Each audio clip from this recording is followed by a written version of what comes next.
Audio reading presents Cranford by Elizabeth Gaskell. Chapter 1: Our Society. In the first place, Cranford is in possession of the Amazons. All the holders of houses above a certain rent are women. If a married couple come to settle in the town, somehow the gentleman disappears. He is either fairly frightened to death by being the only man in the Cranford evening parties, or he is accounted for by being with his regiment, his ship, or closely engaged in business all the week in the great neighboring commercial town of Drumble, distant only 20 miles on a railroad. In short, whatever does become of the gentlemen, they are not at Cranford. What could they do if they were there? The surgeon has his round of 30 miles and sleeps at Cranford. But every man cannot be a surgeon. For keeping the trim gardens full of choice flowers without a weed to speck them. For frightening away little boys who look wistfully at the said flowers through the railings. For rushing out at the geese that occasionally venture into the gardens if the gates are left open. For deciding all questions of literature and politics without troubling themselves with unnecessary reasons or arguments. For obtaining clear and correct knowledge of everybody's affairs in the parish. For keeping their neat maid servants in admirable order. For kindness somewhat dictatorial to the poor, and real tender good offices to each other. Whenever they are in distress, the ladies of Cranford are quite sufficient. A man, as one of them observed to me once, is so in the way in the house. Although the ladies of Cranford know all each other's proceedings, they are exceedingly indifferent to each other's opinions.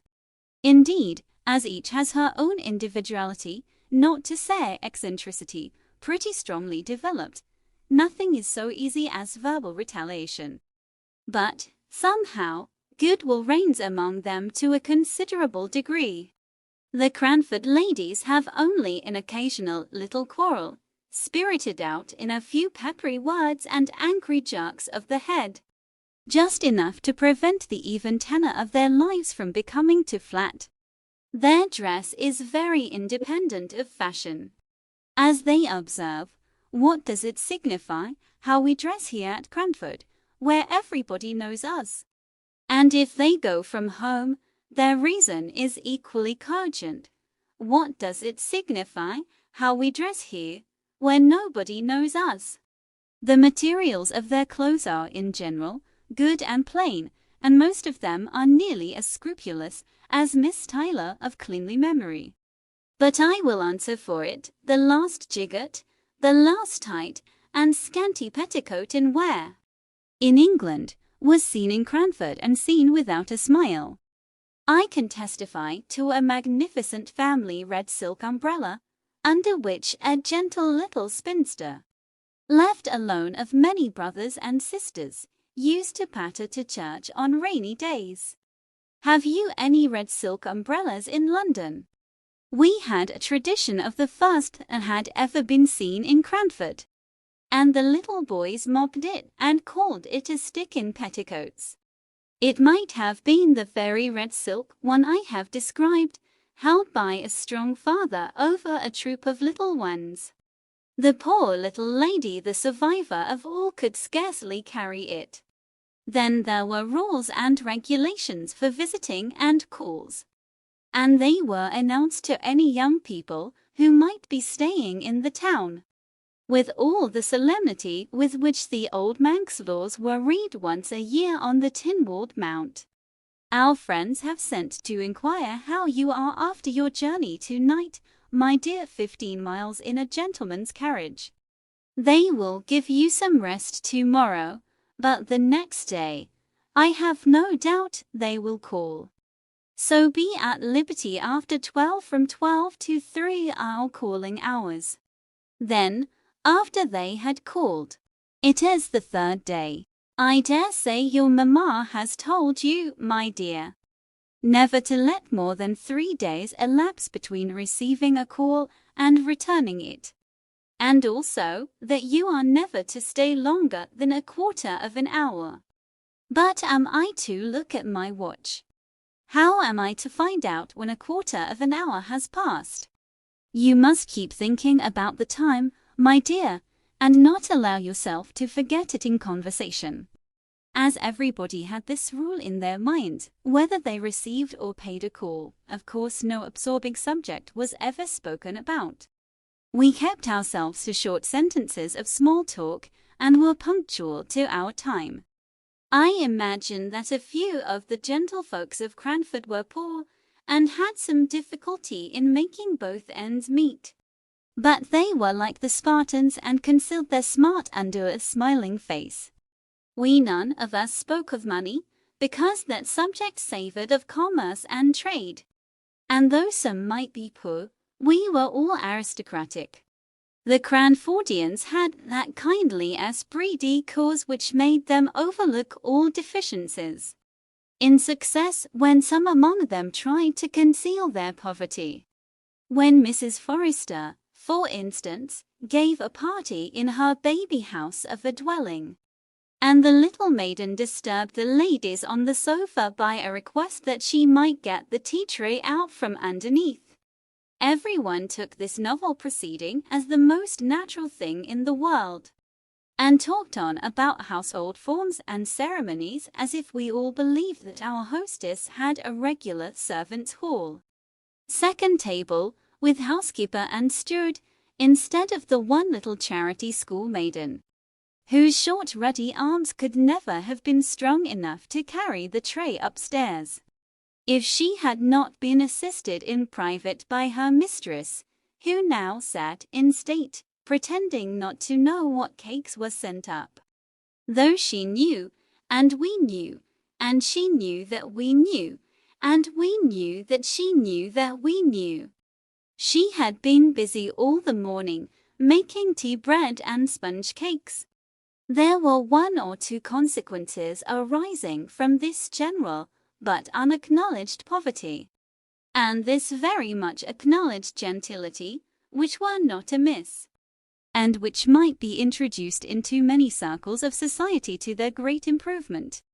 For instance, the inhabitants of Cranford kept early hours, and clattered home in their pattens, under the guidance of a lantern-bearer, about 9 o'clock at night, and the whole town was abed and asleep by 10:30.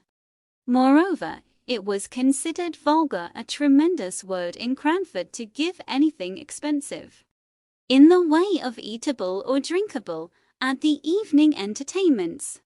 Wafer bread and butter and sponge biscuits were all that the Honourable Mrs. Jamison gave, and she was sister-in-law to the late Earl of Glenmire, although she did practice such elegant economy. Elegant economy! How naturally one falls back into the phraseology of Cranford. There, economy was always elegant, and money spending always vulgar and ostentatious. A sort of sour grapeism which made us very peaceful and satisfied. I never shall forget the dismay felt when a certain Captain Brown came to live at Cranford, and openly spoke about his being poor, not in a whisper to an intimate friend, the doors and windows being previously closed, but in the public street, in a loud military voice, alleging his poverty as a reason for not taking a particular house. The ladies of Cranford were already rather moaning over the invasion of their territories by a man and a gentleman. He was a half-pay captain, and had obtained some situation on a neighbouring railroad, which had been vehemently petitioned against by the little town. And if, in addition to his masculine gender, and his connection with the obnoxious railroad, he was so brazen as to talk of being poor, why, then, indeed, he must be sent to Coventry. Death was as true and as common as poverty. Yet people never spoke about that loud out in the streets. It was a word not to be mentioned to ears polite.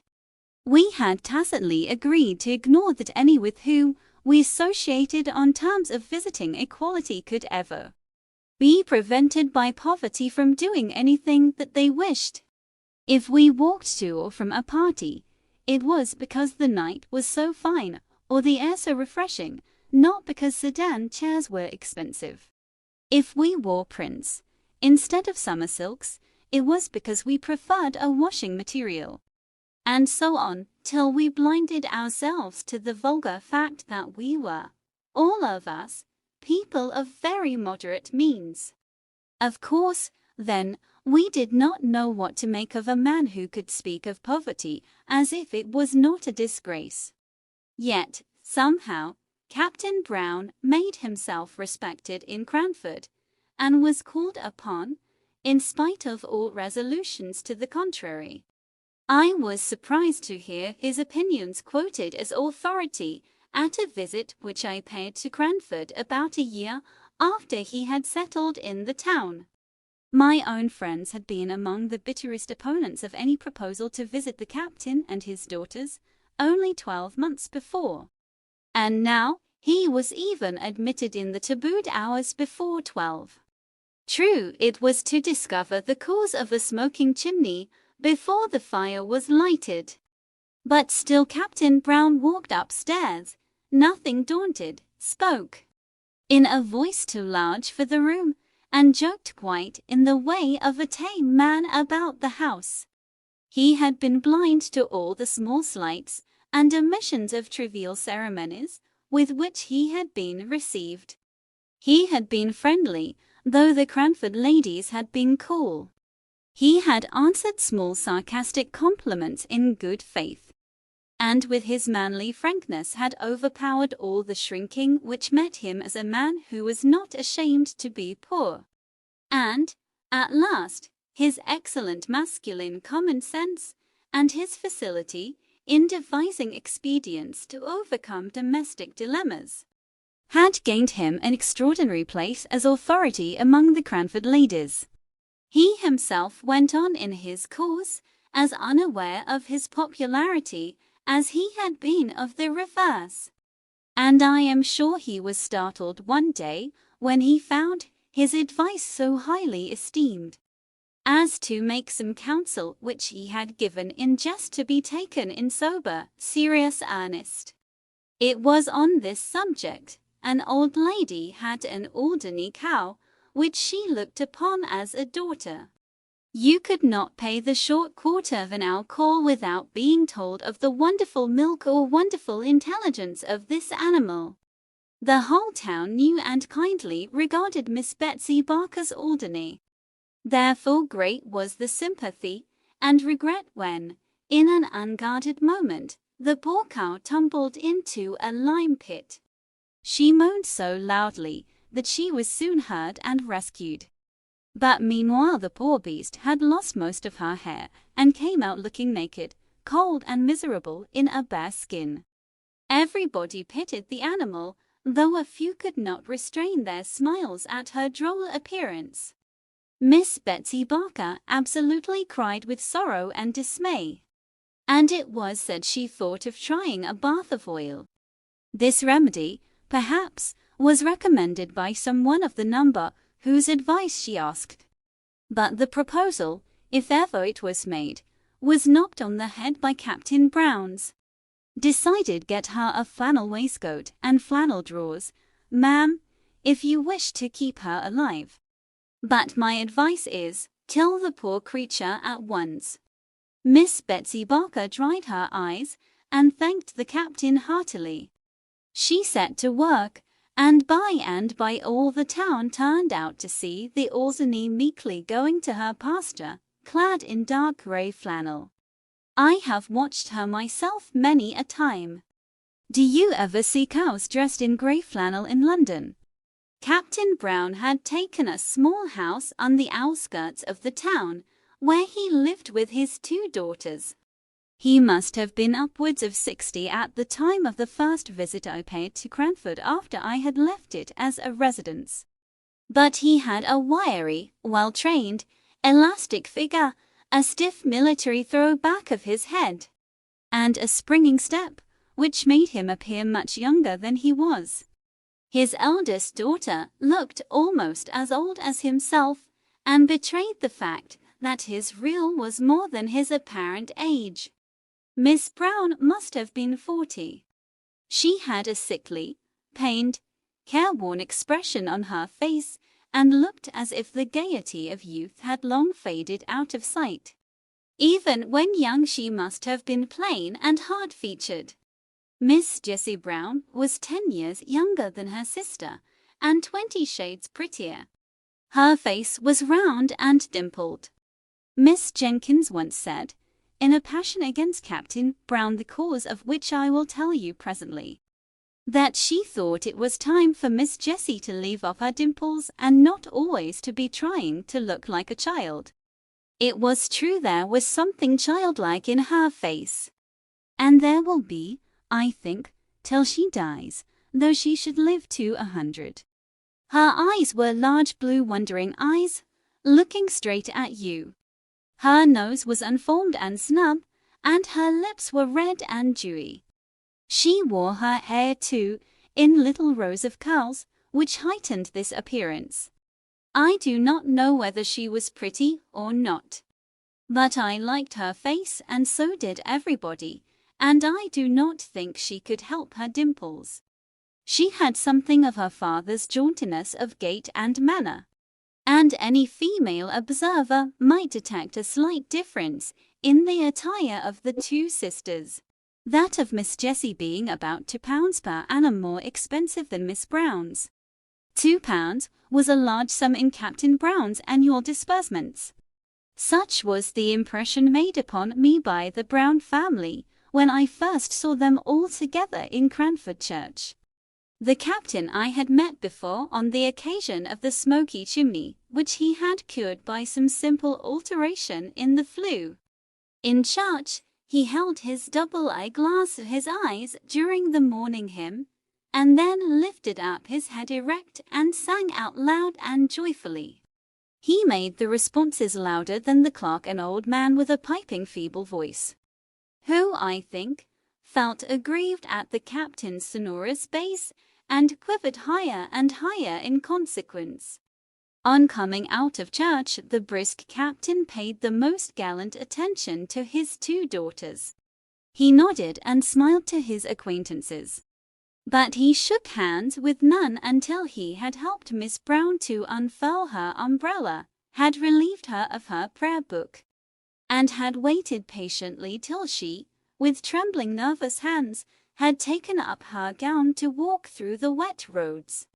I wonder what the Cranford ladies did with Captain Brown at their parties.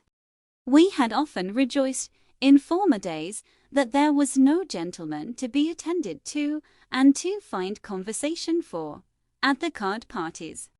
We had congratulated ourselves upon the snugness of the evenings, and, in our love for gentility and distaste of mankind, we had almost persuaded ourselves that to be a man was to be vulgar. So that when I found my friend and hostess, Miss Jenkins, was going to have a party in my honor, and that Captain and the Miss Browns were invited, I wondered much what would be the course of the evening. Card tables, with green baize tops, were set out by daylight, just as usual. It was the 3rd week in November, so the evenings closed in about 4. Candles and clean packs of cards were arranged on each table. The fire was made up. The neat maid servant had received her last directions, and there we stood, dressed in our best, each with a candle lighter in our hands, ready to dart at the candles as soon as the first knock came. Parties in Cranford were solemn festivities, making the ladies feel gravely elated as they sat together in their best dresses. As soon as 3 had arrived, we sat down to preference, I being the unlucky 4th. The next 4 comers were put down immediately to another table, and presently the tea trays, which I had seen set out in the storeroom, as I passed in the morning, were placed each on the middle of a card table. The china was delicate eggshell. The old-fashioned silver glittered with polishing. But the eatables were of the slightest description. Whilst the trays were yet on the tables, Captain and the Miss Browns came in. And I could see that, somehow or other, the Captain was a favourite with all the ladies present. Ruffled brows were smoothed, sharp voices lowered at his approach. Miss Brown looked ill and depressed almost to gloom. Miss Jessie smiled as usual and seemed nearly as popular as her father. He immediately and quietly assumed the man's place in the room, attended to everyone's wants, lessened the pretty maid servant's labour by waiting on empty cups and bread and butterless ladies, and yet did it all in so easy and dignified a manner, and so much as if it were a matter of course, for the strong to attend to the weak, that he was a true man throughout. He played for threepenny points with as grave an interest as if they had been pounds. And yet, in all his attention to strangers, he had an eye on his suffering daughter. For suffering I was sure she was, though to many eyes she might only appear to be irritable. Miss Jessie could not play cards, but she talked to the sitters out, who, before her coming, had been rather inclined to be cross. She sang, too, to an old cracked piano, which I think had been a spinet in its youth. Miss Jessie sang, Jock of Hazeldean, a little out of tune. But we were none of us musical, though Miss Jenkins beat time, out of time, by way of appearing to be so. It was very good of Miss Jenkins to do this, for I had seen that, a little before, she had been a good deal annoyed by Miss Jessie Brown's unguarded admission propos of Shetland wool. That she had an uncle, her mother's brother, who was a shopkeeper in Edinburgh. Miss Jenkins tried to drown this confession by a terrible cough, for the Honourable Mrs. Jamieson was sitting at a card table nearest Miss Jessie. And what would she say or think if she found out she was in the same room with a shopkeeper's niece? But Miss Jessie Brown, who had no tact, as we all agreed the next morning, would repeat the information, and assure Miss Pole she could easily get her the identical Shetland wool required, through my uncle, who has the best assortment of Shetland goods of anyone in Edinburgh. It was to take the taste of this out of our mouths, and the sound of this out of our ears, that Miss Jenkins proposed music. So I say again, it was very good of her to beat time to the song. When the trays reappeared with biscuits and wine, punctually at 8:45, there was conversation, comparing of cards, and talking over tricks. But by and by Captain Brown sported a bit of literature. "Have you seen any numbers of the Pickwick papers?" said he. They were then publishing in parts. Capital thing. Now Miss Jenkins was daughter of the deceased rector of Cranford, and, on the strength of a number of manuscript sermons and a pretty good library of divinity, considered herself literary, and looked upon any conversation about books as a challenge to her. So she answered and said, yes, she had seen them. Indeed, she might say she had read them. "And what do you think of them?" exclaimed Captain Brown. "Aren't they famously good?" So urged, Miss Jenkins could not but speak. "I must say, I don't think they are by any means equal to D.R. Johnson. Still, perhaps, the author is young. Let him persevere, and who knows what he may become if he will take the great doctor for his model." This was evidently too much for Captain Brown to take placidly, and I saw the words on the tip of his tongue before Miss Jenkins had finished her sentence. "It is quite a different sort of thing, my dear madam," he began. "I am quite aware of that," returned she, "and I make allowances, Captain Brown. "Just allow me to read you a scene out of this month's number," pleaded he. "I had it only this morning, and I don't think the company can have read it yet." "As you please," said she, settling herself with an air of resignation. He read the account of the soiree which Samuela gave at Bath.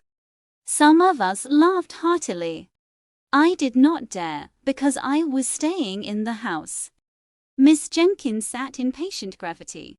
When it was ended, she turned to me and said with mild dignity, "Fetch me Rasselas, my dear, out of the book room." When I had brought it to her, she turned to Captain Brown.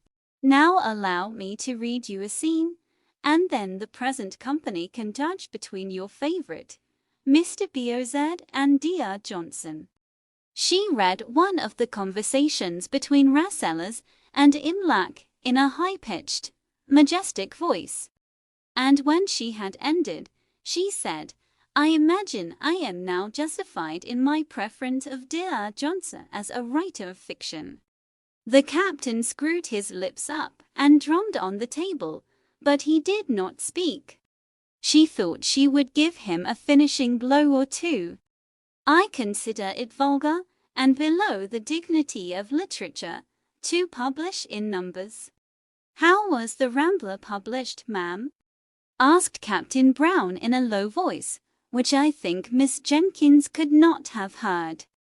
"Dr. Johnson's style is a model for young beginners. My father recommended it to me when I began to write letters. I have formed my own style upon it." "I recommended it to your favorite. I should be very sorry for him to exchange his style for any such pompous writing," said Captain Brown. Miss Jenkins felt this as a personal affront in a way of which the captain had not dreamed. Epistolary writing she and her friends considered as her forte. Many a copy of many a letter have I seen written and corrected on the slate, before she seized the half-hour just previous to post time to assure her friends of this or of that. And Dr. Johnson was, as she said, her model in these compositions. She drew herself up with dignity and only replied to Captain Brown's last remark by saying, with marked emphasis on every syllable, "I prefer Dr. Johnson to Mr. Bozed." It is said I won't vouch for the fact that Captain Brown was heard to say, "Sotto voce, Dr. Johnson." If he did, he was penitent afterwards, as he showed by going to stand near Miss Jenkins' armchair and endeavoring to beguile her into conversation on some more pleasing subject. But she was inexorable. The next day, she made the remark I have mentioned about Miss Jessie's dimples. Chapter 2. The Captain. It was impossible to live a month at Cranford and not know the daily habits of each resident. And long before my visit was ended I knew much concerning the whole Brown trio. There was nothing new to be discovered respecting their poverty, for they had spoken simply and openly about that from the very first. They made no mystery of the necessity for their being economical. All that remained to be discovered was the captain's infinite kindness of heart, and the various modes in which, unconsciously to himself, he manifested it. Some little anecdotes were talked about for some time after they occurred. As we did not read much, and as all the ladies were pretty well suited with servants, there was a dearth of subjects for conversation. We therefore discussed the circumstance of the captain taking a poor old woman's dinner out of her hands one very slippery Sunday. He had met her returning from the bakehouse as he came from church, and noticed her precarious footing. And, with the grave dignity with which he did everything, he relieved her of her burden, and steered along the street by her side, carrying her baked mutton and potatoes safely home. This was thought very eccentric, and it was rather expected that he would pay a round of calls on the Monday morning to explain and apologize to the Cranford sense of propriety, but he did no such thing. And then it was decided that he was ashamed and was keeping out of sight. In a kindly pity for him, we began to say, after all, the Sunday morning's occurrence showed great goodness of heart, and it was resolved that he should be comforted on his next appearance amongst us. But, lo, he came down upon us, untouched by any sense of shame, speaking loud and bass as ever, his head thrown back, his wig as jaunty and well curled as usual. And we were obliged to conclude he had forgotten all about Sunday. Miss Pole and Miss Jessie Brown had set up a kind of intimacy on the strength of the Shetland wool and the new knitting stitches. So it happened that when I went to visit Miss Pole I saw more of the Browns than I had done while staying with Miss Jenkins, who had never got over what she called Captain Brown's disparaging remarks upon D.R. Johnson as a writer of light and agreeable fiction. I found that Miss Brown was seriously ill of some lingering, incurable complaint, the pain occasioned by which gave the uneasy expression to her face that I had taken for unmitigated crossness. Cross, too, she was at times, when the nervous irritability occasioned by her disease became past endurance. Miss Jessie bore with her at these times even more patiently than she did with the bitter self-upbraidings by which they were invariably succeeded. Miss Brown used to accuse herself, not merely of hasty and irritable temper, but also of being the cause why her father and sister were obliged to pinch, in order to allow her the small luxuries which were necessaries in her condition. She would so fain have made sacrifices for them and have lightened their cares, that the original generosity of her disposition added acerbity to her temper. All this was borne by Miss Jessie and her father with more than placidity, with absolute tenderness. I forgave Miss Jessie her singing out of tune, and her juvenility of dress, when I saw her at home. I came to perceive that Captain Brown's dark Brutus wig and padded coat, alas, too often threadbare, were remnants of the military smartness of his youth, which he now wore unconsciously. He was a man of infinite resources, gained in his barrack experience. As he confessed, no one could black his boots to please him except himself. But, indeed, he was not above saving the little maid servant's labors in every way, knowing, most likely, that his daughter's illness made the place a hard one. He endeavored to make peace with Miss Jenkins soon after the memorable dispute I have named, by a present of a wooden fire shovel his own making, having heard her say how much the grating of an iron one annoyed her. She received the present with cool gratitude, and thanked him formally. When he was gone, she bade me put it away in the lumber room, feeling, probably, that no present from a man who preferred Mr. B.O.Z. to D.R. Johnson could be less jarring than an iron fire shovel. Such was the state of things when I left Cranford and went to Drumble.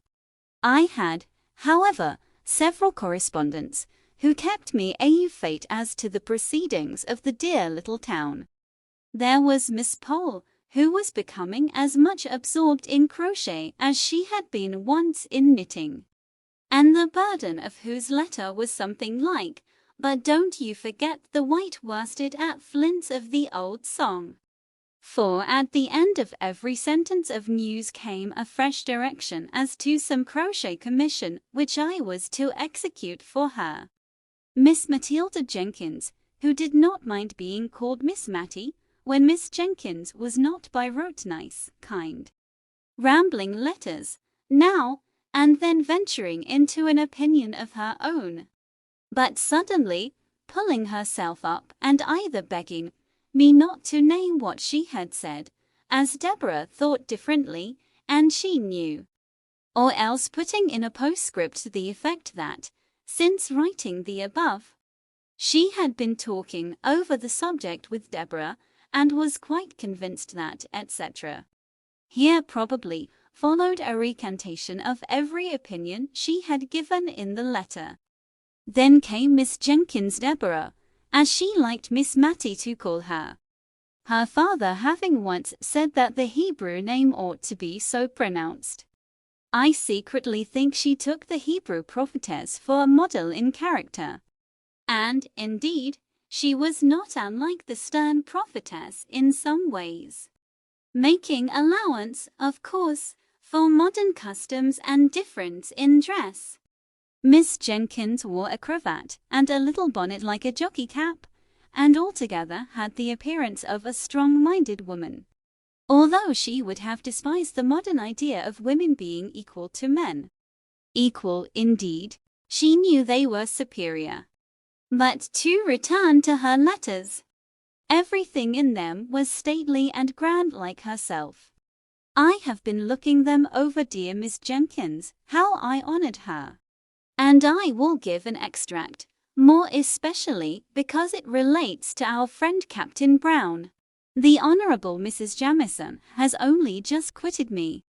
And, in the course of conversation, she communicated to me the intelligence that she had yesterday received a call from her revered husband's quondam friend, Lord Maulevrier.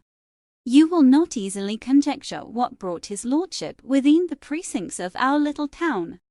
It was to see Captain Brown, with whom, it appears, his lordship was acquainted in the plumed wars, and who had the privilege of averting destruction from his lordship's head, when some great peril was impending over it, off the misnomered Cape of Good Hope.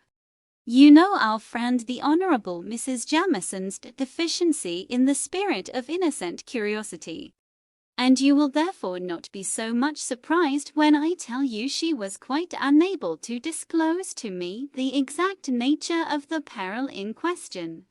I was anxious, I confess, to ascertain in what manner Captain Brown, with his limited establishment, could receive so distinguished a guest.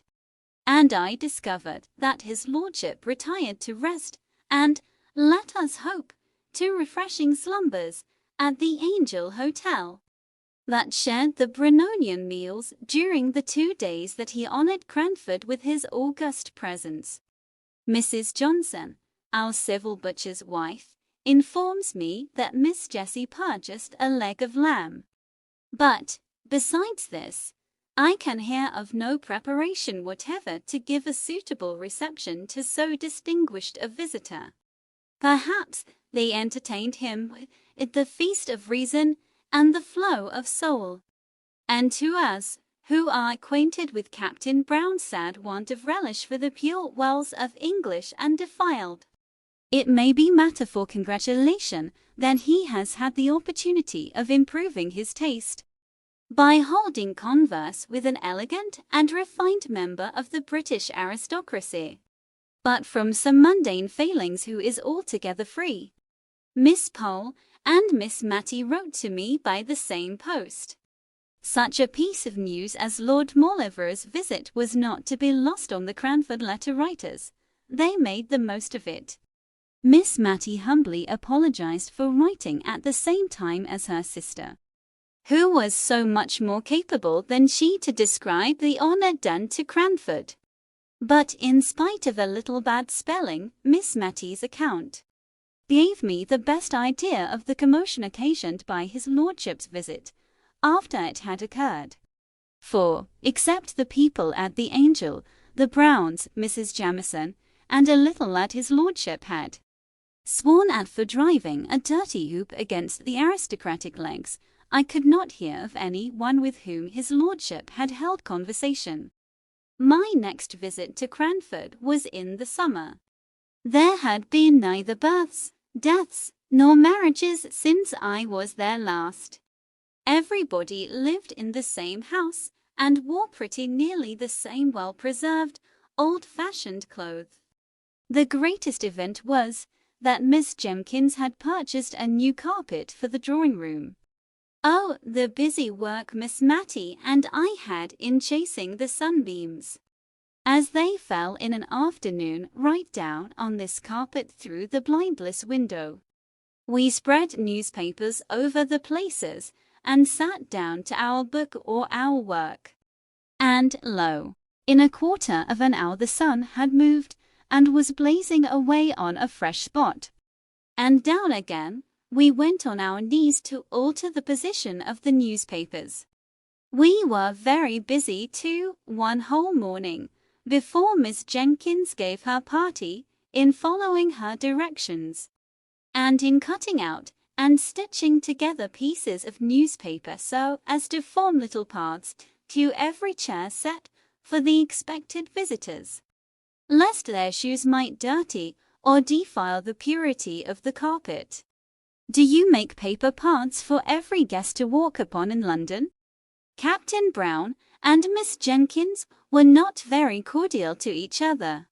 The literary dispute, of which I had seen the beginning, was a roar, the slightest touch on which made them wince.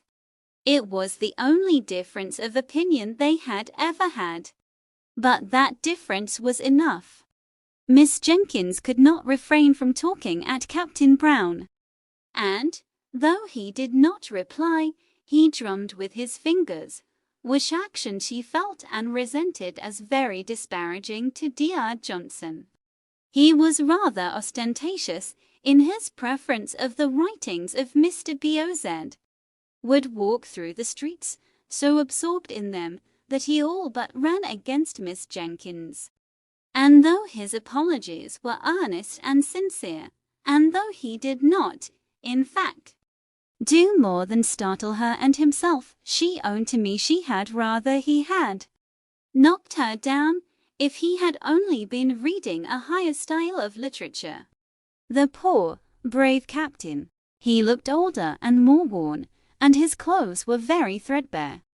But he seemed as bright and cheerful as ever, unless he was asked about his daughter's health. She suffers a great deal, and she must suffer more. We do what we can to alleviate her pain. God's will be done. He took off his hat at these last words. I found, from Miss Matty, that everything had been done, in fact. A medical man, of high repute in that country neighbourhood, had been sent for, and every injunction he had given was attended to, regardless of expense. Miss Matty was sure they denied themselves many things in order to make the invalid comfortable, but they never spoke about it. And as for Miss Jessie, I really think she's an angel, said poor Miss Matty, quite overcome. To see her way of bearing with Miss Brown's crossness, and the bright face she puts on after she's been sitting up a whole night and scolded above half of it, is quite beautiful. Yet she looks as neat and as ready to welcome the captain at breakfast time as if she had been asleep in the Queen's bed all night. My dear, you could never laugh at her prim little curls or her pink bows again if you saw her as I have done. I could only feel very penitent and greet Miss Jessie with double respect when I met her next. She looked faded and pinched, and her lips began to quiver as if she was very weak when she spoke of her sister. But she brightened and sent back the tears that were glittering in her pretty eyes as she said, "But, to be sure, what a town Cranford is for kindness! I don't suppose anyone has a better dinner than usual cooked, but the best part of all comes in a little covered basin for my sister. The poor people will leave the earliest vegetables at our door for her. They speak short and gruff, as if they were ashamed of it, but I am sure it often goes to my heart to see their thoughtfulness." The tears now came back and overflowed. But after a minute or two she began to scold herself, and ended by going away the same cheerful Miss Jessie as ever. But why does not this Lord Maulevrier do something for the man who saved his life? Said I. Why, you see, unless Captain Brown has some reason for it, He never speaks about being poor. And he walked along by his lordship looking as happy and cheerful as a prince. And as they never called attention to their dinner by apologies, and as Miss Brown was better that day, and all seemed bright, I dare say his lordship never knew how much care there was in the background. He did send game in the winter pretty often, but now he is gone abroad. I had often occasion to notice the use that was made of fragments and small opportunities in Cranford. The rose leaves that were gathered ere they fell to make into a potpourri for someone who had no garden. The little bundles of lavender flowers sent to strew the drawers of some town dweller, or to burn in the chamber of some invalid. Things that many would despise, and actions which seemed scarcely worth while to perform, were all attended to in Cranford. Miss Jenkins stuck an apple full of cloves to be heated and smell pleasantly in Miss Brown's room, and as she put in each clove she uttered a Johnsonian sentence. Indeed, she never could think of the Browns without talking Johnson.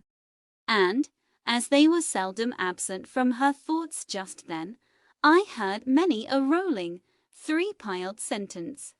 Captain Brown called one day to thank Miss Jenkins for many little kindnesses, which I did not know until then that she had rendered. He had suddenly become like an old man. His deep bass voice had a quavering in it, his eyes looked dim, and the lines on his face were deep. He could not speak cheerfully of his daughter's state, but he talked with manly, pious resignation, and not much. Twice over he said, "What Jessie has been to us, God only knows." And after the second time, he got up hastily, shook hands all round without speaking, and left the room. That afternoon we perceived little groups in the street, all listening with faces aghast to some tale or other. Miss Jenkins wondered what could be the matter for some time before she took the undignified step of sending Jenny out to inquire. Jenny came back with a white face of terror. "Oh, ma'am. Oh, Miss Jenkins, ma'am. Captain Brown is killed by them nasty cruel railroads." And she burst into tears. She, along with many others, had experienced the poor captain's kindness. How, where? Good God! Jenny, don't waste time in crying, but tell us something. Miss Mattie rushed out into the street at once and collared the man who was telling the tale. Come to my sister at once, Miss Jenkins, the rector's daughter." "Oh, man, say it is not true," she cried, as she brought the affrighted Carter, slinking down his hair, into the drawing-room, where he stood with his wet boots on the new carpet, and no one regarded it. "Please, mum, it is true. I seed it myself," and he shuddered at the recollection. "The captain was a-reading some new book as he was deep in, a-waiting for the down train. And there was a little lass as wanted to come to its mammy, and gave its sister the slip, and came toddling across the line. And he looked up sudden, at the sound of the train coming, and seed the child, and he darted on the line, and cotched it up. And his foot slipped, and the train came over him in no time. Oh Lord, mum, it's quite true. And they've come over to tell his daughters. The child's safe, though, with only a bang on its shoulder as he threw it to its mammy. Poor captain would be glad of that, mum, wouldn't he? God bless him." The great rough Carter puckered up his manly face and turned away to hide his tears. I turned to Miss Jenkins. She looked very ill, as if she were going to faint, and signed to me to open the window. "Matilda, bring me my bonnet. I must go to those girls." God pardon me, if ever I have spoken contemptuously to the captain. Miss Jenkins arrayed herself to go out, telling Miss Matilda to give the man a glass of wine. While she was away, Miss Matty and I huddled over the fire, talking in a low and awestruck voice. I know we cried quietly all the time. Miss Jenkins came home in a silent mood, and we durst not ask her many questions.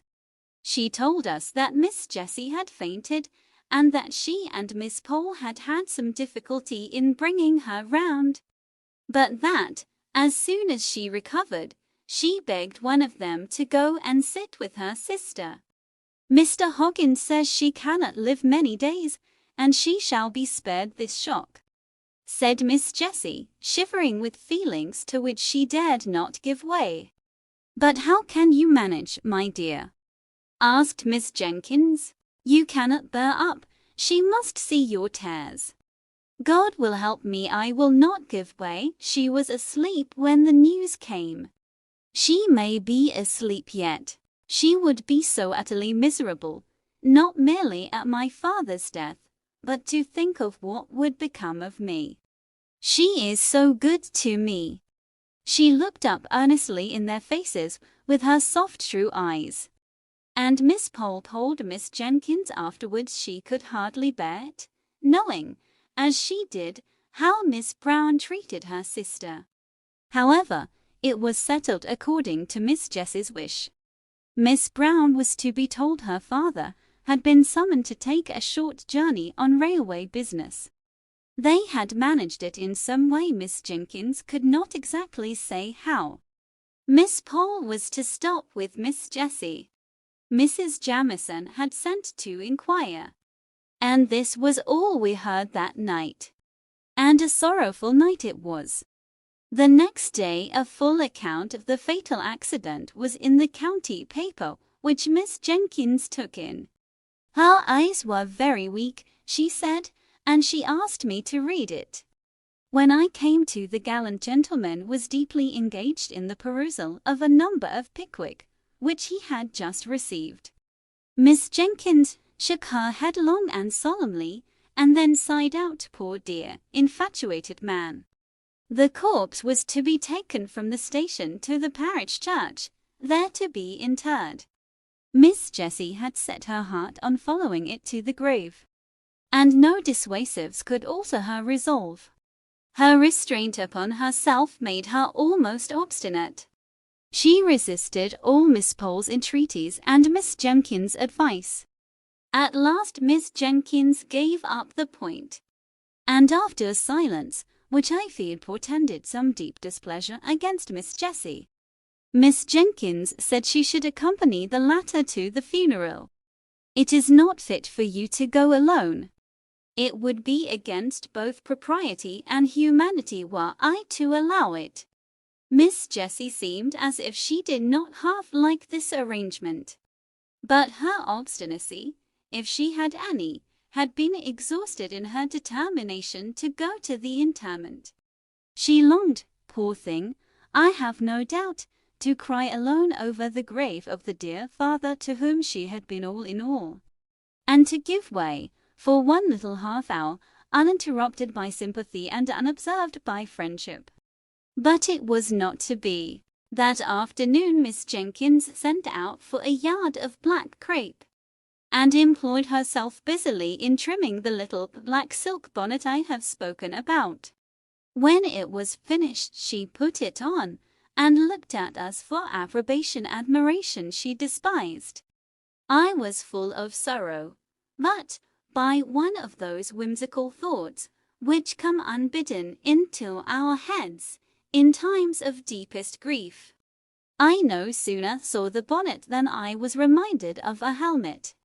And in that hybrid bonnet, half helmet, half jockey cap, did Miss Jenkins attend Captain Brown's funeral and, I believe, supported Miss Jessie with a tender, indulgent firmness which was invaluable, allowing her to weep her passionate fill before they left.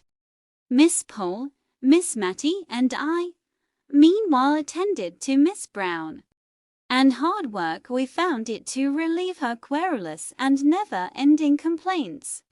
But if we were so weary and dispirited, what must Miss Jessie have been? Yet she came back almost calm, as if she had gained a new strength.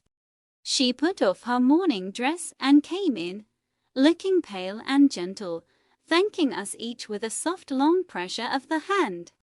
She could even smile, a faint, sweet, wintry smile, as if to reassure us of her power to endure. But her look made our eyes fill suddenly with tears, more than if she had cried outright. It was settled that Miss Pole was to remain with her all the watching livelong night, and that Miss Matty and I were to return in the morning to relieve them and give Miss Jessie the opportunity for a few hours of sleep. But when the morning came, Miss Jenkins appeared at the breakfast table, equipped in her helmet bonnet, and ordered Miss Matty to stay at home, as she meant to go and help to nurse. She was evidently in a state of great friendly excitement, which she showed by eating her breakfast standing and scolding the household all round. No nursing, no energetic, strong-minded woman could help Miss Brown now. There was that in the room as we entered which was stronger than us all, and bade us shrink into solemn awestruck helplessness. Miss Brown was dying. We hardly knew her voice, it was so devoid of the complaining tone we had always associated with it. Miss Jessie told me afterwards that it, and her face too, were just what they had been formerly, when her mother's death left her the young anxious head of the family, of whom only Miss Jessie survived. She was conscious of her sister's presence, though not, I think, of ours. We stood a little behind the curtain. Miss Jessie knelt with her face near her sister's, in order to catch the last soft, awful whispers. "Oh, Jessie, Jessie, how selfish I have been! God forgive me for letting you sacrifice yourself for me as you did. I have so loved you, and yet I have thought only of myself. God forgive me." "Hush, love, hush," said Miss Jessie, sobbing. "And my father, my dear, dear father. I will not complain now, if God will give me strength to be patient. But, oh, Jessie, tell my father how I longed and yearned to see him at last and to ask his forgiveness. He can never know now how I loved him. Oh, if I might but tell him before I die.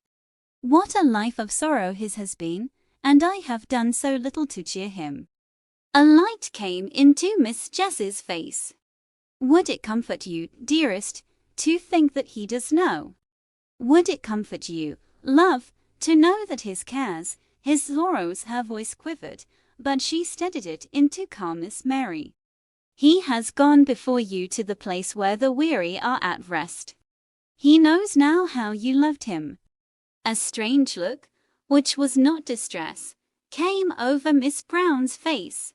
She did not speak for some time, but then we saw her lips form the words, rather than heard the sound, "Father, Mother, Harry, Archie." Then, as if it were a new idea throwing a filmy shadow over her darkened mind, "But you will be alone, Jessie." Miss Jessie had been feeling this all during the silence, I think, for the tears rolled down her cheeks like rain at these words, and she could not answer at first. Then she put her hands together tight and lifted them up and said, "But not to us, though he slay me, yet will I trust in him." In a few moments more Miss Brown lay calm and still, never to sorrow or murmur more. After this second funeral, Miss Jenkins insisted that Miss Jessie should come to stay with her rather than go back to the desolate house, which, in fact, we learned from Miss Jessie, must now be given up, as she had not wherewithal to maintain it. She had something above £20 a year, besides the interest of the money for which the furniture would sell. But she could not live upon that, and so we talked over her qualifications for earning money. "I can sew neatly," said she, "and I like nursing. I think, too, I could manage a house, if any one would try me as housekeeper. or I would go into a shop as saleswoman if they would have patience with me at first. Miss Jenkins declared, in an angry voice, that she should do no such thing, and talked to herself about some people having no idea of their rank as a captain's daughter nearly an hour afterwards, when she brought Miss Jessie up a basin of delicately made arrowroot, and stood over her like a dragoon until the last spoonful was finished. Then she disappeared. Miss Jessie began to tell me some more of the plans which had suggested themselves to her, and insensibly fell into talking of the days that were past and gone, and interested me so much I neither knew nor heeded how time passed. We were both startled when Miss Jenkins reappeared and caught us crying.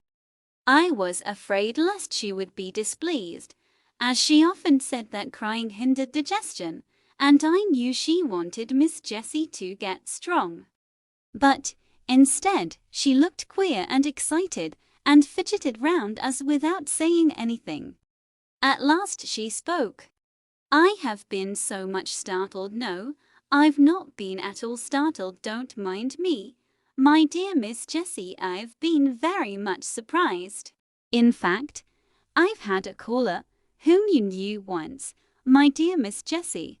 Miss Jessie went very white, then flushed scarlet, and looked eagerly at Miss Jenkins. A gentleman, my dear, who wants to know if you would see him. Is it? It is not, stammered out Miss Jessie, and got no farther. This is his card, said Miss Jenkins, giving it to Miss Jessie. And while her head was bent over it, Miss Jenkins went through a series of winks and odd faces to me, and formed her lips into a long sentence, of which, of course, I could not understand a word. May he come up? Asked Miss Jenkins at last. Oh, yes, certainly, said Miss Jessie, as much as to say, this is your house, you may show any visitor where you like. She took up some knitting of Miss Mattie's and began to be very busy, though I could see how she trembled all over. Miss Jenkins rang the bell and told the servant who answered it to show Major Gordon upstairs. And, presently, in walked a tall, fine, frank-looking man of 40 or upwards. He shook hands with Miss Jessie, but he could not see her eyes, she kept them so fixed on the ground. Miss Jenkins asked me if I would come and help her to tie up the preserves in the storeroom. And though Miss Jessie plucked at my gown, and even looked up at me with begging eye, I durst not refuse to go where Miss Jenkins asked. Instead of tying up preserves in the storeroom, however, we went to talk in the dining room. And there Miss Jenkins told me what Major Gordon had told her. How he had served in the same regiment with Captain Brown, and had become acquainted with Miss Jessie, then a sweet-looking, blooming girl of 18. How the acquaintance had grown into love on his part, though it had been some years before he had spoken. How, on becoming possessed, through the will of an uncle, of a good estate in Scotland, he had offered and been refused, though with so much agitation and evident distress that he was sure she was not indifferent to him. And how he had discovered that the obstacle was the fell disease which was, even then, too surely threatening her sister. She had mentioned that the surgeons foretold intense suffering, and there was no one but herself to nurse her poor Mary, or cheer and comfort her father during the time of illness. They had had long discussions, and on her refusal to pledge herself to him as his wife when all should be over, he had grown angry, and broken off entirely and gone abroad, believing that she was a cold-hearted person whom he would do well to forget. He had been travelling in the East, and was on his return home when, at Rome, he saw the account of Captain Brown's death in Galignani. Just then Miss Mattie, who had been out all the morning, and had only lately returned to the house, burst in with a face of dismay and outraged propriety. "Oh, goodness me," she said. "Deborah, there's a gentleman sitting in the drawing-room with his arm round Miss Jessie's waist." Miss Mattie's eyes looked large with terror. Miss Jenkins snubbed her down in an instant. "The most proper place in the world for his arm to be in. Go away, Matilda, and mind your own business." This from her sister, who had hitherto been a model of feminine decorum, was a blow for poor Miss Mattie, and with a double shock she left the room. The last time I ever saw poor Miss Jenkins was many years after this. Mrs. Gordon had kept up a warm and affectionate intercourse with all at Cranford. Miss Jenkins, Miss Mattie, and Miss Pole had all been to visit her, and returned with wonderful accounts of her house, her husband, her dress, and her looks. For, with happiness, something of her early bloom returned. She had been a year or two younger than we had taken her for. Her eyes were always lovely, and, as Mrs. Gordon, her dimples were not out of place. At the time to which I have referred, when I last saw Miss Jenkins, that lady was old and feeble, and had lost something of her strong mind. Little Flora Gordon was staying with the Misses Jenkins, and when I came in, she was reading aloud to Miss Jenkins, who lay feeble and changed on the sofa. Flora put down the Rambler when I came in. "Ah," said Miss Jenkins, "you find me changed, my dear. I can't see as I used to do. If Flora were not here to read to me, I hardly know how I should get through the day. Did you ever read the Rambler? It's a wonderful book, wonderful. And the most improving reading for Flora, which I dessay it would have been, if she could have read half the words without spelling, and could have understood the meaning of a third, better than that strange old book, with the queer name. Poor Captain Brown was killed for reading that book by Mr. Boz, you know, old Boz. When I was a girl, but that's a long time ago, I acted Lucy in old Boz. She babbled on long enough for Flora to get a good long spell at the Christmas Carol, which Miss Mattie had left on the table. Chapter 3. A Love Affair of Long Ago. I thought that probably my connection with Cranford would cease after Miss Jenkins's death. At least, that it would have to be kept up by correspondence, which bears much the same relation to personal intercourse that the books of dry plants I sometimes see hortus siccus. I think they call the thing due to the living and fresh flowers in the lanes and meadows. I was pleasantly surprised, therefore, by receiving a letter from Miss Pole, who had always come in for a supplementary week after my annual visit to Miss Jenkins, proposing that I should go and stay with her. And then, in a couple of days after my acceptance, came a note from Miss Mattie, in which, in a rather circuitous and very humble manner, she told me how much pleasure I should confer if I could spend a week or two with her, either before or after I had been at Miss Pole's. For, she said, since my dear sister's death I am well aware I have no attractions to offer. It is only to the kindness of my friends that I can owe their company. Of course I promised to come to dear Miss Mattie as soon as I had ended my visit to Miss Pole, and the day after my arrival at Cranford I went to see her, much wondering what the house would be like without Miss Jenkins, and rather dreading the changed aspect of things.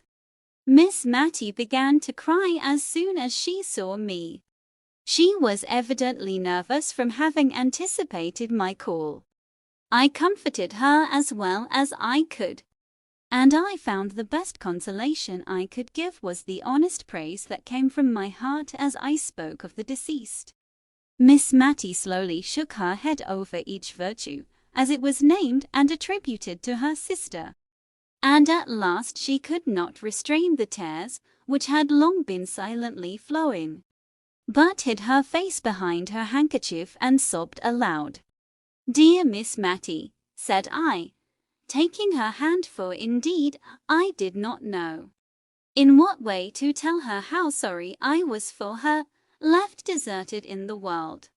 She put down her handkerchief and said, "My dear, I'd rather you did not call me Matty." She did not like it, but I did many a thing she did not like, I'm afraid, and now she's gone. "If you please, my love, will you call me Matilda?"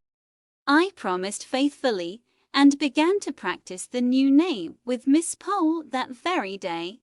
And, by degrees, Miss Matilda's feeling on the subject was known through Cranford, and we all tried to drop the more familiar name, but with so little success that by and by we gave up the attempt. My visit to Miss Pole was very quiet. Miss Jenkins had so long taken the lead in Cranford that now she was gone, they hardly knew how to give a party. The Honourable Mrs. Jamieson, to whom Miss Jenkins herself had always yielded the post of honour, was fat and inert, and very much at the mercy of her old servants. If they chose that she should give a party, they reminded her of the necessity for so doing. If not, she let it alone. There was all the more time for me to hear old-world stories from Miss Pole, while she sat knitting, and I making my father's shirts. I always took a quantity of plain sewing to Cranford, for, as we did not read much or walk much, I found it a capital time to get through my work. One of Miss Pole's stories related to a shadow of a love affair that was dimly perceived or suspected long years before. Presently, the time arrived when I was to remove to Miss Matilda's house. I found her timid and anxious about the arrangements for my comfort. Many a time, while I was unpacking, did she come backwards and forwards to stir the fire, which burned all the worse for being so frequently poked. "Have you drawers enough, dear?" asked she. I don't know exactly how my sister used to arrange them. She had capital methods. I am sure she would have trained a servant in a week to make a better fire than this, and Fanny has been with me for months. This subject of servants was a standing grievance, and I could not wonder much at it. For if gentlemen were scarce, and almost unheard of in the genteel society of Cranford, they or their counterparts handsome, young men abounded in the lower classes.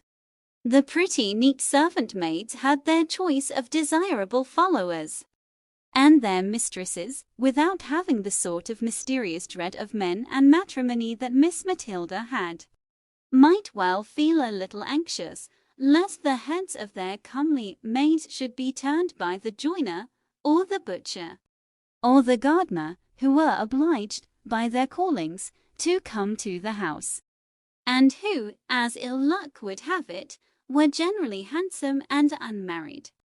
Fanny's lovers, if she had any, and Miss Matilda, suspected her of so many flirtations that, if she had not been very pretty, I should have doubted her having one were a constant anxiety to her mistress. She was forbidden, by the articles of her engagement, to have followers, and though she had answered, innocently enough, doubling up the hem of her apron as she spoke, "Please, ma'am, I never had more than one at a time," Miss Matty prohibited that one. But a vision of a man seemed to haunt the kitchen. Fanny assured me that it was all fancy, or else I should have said myself that I had seen a man's coat-tails whisk into the scullery once, when I went on an errand into the store-room at night. And another evening, when, our watches having stopped, I went to look at the clock, there was a very odd appearance, singularly like a young man squeezed out between the clock and the back of the open kitchen door. and I thought Fanny snatched up the candle very hastily, so as to throw the shadow on the clock face, while she very positively told me the time half an hour too early, as we found out afterwards by the church clock. But I did not add to Miss Mattie's anxieties by naming my suspicions, especially as Fanny said to me the next day that it was such a queer kitchen for having odd shadows about it, she really was almost afraid to stay. For you know, miss, she added, I don't see a creature from 6 o'clock tea till Mrs. rings the bell for prayers at 10. However, it so fell out that Fanny had to leave, and Miss Matilda begged me to stay and settle her with the new maid, to which I consented, after I had heard from my father that he did not want me at home. The new servant was a rough, honest-looking country girl who had only lived in a farm place before. But I liked her looks when she came to be hired, and I promised Miss Matilda to put her in the ways of the house. The said ways were religiously such as Miss Matilda thought her sister would approve. Many a domestic rule and regulation had been a subject of plaintive whispered murmur to me during Miss Jenkins's life. But now that she was gone, I do not think that even I, who was a favourite, durst have suggested an alteration. To give an instance, we constantly adhered to the forms which were observed at meal times in my father the rector's house. Accordingly, we had always wine and dessert, but the decanters were only filled when there was a party, and what remained was seldom touched, though we had 2 wine glasses apiece every day after dinner, until the next festive occasion arrived, when the state of the remainder wine was examined into in a family council. The dregs were often given to the poor, but occasionally, when a good deal had been left at the last party 5 months ago, it might be, it was added to some of a fresh bottle, brought up from the cellar. I fancy poor Captain Brown did not much like wine, for I noticed he never finished his first glass, and most military men take several. Then, as to our dessert, Miss Jenkins used to gather currants and gooseberries for it herself, which I sometimes thought would have tasted better fresh from the trees. But then, as Miss Jenkins observed, there would have been nothing for dessert in summer time. As it was, we felt very genteel with our 2 glasses apiece, and a dish of gooseberries at the top, of currants and biscuits at the sides, and 2 decanters at the bottom. When oranges came in, a curious proceeding was gone through. Miss Jenkins did not like to cut the fruit, for, as she observed, the juice all ran out nobody knew where. Sucking only, I think she used some more recondite word, was in fact the only way of enjoying oranges. But then there was the unpleasant association with a ceremony frequently gone through by little babies. And so, after dessert, in orange season, Miss Jenkins and Miss Mattie used to rise up, possess themselves each of an orange in silence, and withdraw to the privacy of their own rooms to indulge in sucking oranges. I had once or twice tried, on such occasions, to prevail on Miss Mattie to stay, and had succeeded in her sister's lifetime. I held up a screen, and did not look, and, as she said, she tried not to make the noise very offensive. But now that she was left alone, she seemed quite horrified.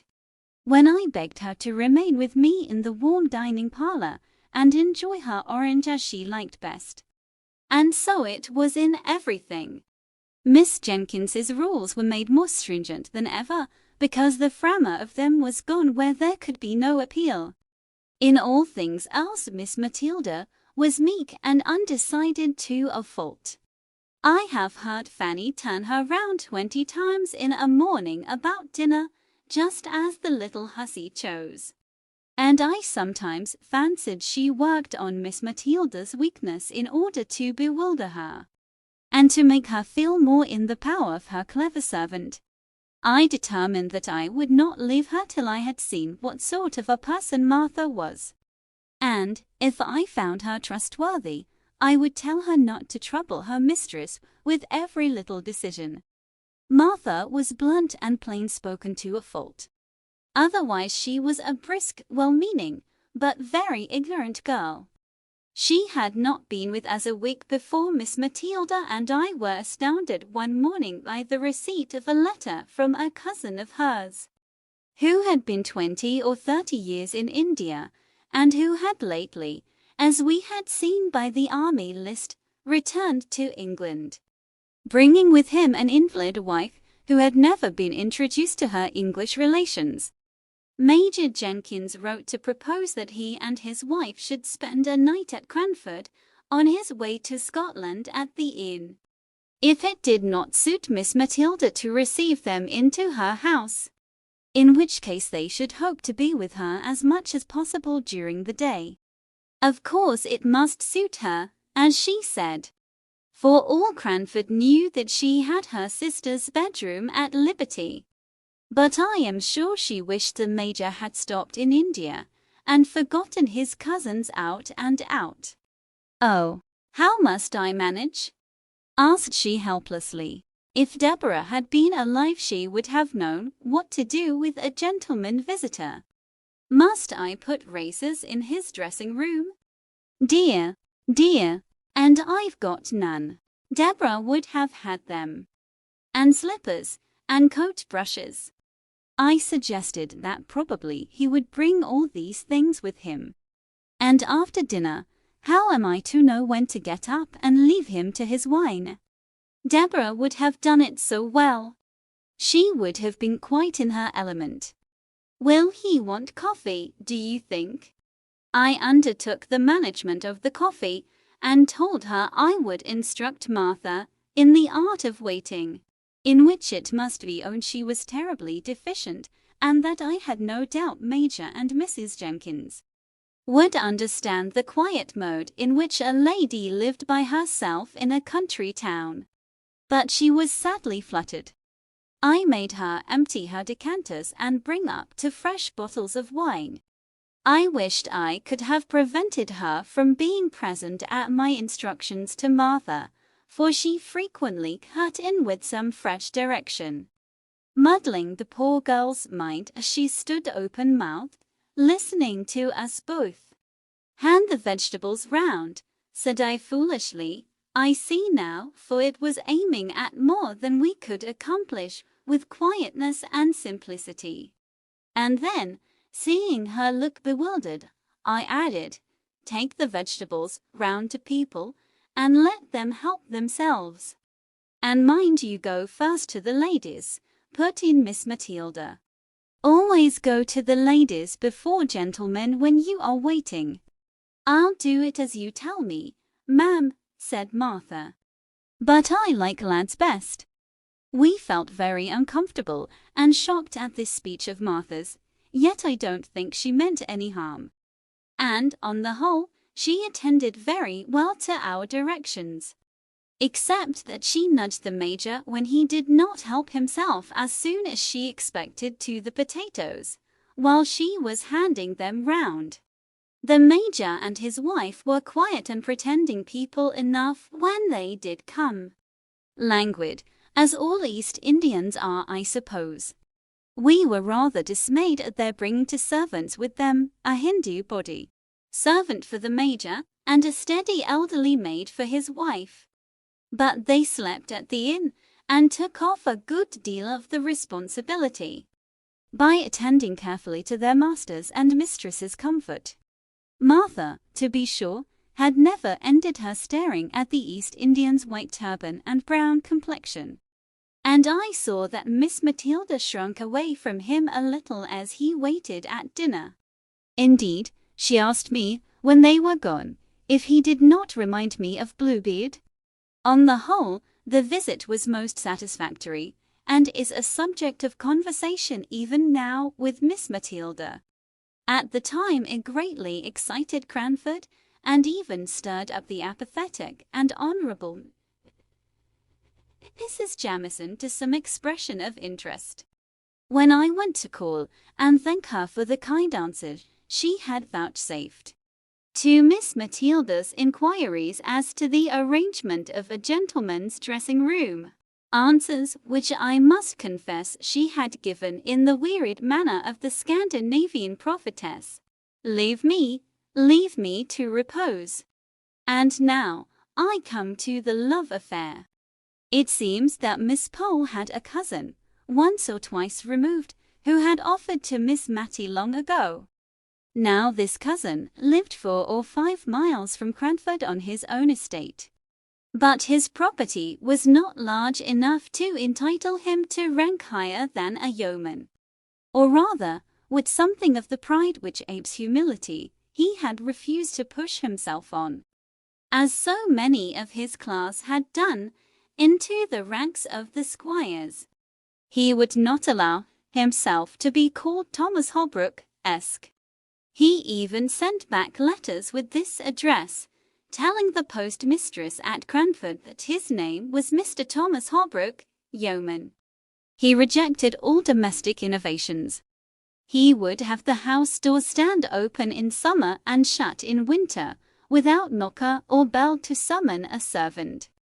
The closed fist or the knob of a stick did this office for him if he found the door locked. He despised every refinement which had not its root deep down in humanity. If people were not ill, he saw no necessity for moderating his voice. He spoke the dialect of the country in perfection, and constantly used it in conversation. Although Miss Pole, who gave me these particulars, added that he read aloud more beautifully, and with more feeling than anyone she had ever heard, except the late rector. "And how came Miss Matilda not to marry him?" asked I. "Oh, I don't know. She was willing enough, I think. But you know cousin Thomas would not have been enough of a gentleman for the rector and Miss Jenkins." "Well, but they were not to marry him," said I, impatiently. "No, but they did not like Miss Matty to marry below her rank. You know she was the rector's daughter, and somehow they are related to Sir Peter Arley. Miss Jenkins thought a deal of that." "Poor Miss Matty," said I. "Nay, now, I don't know anything more than that he offered, and was refused. Miss Matty might not like him, and Miss Jenkins might never have said a word. It is only a guess of mine." "Has she never seen him since?" I inquired. "No, I think not. You see, Woodley, cousin Thomas's house, lies halfway between Cranford and Miss Selton. And I know he made Miss Selton his market town very soon after he had offered to Miss Matty. And I don't think he has been into Cranford above once or twice since once, when I was walking with Miss Matty in High Street, and suddenly she darted from me and went up Shire Lane. A few minutes after I was startled by meeting cousin Thomas." "How old is he?" I asked, after a pause of castle building. "He must be about 70, I think, my dear," said Miss Pole, blowing up my castle, as if by gunpowder, into small fragments. Very soon after, at least during my long visit to Miss Matilda, I had the opportunity of seeing Mr. Holbrook. Seeing, too, his first encounter with his former love, after 30 or 40 years' separation. I was helping to decide whether any of the new assortment of colored silks which they had just received at the shop would do to match a gray and black muslin delaine that wanted a new breadth, when a tall, thin, Don-Quixote looking old man came into the shop for some woolen gloves.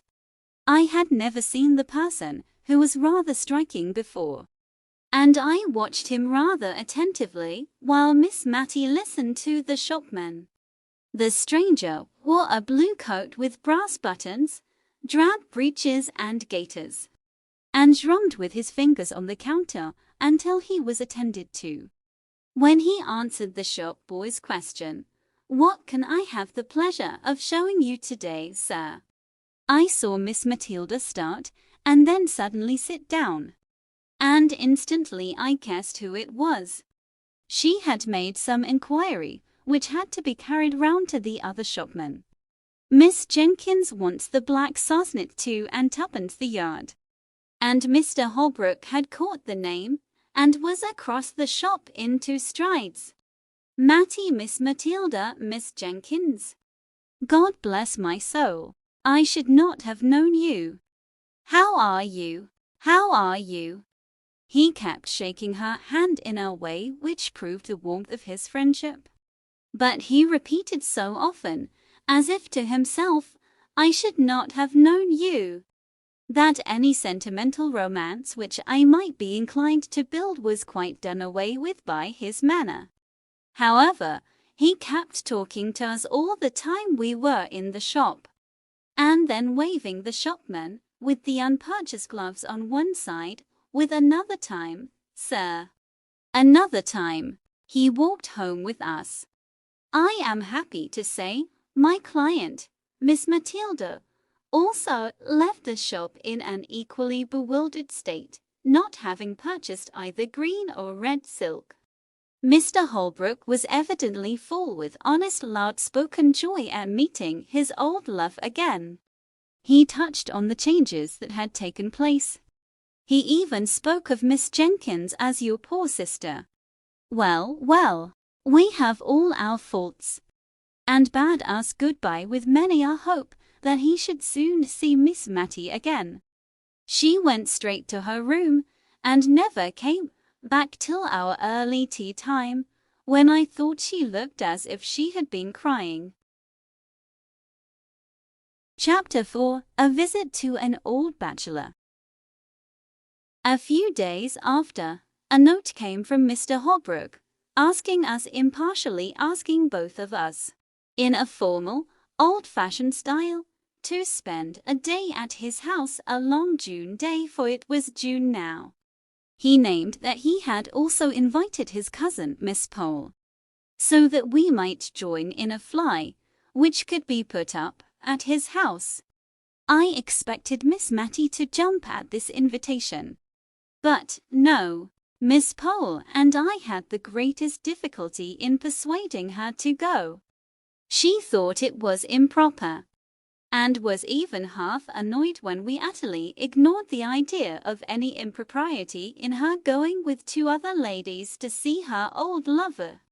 Then came a more serious difficulty. She did not think Deborah would have liked her to go. This took us half a day's good hard talking to get over.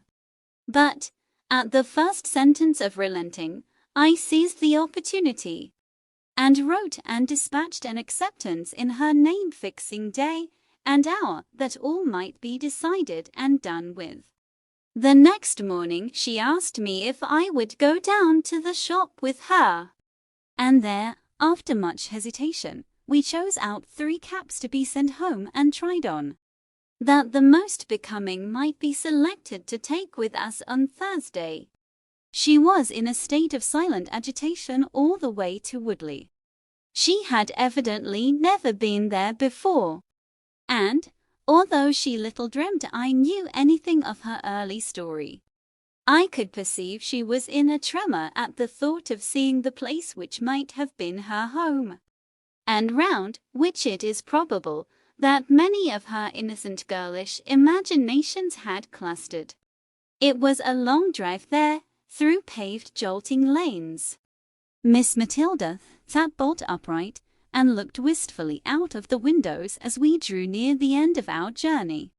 The aspect of the country was quiet and pastoral. Woodley stood among fields, and there was an old-fashioned garden where roses and currant bushes touched each other, and where the feathery asparagus formed a pretty background to the pinks and gilly-flowers. There was no drive up to the door. We got out at a little gate and walked up a straight box-edge path. "My cousin might make a drive, I think," said Miss Pole, who was afraid of the ache, and had only her cap on. "I think it is very pretty," said Miss Matty, with a soft plaintiveness in her voice, and almost in a whisper, for just then Mr. Holbrook appeared at the door, rubbing his hands in very effervescence of hospitality. He looked more like my idea of Don Quixote than ever, and yet the likeness was only external. His respectable housekeeper stood modestly at the door to bid us welcome, and, while she led the elder ladies upstairs to a bedroom, I begged to look about the garden. My request evidently pleased the old gentleman, who took me all round the place, and showed me his 26 cows, named after the different letters of the alphabet. As we went along, he surprised me occasionally by repeating apt and beautiful quotations from the poets, ranging easily from Shakespeare and George Herbert to those of our own day. He did this as naturally as if he were thinking aloud, and their true and beautiful words were the best expression he could find for what he was thinking or feeling. To be sure, he called Byron my Lord Byron, and pronounced the name of Goethe strictly in accordance with the English sound of the letters, as Goethe says, "Ye ever verdant palaces and sea." Altogether, I never met with a man, before or since, who had spent so long a life in a secluded and not impressive country, with ever-increasing delight in the daily and yearly change of season and beauty. When he and I went in, we found that dinner was nearly ready in the kitchen, for so I suppose the room ought to be called, as there were oak dressers and cupboards all round, or over by the side of the fireplace, and only a small Turkey carpet in the middle of the flag floor. The room might have been easily made into a handsome dark oak dining parlour by removing the oven and a few other appurtenances of a kitchen, which were evidently never used, the real cooking place being at some distance. The room in which we were expected to sit was a stiffly furnished, ugly apartment, but that in which we did sit was what Mr. Holbrook called the counting-house, where he paid his labourers their weekly wages at a great desk near the door. The rest of the pretty sitting-room looking into the orchard, and all covered over with dancing tree shadows, was filled with books. They lay on the ground, they covered the walls, they strewed the table. He was evidently half ashamed and half proud of his extravagance in this respect. They were of all kinds, poetry and wild weird tales prevailing. He evidently chose his books in accordance with his own tastes, not because such and such were classical or established favorites. "Ah," he said, "we farmers ought not to have much time for reading. Yet somehow one can't help it." "What a pretty room," said Miss Matty, sotto voce. "What a pleasant place," said I, aloud, almost simultaneously. "Nay, if you like it," replied he. "But can you sit on these great, black leather, three-cornered chairs? I like it better than the best parlour." But I thought ladies would take that for the smarter place. It was the smarter place, but, like most smart things, not at all pretty, or pleasant, or home-like.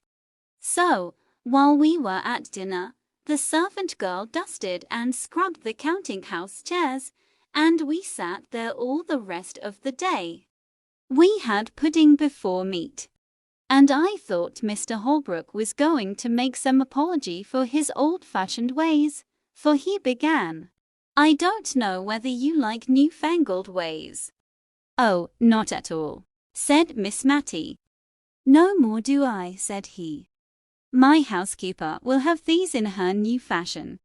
Or else I tell her that, when I was a young man, we used to keep strictly to my father's rule, no broth, no ball, no beef, and always began dinner with broth.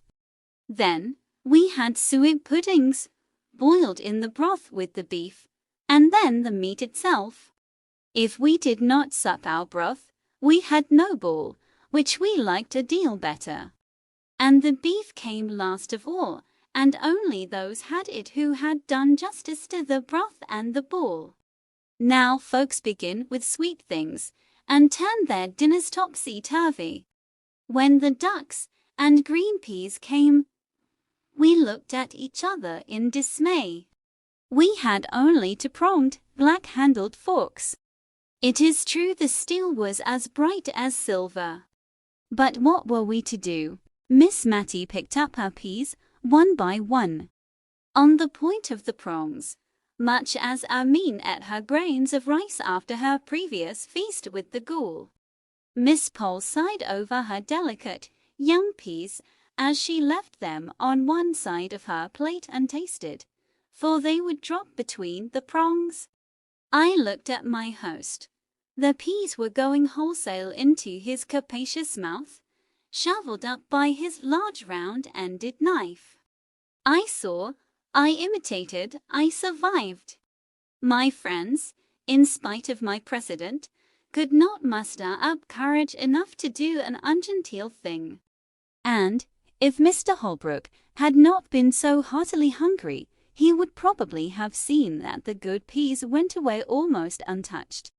After dinner, a clay pipe was brought in, and a spittoon, and, asking us to retire to another room, where he would soon join us. If we disliked tobacco smoke, he presented his pipe to Miss Matty and requested her to fill the bowl. This was a compliment to a lady in his youth, but it was rather inappropriate to propose it as an honour to Miss Matty, who had been trained by her sister to hold smoking of every kind in utter abhorrence. But if it was a shock to her refinement, it was also a gratification to her feelings to be thus elected. So she daintily stuffed the strong tobacco into the pipe, and then we withdrew. "It is very pleasant dining with a bachelor," said Miss Matty softly, as we settled ourselves in the counting-house. "I only hope it is not improper. So many pleasant things are. What a number of books he has," said Miss Pole, looking round the room. "And how dusty they are. I think it must be like one of the great Dr. Johnson's rooms," said Miss Matty. "What a superior man your cousin must be." "Yes," said Miss Pole, "he's a great reader. But I am afraid he has got into very uncouth habits with living alone." "Oh, uncouth is too hard a word. I should call him eccentric." "Very clever people always are," replied Miss Matty. When Mr. Holbrook returned, he proposed a walk in the fields. But the two elder ladies were afraid of damp and dirt, and had only very unbecoming calashes to put on over their caps. So they declined, and I was again his companion in a turn which he said he was obliged to take to see after his men. He strode along, either wholly forgetting my existence, or soothed into silence by his pipe, and yet it was not silence exactly. He walked before me with a stooping gait, his hands clasped behind him, and, as some tree or cloud, or glimpse of distant upland pastures, struck him, he quoted poetry to himself, saying it out loud in a grand sonorous voice, with just the emphasis that true feeling and appreciation give. We came upon an old cedar tree, which stood at one end of the house. The cedar spreads his dark green layers of shade. Capital term, layers. Wonderful man. I did not know whether he was speaking to me or not, but I put in an assenting wonderful, although I knew nothing about it, just because I was tired of being forgotten and of being consequently silent. He turned sharp round. You may say wonderful. Why, when I saw the review of his poems in Blackwood, I set off within an hour, and walked 7 miles to Miss Elton, for the horses were not in the way, and ordered them. Now, what color are ash buds in March? Is the man going mad? Thought I. He is very like Don Quixote. What color are they, I say? Repeated he vehemently. I am sure I don't know, sir, said I, with the meekness of ignorance. I knew you didn't. No more did I, an old fool that I am. Till this young man comes and tells me. Black as ash buds in March. And I've lived all my life in the country. More shame for me not to know. Black, they are jet black, madam. And he went off again, swinging along to the music of some rhyme he had got hold of. When we came back, nothing would serve him, but he must read us the poems he had been speaking of. And Miss Pole encouraged him in his proposal, I thought, because she wished me to hear his beautiful reading, of which she had boasted. But she afterwards said it was because she had got to a difficult part of her crochet, and wanted to count her stitches without having to talk. Whatever he had proposed would have been right to Miss Matty, although she did fall sound asleep within 5 minutes after he had begun a long poem called Locksley Hall, and had a comfortable nap, unobserved, till he ended, when the cessation of his voice wakened her up, and she said, feeling that something was expected, and that Miss Pole was counting, What a pretty book! Pretty, madam, it's beautiful. Pretty indeed. Oh yes, I meant beautiful, said she, fluttered at his disapproval of her word. It is so like that beautiful poem of D.R. Johnson's my sister used to read. I forget the name of it. What was it, my dear? Turning to me. Which do you mean, ma'am? What was it about? I don't remember what it was about, and I've quite forgotten what the name of it was. But it was written by D.R. Johnson, and was very beautiful, and very like what Mr. Holbrook has just been reading. I don't remember it, said he reflectively. But I don't know D.R. Johnson's poems well. I must read them. As we were getting into the fly to return, I heard Mr. Holbrook say he should call on the ladies soon, and inquire how they got home. And this evidently pleased and fluttered Miss Matty at the time he said it. But after we had lost sight of the old house among the trees, her sentiments towards the master of it were gradually absorbed into a distressing wonder as to whether Martha had broken her word, and seized on the opportunity of her mistress's absence to have a follower. Martha looked good and steady and composed enough, as she came to help us out. She was always careful of Miss Matty, and tonight she made use of this unlucky speech. Dear ma'am, to think of your going out in an evening in such a thin shawl. It's no better than muslin. At your age, ma'am, you should be careful. My age, said Miss Matty, almost speaking crossly for her, for she was usually gentle. My age. Why, how old do you think I am, that you talk about my age? Well, ma'am, I should say you were not far short of 60, but folks' looks is often against them, and I'm sure I meant no harm. Martha, I'm not yet 52, said Miss Matty, with grave emphasis. For probably the remembrance of her youth had come very vividly before her this day, and she was annoyed at finding that golden time so far away in the past. But she never spoke of any former and more intimate acquaintance with Mr. Holbrook. She had probably met with so little sympathy in her early love that she had shut it up close in her heart. And it was only by a sort of watching, which I could hardly avoid since Miss Pole's confidence, that I saw how faithful her poor heart had been in its sorrow and its silence. She gave me some good reason for wearing her best cap every day, and sat near the window, in spite of her rheumatism, in order to see without being seen, down into the street. He came, he put his open palms upon his knees, which were far apart, as he sat with his head bent down, whistling.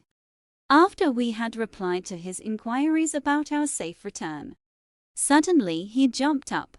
"Well, madam, have you any commands for Paris?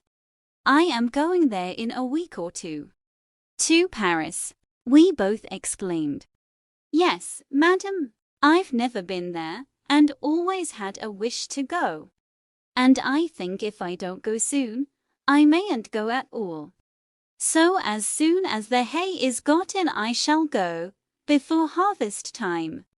We were so much astonished that we had no commissions. Just as he was going out of the room, he turned back, with his favorite exclamation, "God bless my soul, madam. But I nearly forgot half my errand. Here are the poems for you admired so much the other evening at my house." He tugged away at a parcel in his coat pocket. "Goodbye, miss," said he. "Goodbye, Mattie. Take care of yourself." And he was gone. But he had given her a book, and he had called her Mattie, just as he used to do 30 years ago. "I wish he would not go to Paris," said Miss Matilda anxiously. "I don't believe frogs will agree with him. He used to have to be very careful what he ate, which was curious in so strong-looking a young man." Soon after this I took my leave, giving many an injunction to Martha to look after her mistress, and to let me know if she thought that Miss Matilda was not so well, in which case I would volunteer a visit to my old friend, without noticing Martha's intelligence to her. Accordingly, I received a line or two from Martha every now and then. And, about November, I had a note to say her mistress was very low and sadly off her food. And the account made me so uneasy that, although Martha did not decidedly summon me, I packed up my things and went. I received a warm welcome, in spite of the little flurry produced by my impromptu visit, for I had only been able to give a day's notice. Miss Matilda looked miserably ill, and I prepared to comfort and cosset her. I went down to have a private talk with Martha. "How long has your mistress been so poorly?" I asked as I stood by the kitchen fire. "Well, I think it's better than a fortnight." "It is, I know. It was one Tuesday, after Miss Pole had been, that she went into this moping way. I thought she was tired, and it would go off with a night's rest. But no, she has gone on and on ever since, till I thought it my duty to write to you, ma'am." "You did quite right, Martha. It is a comfort to think she has so faithful a servant about her. And I hope you find your place comfortable." "Well, ma'am, Mrs. is very kind, and there's plenty to eat and drink, and no more work, but what I can do easily but—" Martha hesitated. "But what, Martha?" "Why, it seems so hard of Mrs. not to let me have any followers. There's such lots of young fellows in the town, and many a one has as much as offered to keep company with me. And I may never be in such a likely place again, and it's like wasting an opportunity. Many a girl, I know, would have unbeknownst to Mrs. But I've given my word, and I'll stick to it. Or else this is just the house for Mrs. never to be the wiser if they did come. And it's such a capable kitchen, there's such dark corners in it, I'd be bound to hide anyone. I counted up last Sunday night, for I'll not deny I was crying, because I had to shut the door in J.E.M. Hearn's face, and he's a steady young man, fit for any girl. Only I had given Mrs. my word." Martha was all but crying again, and I had little comfort to give her, for I knew, from old experience, of the horror with which both the Miss Jenkinses looked upon followers. And in Miss Mattie's present nervous state this dread was not likely to be lessened. I went to see Miss Pole the next day, and took her completely by surprise, for she had not been to see Miss Matilda for 2 days. And now I must go back with you, my dear, for I promised to let her know how Thomas Holbrook went on. And, I'm sorry to say, his housekeeper has sent me word today that he hasn't long to live. Poor Thomas! That journey to Paris was quite too much for him. His housekeeper says he has hardly ever been round his fields since, but just sits with his hands on his knees in the counting-house, not reading or anything, but only saying what a wonderful city Paris was. Paris has much to answer for if it's killed my cousin Thomas, for a better man never lived. Does Miss Matilda know of his illness? Asked I in new light as to the cause of her indisposition dawning upon me. Dear, to be sure, yes. Has not she told you? I let her know a fortnight ago, or more, when first I heard of it. How odd she shouldn't have told you. Not at all, I thought, but I did not say anything.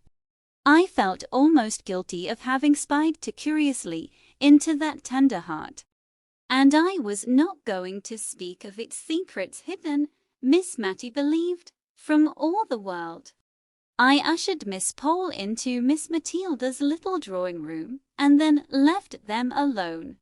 But I was not surprised when Mother came to my bedroom door to ask me to go down to dinner alone, for that Mrs. had one of her bad headaches. She came into the drawing-room at tea-time, but it was evidently an effort to her, and, as if to make up for some reproachful feeling against her late sister, Miss Jenkins, which had been troubling her all the afternoon, and for which she now felt penitent, she kept telling me how good and how clever Deborah was in her youth, how she used to settle what gowns they were to wear at all the parties, faint, ghostly ideas of grim parties, far away in the distance, when Miss Mattie and Miss Pole were young, and how Deborah and her mother had started the Benefit Society for the Poor, and taught girls cooking and plain sewing, and how Deborah had once danced with a lord, and how she used to visit at Sir Peter Arley's and tried to remodel the quiet rectory establishment on the plans of Arley Hall, where they kept 30 servants, and how she had nursed Miss Mattie through a long, long illness, of which I had never heard before, but which I now dated in my own mind as following the dismissal of the suit of Mr. Holbrook. So we talked softly and quietly of old times through the long November evening. The next day Miss Pole brought us word that Mr. Holbrook was dead. Miss Mattie heard the news in silence. In fact, from the account of the previous day, it was only what we had to expect. Miss Pole kept calling upon us for some expression of regret, by asking if it was not sad that he was gone, and saying, "To think of that pleasant day, last June, when he seemed so well.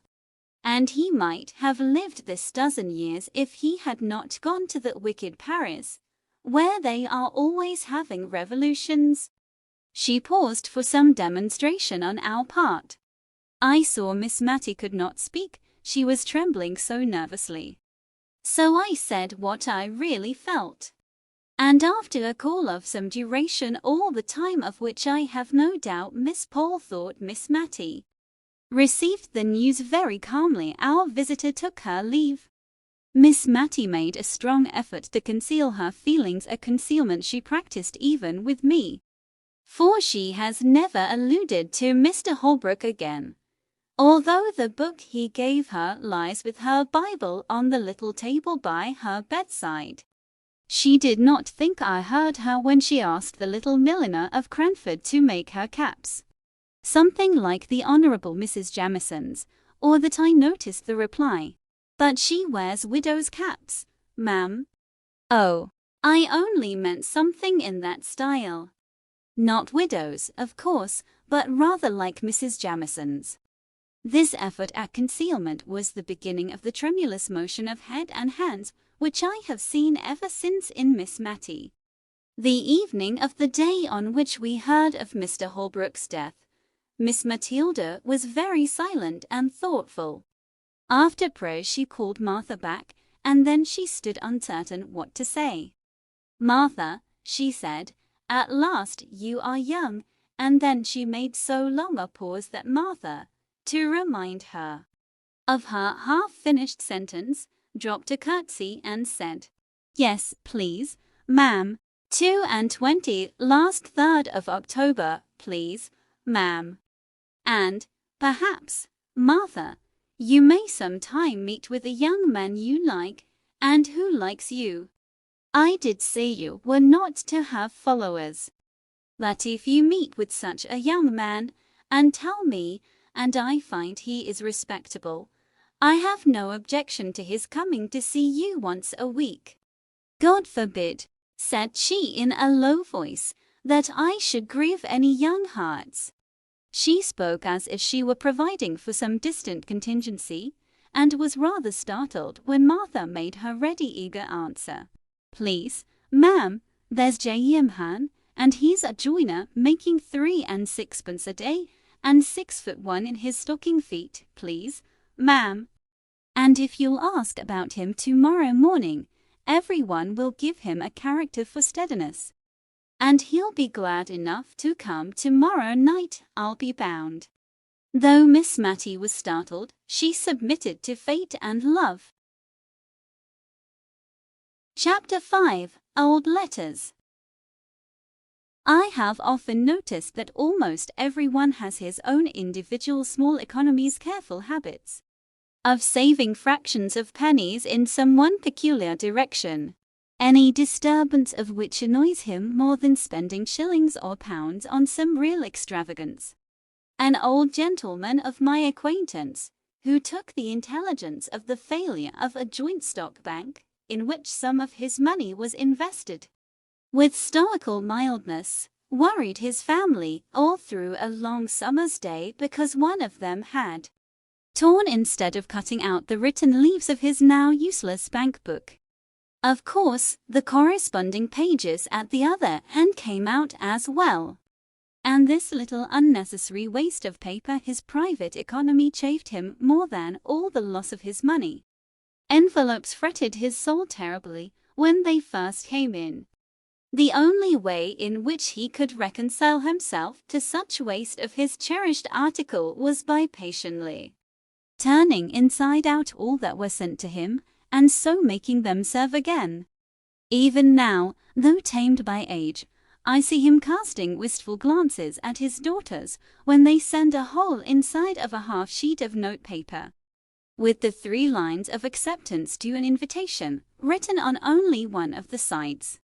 I am not above owning that I have this human weakness myself. String is my foible. My pockets get full of little hanks of it, picked up and twisted together, ready for uses that never come.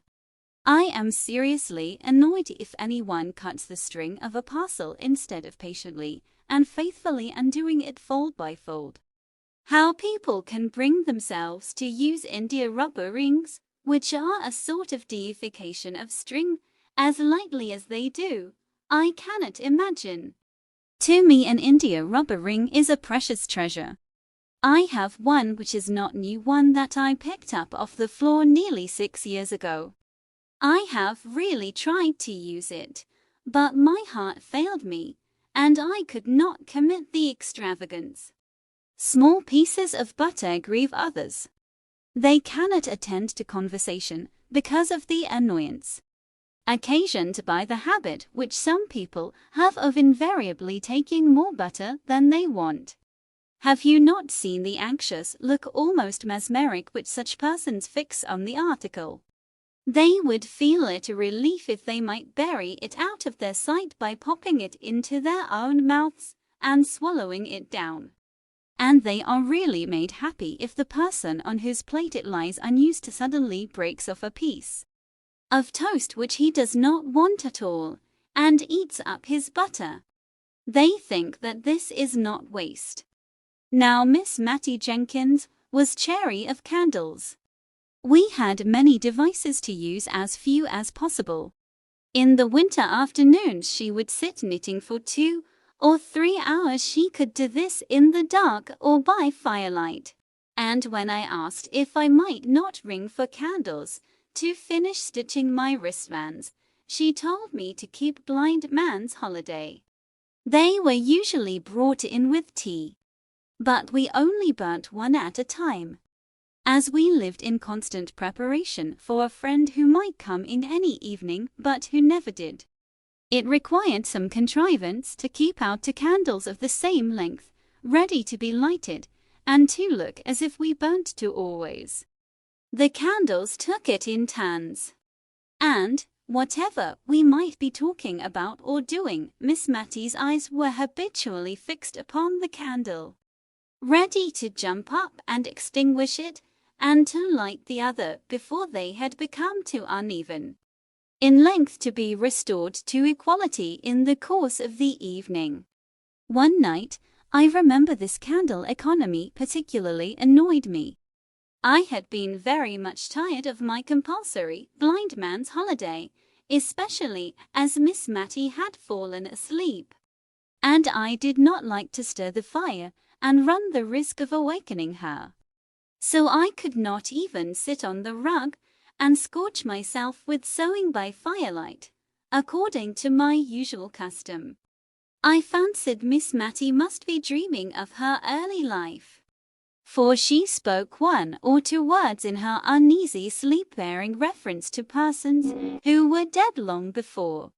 When Martha brought in the lighted candle and tea, Miss Mattie started into wakefulness with a strange, bewildered look around, as if we were not the people she expected to see about her. There was a little sad expression that shadowed her face as she recognized me, but immediately afterwards she tried to give me her usual smile. All through tea time her talk ran upon the days of her childhood and youth. Perhaps this reminded her of the desirableness of looking over all the old family letters, and destroying such as ought not to be allowed to fall into the hands of strangers. For she had often spoken of the necessity of this task, but had always shrunk from it, with a timid dread of something painful. Tonight, however, she rose up after tea and went for them in the dark, for she piqued herself on the precise neatness of all her chamber arrangements, and used to look uneasily at me when I lighted a bed candle to go to another room for anything. When she returned there was a faint, pleasant smell of Tonquin beans in the room. I had always noticed this scent about any of the things which had belonged to her mother, and many of the letters were addressed to her, yellow bundles of love letters, 60 or 70 years old. Miss Mattie undid the packet with a sigh, but she stifled it directly, as if it were hardly right to regret the flight of time or of life either. We agreed to look them over separately, each taking a different letter out of the same bundle, and describing its contents to the other before destroying it. I never knew what sad work the reading of old letters was before that evening, though I could hardly tell why. The letters were as happy as letters could be, at least those early letters were. There was in them a vivid and intense sense of the present time, which seemed so strong and full, as if it could never pass away, and as if the warm, living hearts that so expressed themselves could never die and be as nothing to the sunny earth. I should have felt less melancholy, I believe, if the letters had been more so. I saw the tears stealing down the well-worn furrows of Miss Mattie's cheeks, and her spectacles often wanted wiping. I trusted at last that she would light the other candle, for my own eyes were rather dim, and I wanted more light to see the pale, faded ink. But no, even through her tears, she saw and remembered her little economical ways.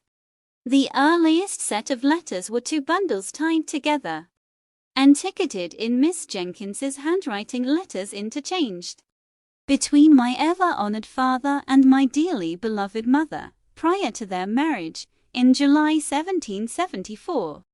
I should guess that the rector of Cranford was about 27 years of age when he wrote those letters.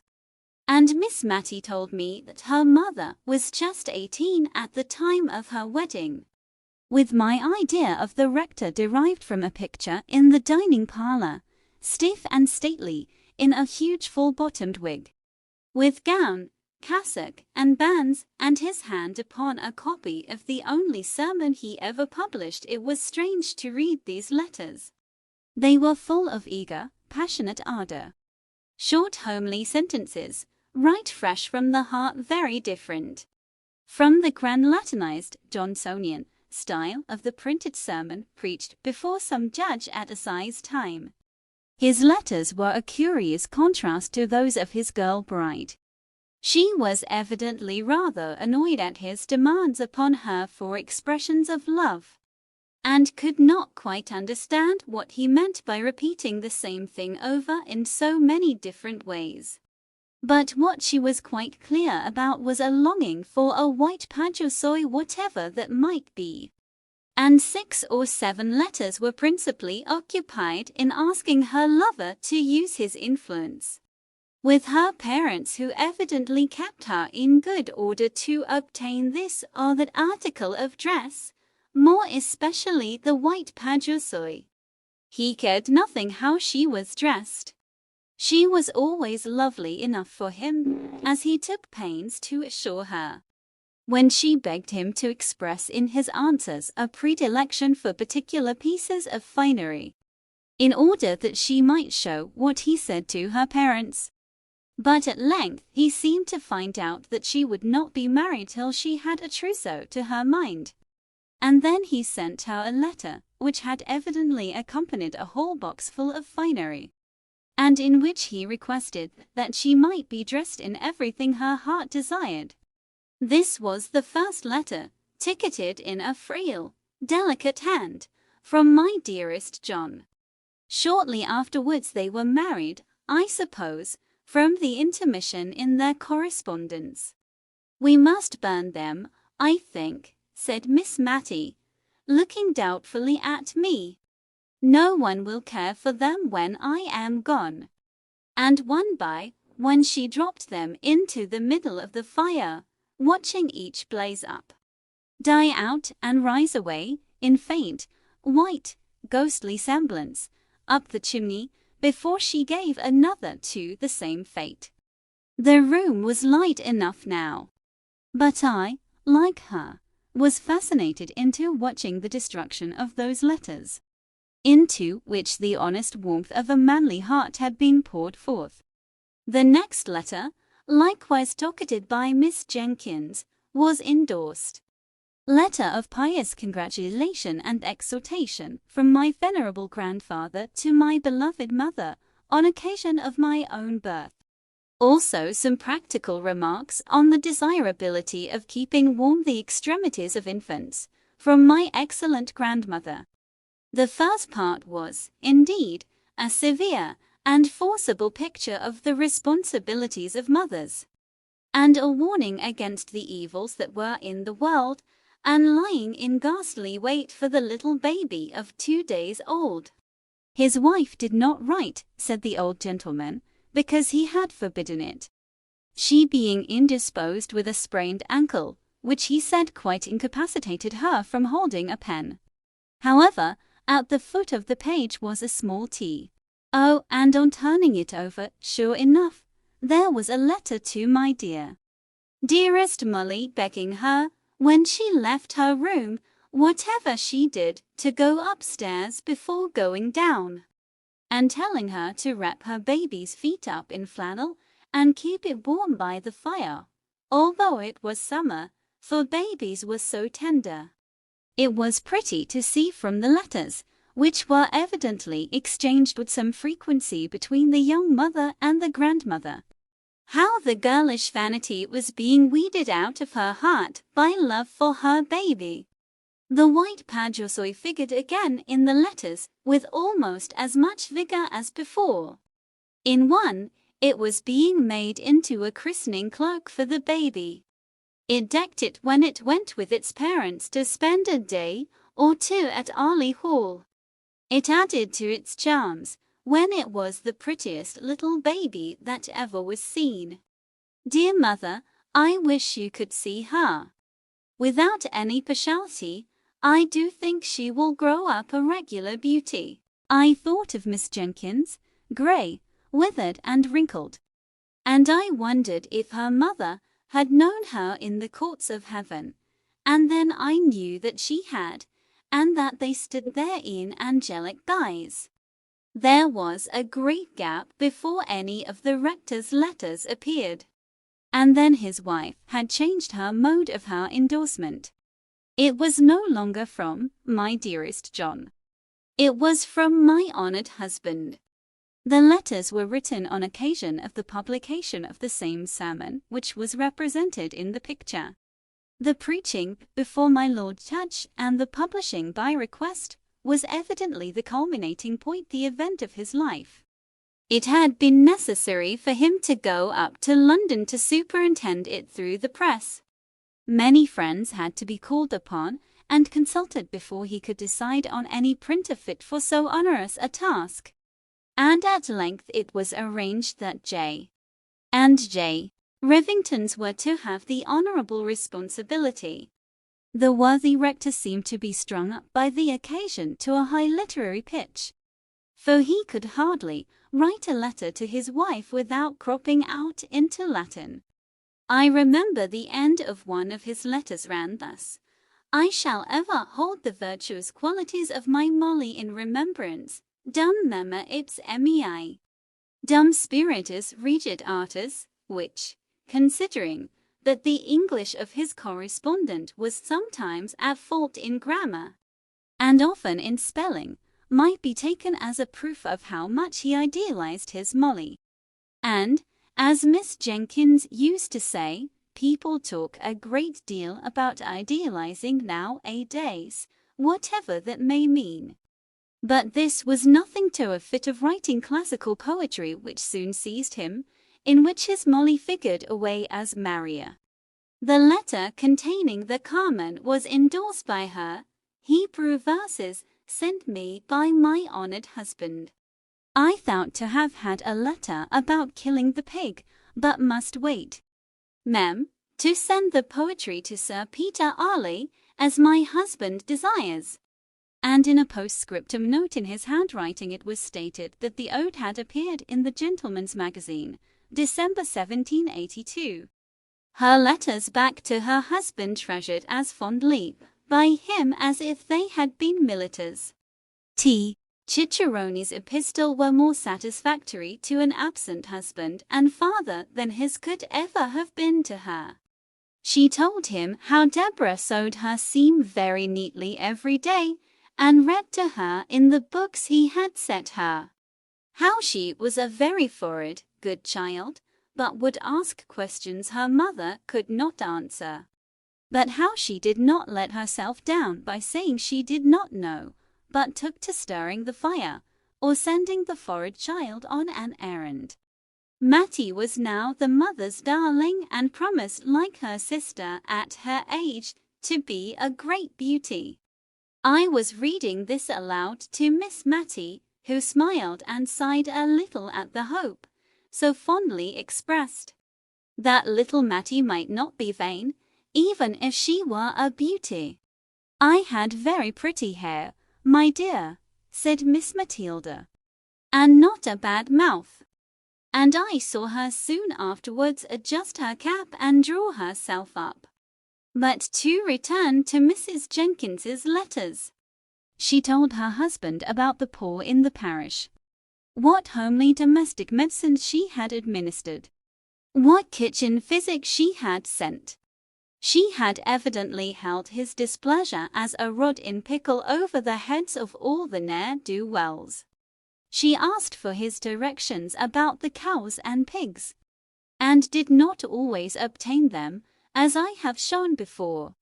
The kind old grandmother was dead when a little boy was born, soon after the publication of the sermon. But there was another letter of exhortation from the grandfather, more stringent and admonitory than ever. Now that there was a boy to be guarded from the snares of the world, he described all the various sins into which men might fall, until I wondered how any man ever came to a natural death. The gallows seemed as if it must have been the termination of the lives of most of the grandfather's friends and acquaintance, and I was not surprised at the way in which he spoke of this life being a vale of tears. It seemed curious that I should never have heard of this brother before, but I concluded that he had died young, or else surely his name would have been alluded to by his sisters. By and by we came to packets of Miss Jenkins's letters. These Miss Matty did regret to burn. She said all the others had been only interesting to those who loved the writers, and that it seemed as if it would have hurt her to allow them to fall into the hands of strangers who had not known her dear mother, and how good she was, although she did not always spell quite in the modern fashion. But Deborah's letters were so very superior. Anyone might profit by reading them. It was a long time since she had read Mrs. Chapone, but she knew she used to think that Deborah could have said the same things quite as well. And as for Mrs. Carter, people thought a deal of her letters, just because she had written Epictetus. But she was quite sure Deborah would never have made use of such a common expression as I canna be fashed. Miss Matty did grudge burning these letters. It was evident. She would not let them be carelessly passed over with any quiet reading and skipping to myself. She took them from me and even lighted the second candle in order to read them aloud, with a proper emphasis, and without stumbling over the big words. Oh dear, how I wanted facts instead of reflections before those letters were concluded. They lasted us 2 nights, and I won't deny that I made use of the time to think of many other things, and yet I was always at my post at the end of each sentence. The rector's letters, and those of his wife and mother-in-law, had all been tolerably short and pithy, written in a straight hand, with the lines very close together. Sometimes the whole letter was contained on a mere scrap of paper. The paper was very yellow, and the ink very brown. Some of the sheets were as Miss Matty made me observe the old original post, with the stamp in the corner representing a postboy riding for life and twanging his horn. The letters of Mrs. Jenkins and her mother were fastened with a great round red wafer, for it was before Miss Edgeworth's patronage had banished wafers from polite society. It was evident, from the tenor of what was said, that francs were in great request, and were even used as a means of paying debts by needy members of Parliament. The rector sealed his epistles with an immense coat of arms, and showed by the care with which he had performed this ceremony that he expected they should be cut open, not broken by any thoughtless or impatient hand. Now, Miss Jenkins's letters were of a later date in form and writing. She wrote on the square sheet, which we have learned to call old-fashioned. Her hand was admirably calculated, together with her use of many-syllabled words, to fill up a sheet, and then came the pride and delight of crossing. Poor Miss Matty got sadly puzzled with this, for the words gathered size like snowballs, and towards the end of her letter Miss Jenkins used to become quite sesquipedalian. In one to her father, slightly theological and controversial in its tone. She had spoken of Herod, Tetrarch of Idumea. Miss Matty read it Herod Petrarch of Etruria and was just as well pleased as if she had been right. I can't quite remember the date, but I think it was in 1805 that Miss Jenkins wrote the longest series of letters, on occasion of her absence on a visit to some friends near Newcastle upon Tyne. These friends were intimate with the commandant of the garrison there, and heard from him of all the preparations that were being made to repel the invasion of Bonaparte, which some people imagined might take place at the mouth of the Tyne. Miss Jenkins was evidently very much alarmed, and the first part of her letters was often written in pretty intelligible English, conveying particulars of the preparations which were made in the family with whom she was residing against the dreaded event. The bundles of clothes that were packed up ready for a flight to Alston Moor, a wild hilly piece of ground between Northumberland and Cumberland. The signal that was to be given for this flight, and for the simultaneous turning out of the volunteers under arms, which said signal was to consist, if I remember rightly, in ringing the church bells in a particular and ominous manner. One day, when Miss Jenkins and her hosts were at a dinner party in Newcastle, this warning summons was actually given, not a very wise proceeding, if there be any truth in the moral attached to the fable of the boy and the wolf. But so it was, and Miss Jenkins, hardly recovered from her fright, wrote the next day to describe the sound, the breathless shock, the hurry and alarm. And then, taking breath, she added, "How trivial, my dear father, do all our apprehensions of the last evening appear, at the present moment, to calm and inquiring minds." And here Miss Matty broke in with, "But, indeed, my dear, they were not at all trivial or trifling at the time. I know I used to wake up in the night many a time, and think I heard the tramp of the French entering Cranford. Many people talked of hiding themselves in the salt mines, and meat would have kept capitally down there, only perhaps we should have been thirsty. And my father preached a whole set of sermons on the occasion. One set in the mornings, all about David and Goliath, to spirit up the people to fighting with spades or bricks if need were, and the other set in the afternoons, proving that Napoleon, that was another name for Boney, as we used to call him, was all the same as a Napoleon and a Baden. I remember my father rather thought he should be asked to print this last set, but the parish had, perhaps, had enough of them with hearing. Peter Marmaduke Jenkins, poor Peter, as Miss Matty began to call him, was at school at Shrewsbury by this time. The rector took up his pen and rubbed up his Latin once more, to correspond with his boy. It was very clear that the lads were what are called show letters.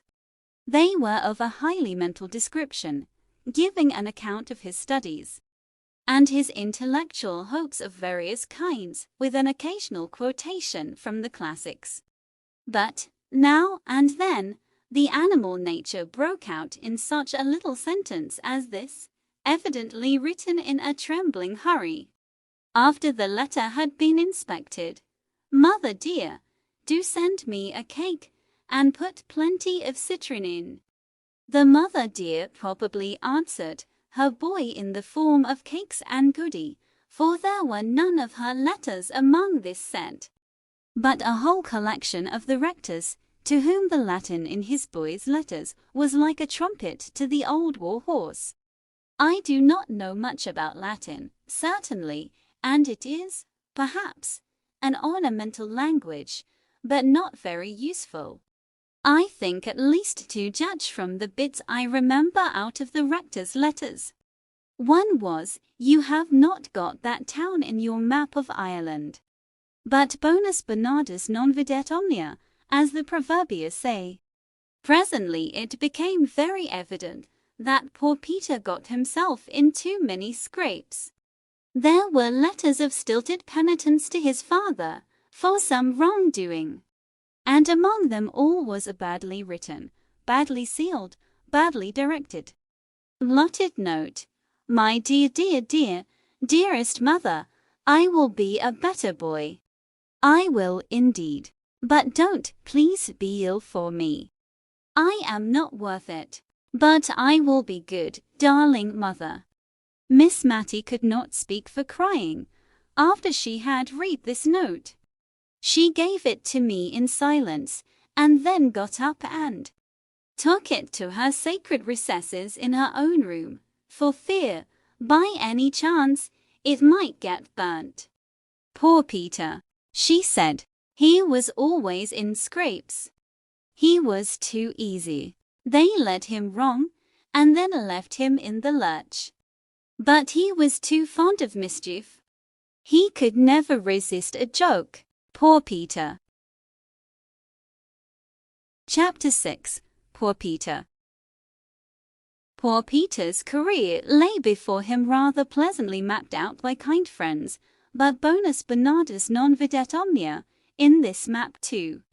He was to win honours at the Shrewsbury School and carry them thick to Cambridge. And after that, a living awaited him, the gift of his godfather, Sir Peter Arley. Poor Peter. His lot in life was very different to what his friends had hoped and planned. Miss Matty told me all about it, and I think it was a relief when she had done so. He was the darling of his mother, who seemed to dote on all her children, though she was, perhaps, a little afraid of Deborah's superior acquirements. Deborah was the favourite of her father, and when Peter disappointed him, she became his pride.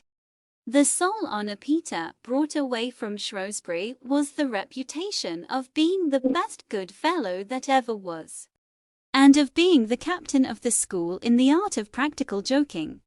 His father was disappointed, but set about remedying the matter in a manly way. He could not afford to send Peter to read with any tutor, but he could read with him himself. And Miss Matty told me much of the awful preparations in the way of dictionaries and lexicons that were made in her father's study the morning Peter began. My poor mother, said she, I remember how she used to stand in the hall, just near enough the study door to catch the tone of my father's voice. I could tell in a moment if all was going right by her face. And it did go right for a long time. What went wrong at last? Said I. That tiresome Latin, I dare say. No, it was not the Latin. Peter was in high favour with my father, for he worked up well for him. But he seemed to think that the Cranford people might be joked about and made fun of, and they did not like it. Nobody does. He was always hoaxing them. Hoaxing is not a pretty word, my dear, and I hope you won't tell your father I used it, for I should not like him to think that I was not choice in my language, after living with such a woman as Deborah. And be sure you never use it yourself. I don't know how it slipped out of my mouth, except it was that I was thinking of poor Peter, and it was always his expression. But he was a very gentlemanly boy in many things. He was like dear Captain Brown in always being ready to help any old person or a child. Still, he did like joking and making fun. And he seemed to think the old ladies in Cranford would believe anything. There were many old ladies living here then. We are principally ladies now, I know, but we are not so old as the ladies used to be when I was a girl. I could laugh to think of some of Peter's jokes. No, my dear, I won't tell you of them, because they might not shock you as they ought to do, and they were very shocking. He even took in my father once by dressing himself up as a lady that was passing through the town, and wished to see the rector of Cranford, who had published that admirable assize sermon. Peter said he was awfully frightened himself when he saw how my father took it all in, and even offered to copy out all his Napoleon Bonaparte sermons for her, for Peter was a lady then. He told me he was more terrified than he ever was before, all the time my father was speaking. He did not think my father would have believed him. And yet if he had not, it would have been a sad thing for Peter. As it was, he was none so glad of it, for my father kept him hard at work, copying out all those 12 Bonaparte sermons for the lady that was for Peter himself, you know. He was the lady, and once when he wanted to go fishing, Peter said, "Confound the woman." Very bad language, my dear. But Peter was not always so guarded as he should have been. My father was so angry with him, it nearly frightened me out of my wits. And yet I could hardly keep from laughing at the little curtsies Peter kept making, quite slyly, whenever my father spoke of the lady's excellent taste and sound discrimination. "Did Miss Jenkins know of these tricks?" said I. "Oh, no. Deborah would have been too much shocked. No, no one knew but me. I wish I had always known of Peter's plans. But sometimes he did not tell me. He used to say the old ladies in the town wanted something to talk about. But I don't think they did. They had the St. James's Chronicle 3 times a week, just as we have now, and we have plenty to say. And I remember the clacking noise there always was when some of the ladies got together. But, probably, schoolboys talk more than ladies. At last there was a terrible, sad thing happened. Miss Mattie got up, went to the door, and opened it. No one was there. She rang the bell for Martha, and when Martha came, her mistress told her to go for eggs to a farm at the other end of the town. "I will lock the door after you, Martha. You are not afraid to go, are you?" "No, ma'am, not at all. Jem Han will be only too proud to go with me." Miss Mattie drew herself up, and as soon as we were alone, she wished that Martha had more maidenly reserve. "We'll put out the candle, my dear. We can talk just as well by firelight, you know." There, well, you see, Deborah had gone from home for a fortnight or so. It was a very still, quiet day, I remember, overhead. And the lilacs were all in flower, so I suppose it was spring. My father had gone out to see some sick people in the parish. I recollect seeing him leave the house with his wig and shovel hat and cane. What possessed our poor Peter I don't know. He had the sweetest temper, and yet he always seemed to like to plague Deborah. She never laughed at his jokes, and thought him ungenteel, and not careful enough about improving his mind. And that vexed him. Well, he went to her room, it seems, and dressed himself in her old gown and shawl and bonnet. Just the things she used to wear in Cranford, and was known by everywhere. And he made the pillow into a little "You are sure you locked the door, my dear?" For I should not like anyone to hear into a little baby with white long clothes. It was only, as he told me afterwards, to make something to talk about in the town. He never thought of it as affecting Deborah.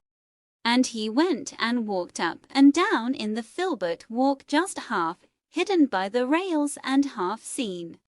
And he cuddled his pillow, just like a baby, and talked to it all the nonsense people do. Oh dear! And my father came stepping stately up the street, as he always did. And what should he see but a little black crowd of people, I dessay as many as 20, all peeping through his garden rails. So he thought, at first, they were only looking at a new rhododendron that was in full bloom, and that he was very proud of. And he walked slower, that they might have more time to admire. And he wondered if he could make out a sermon from the occasion, and thought, perhaps there was some relation between the rhododendrons and the lilies of the field. My poor father, when he came nearer, he began to wonder that they did not see him. But their heads were also close together, peeping and peeping. My father was amongst them, meaning, he said, to ask them to walk into the garden with him and admire the beautiful vegetable production. When, oh, my dear, I trembled to think of it, he looked through the rails himself, and saw I don't know what he thought he saw. But old Clare told me his face went quite grey-white with anger, and his eyes blazed out under his frowning black brows. And he spoke out, oh, so terribly, and bade them all stop where they were, not one of them to go, not one of them to stir a step.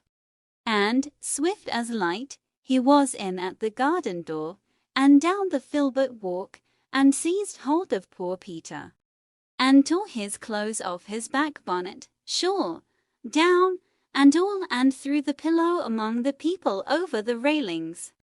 And then he was very, very angry indeed, and before all the people he lifted up his cane and flogged Peter. My dear, that boy's trick, on that sunny day, when all seemed going straight and well, broke my mother's heart, and changed my father for life. It did, indeed, old Clare said. Peter looked as white as my father, and stood as still as a statue to be flogged.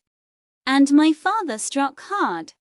When my father stopped to take breath, Peter said, "Have you done enough, sir?" quite hoarsely, and still standing quite quiet. I don't know what my father said, or if he said anything.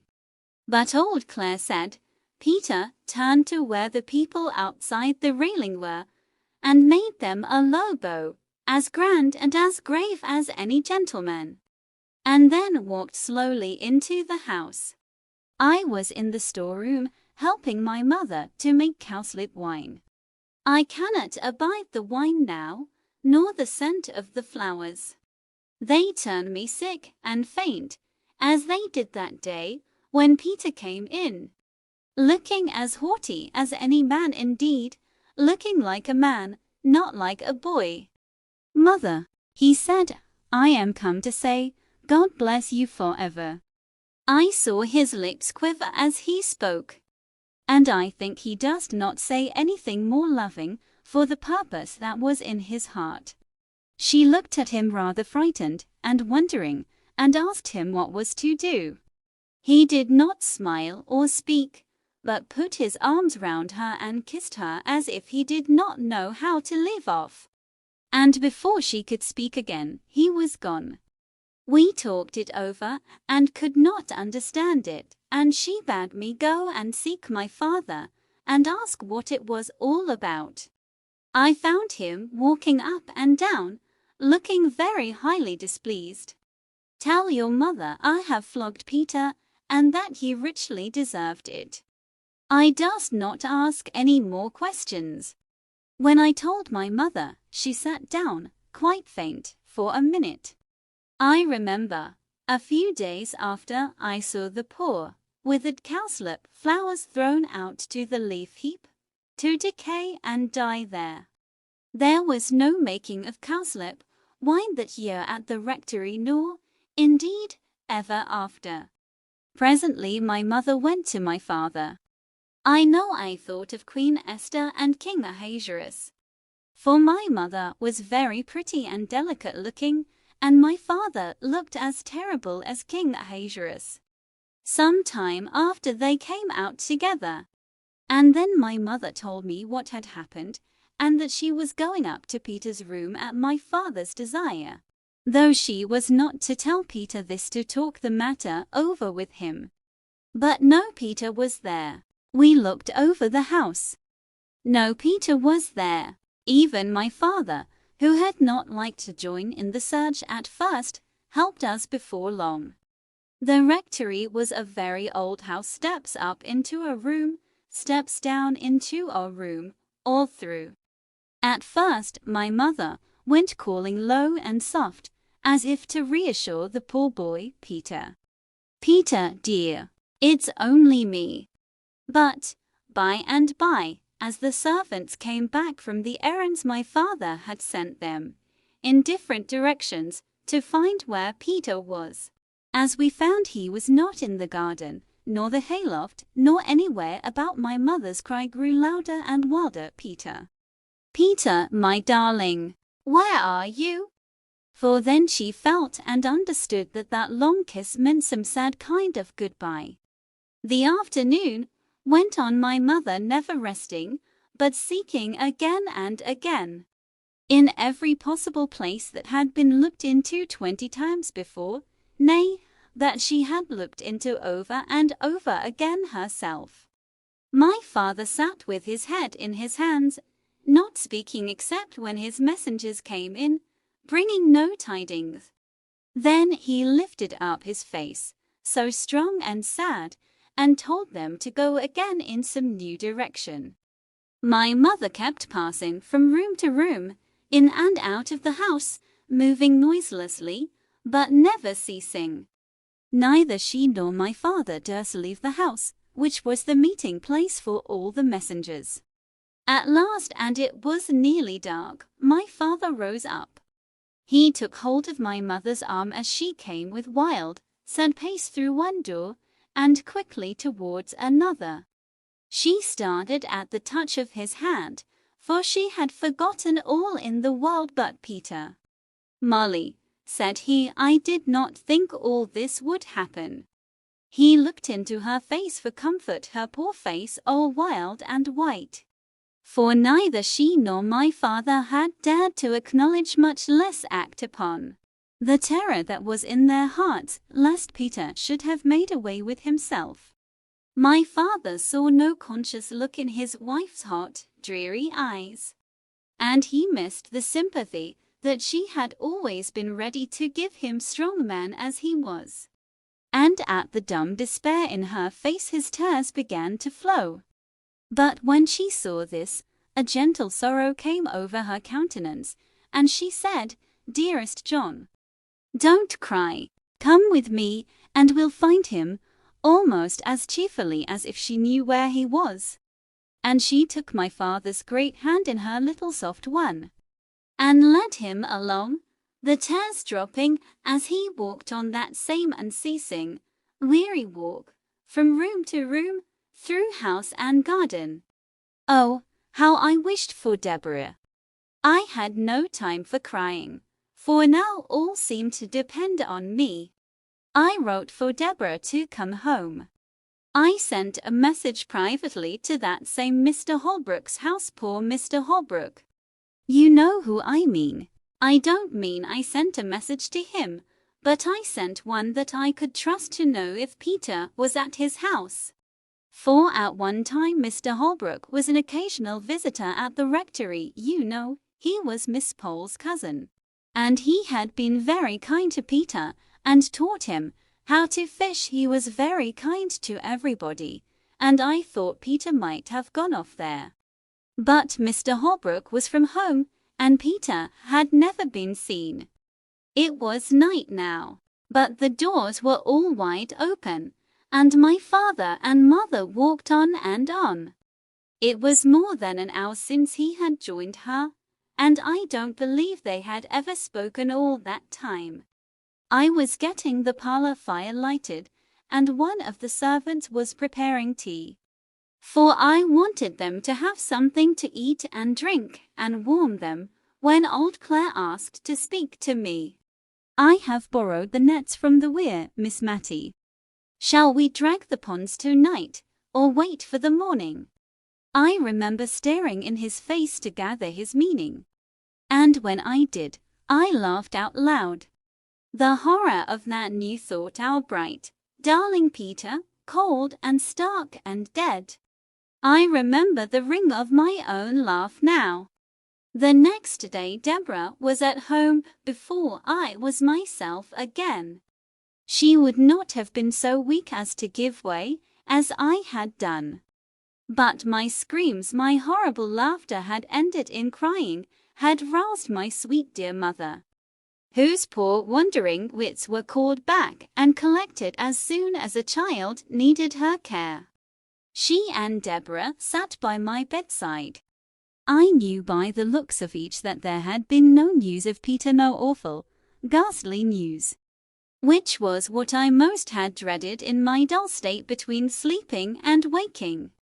The same result of all the searching had brought something of the same relief to my mother, to whom, I am sure, the thought that Peter might even then be hanging dead in some of the familiar home places had caused the never-ending walk of yesterday. Her soft eyes never were the same again after that. They had always a restless, craving look, as if seeking for what they could not find. Oh, it was an awful time, coming down like a thunderbolt on the still sunny day when the lilacs were all in bloom. Where was Mr. Peter? Said I. He had made his way to Liverpool. And there was war then, and some of the king's ships lay off the mouth of the Mersey. And they were only too glad to have a fine likely boy such as him, 5'9" he was, come to offer himself. The captain wrote to my father, and Peter wrote to my mother. Stay, those letters will be somewhere here. We lighted the candle, and found the captain's letter and Peter's too. And we also found a little simple begging letter from Mrs. Jenkins to Peter, addressed to him at the house of an old schoolfellow whither she fancied he might have gone. They had returned it unopened, and unopened it had remained ever since, having been inadvertently put by among the other letters of that time. This is it. My dearest Peter, you did not think we should be so sorry as we are, I know, or you would never have gone away. You are too good. Your father sits and sighs till my heart aches to hear him. He cannot hold up his head for grief. And yet he only did what he thought was right. Perhaps he has been too severe, and perhaps I have not been kind enough. But God knows how we love you, my dear only boy. Don't look so sorry you are gone. Come back and make us happy, who love you so much. I know you will come back. But Peter did not come back. That spring day was the last time he ever saw his mother's face. The writer of the letter, the last, the only person who had ever seen what was written in it, was dead long ago. And I, a stranger, not born at the time when this occurrence took place, was the one to open it. The captain's letter summoned the father and mother to Liverpool instantly, if they wished to see their boy. And, by some of the wild chances of life, the captain's letter had been detained somewhere, somehow.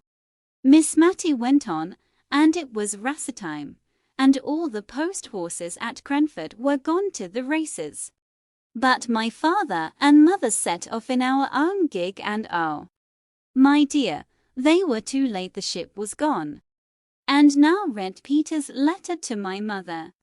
It was full of love and sorrow, and pride in his new profession, and a sore sense of his disgrace in the eyes of the people at Cranford, but ending with a passionate entreaty that she would come and see him before he left the Mersey.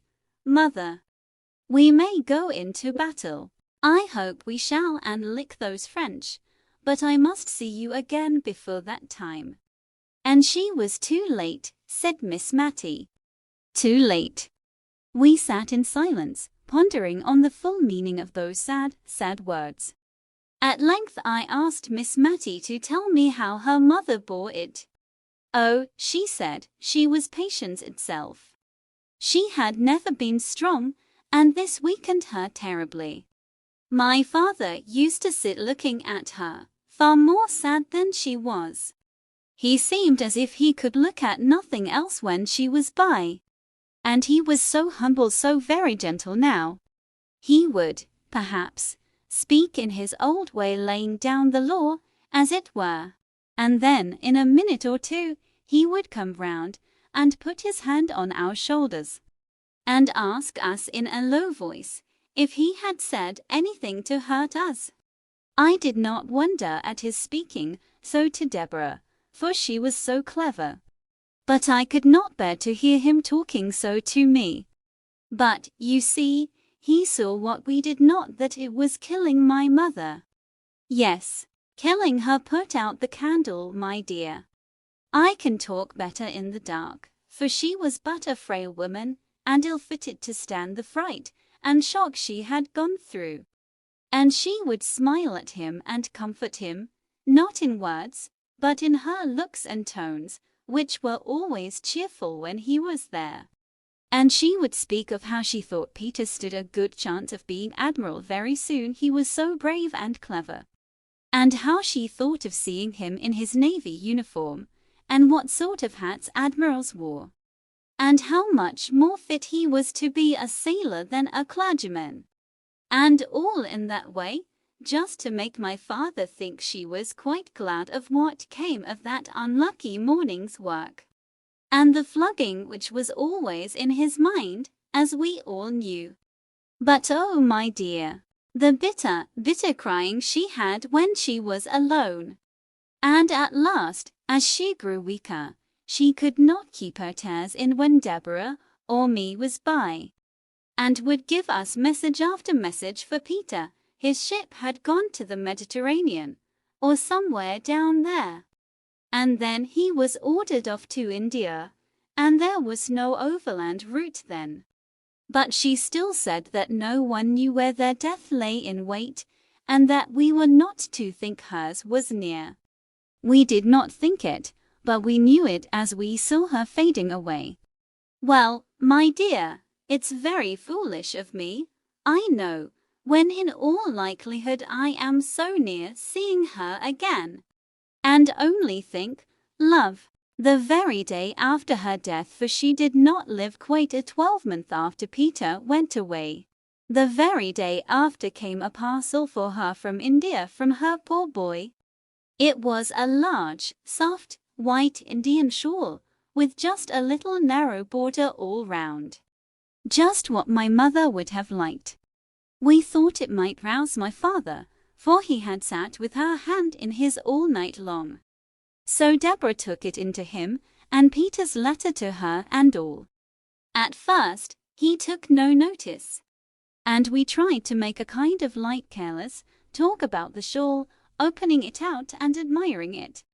Then, suddenly, he got up and spoke. "She shall be buried in it," he said. "Peter shall have that comfort." And she would have liked it. Well, perhaps it was not reasonable, but what could we do or say? One gives people in grief their own way. He took it up and felt it. It is just such a shawl as she wished for when she was married, and her mother did not give it her. I did not know of it till after, or she should have had it, she should. But she shall have it now. My mother looked so lovely in her death. She was always pretty, and now she looked fair and waxen, and younger than Deborah, as she stood trembling and shivering by her. We decked her in the long soft folds. She lay smiling as if pleased. And people came, all Cranford came to beg to see her, for they had loved her dearly, as well they might. And the countrywomen brought posies. Old Clare's wife brought some white violets and begged they might lie on her breast. Deborah said to me, the day of my mother's funeral, that if she had 100 offers she never would marry and leave my father. It was not very likely she would have so many. I don't know that she had one. But it was not less to her credit to say so. She was such a daughter to my father as I think there never was before or since.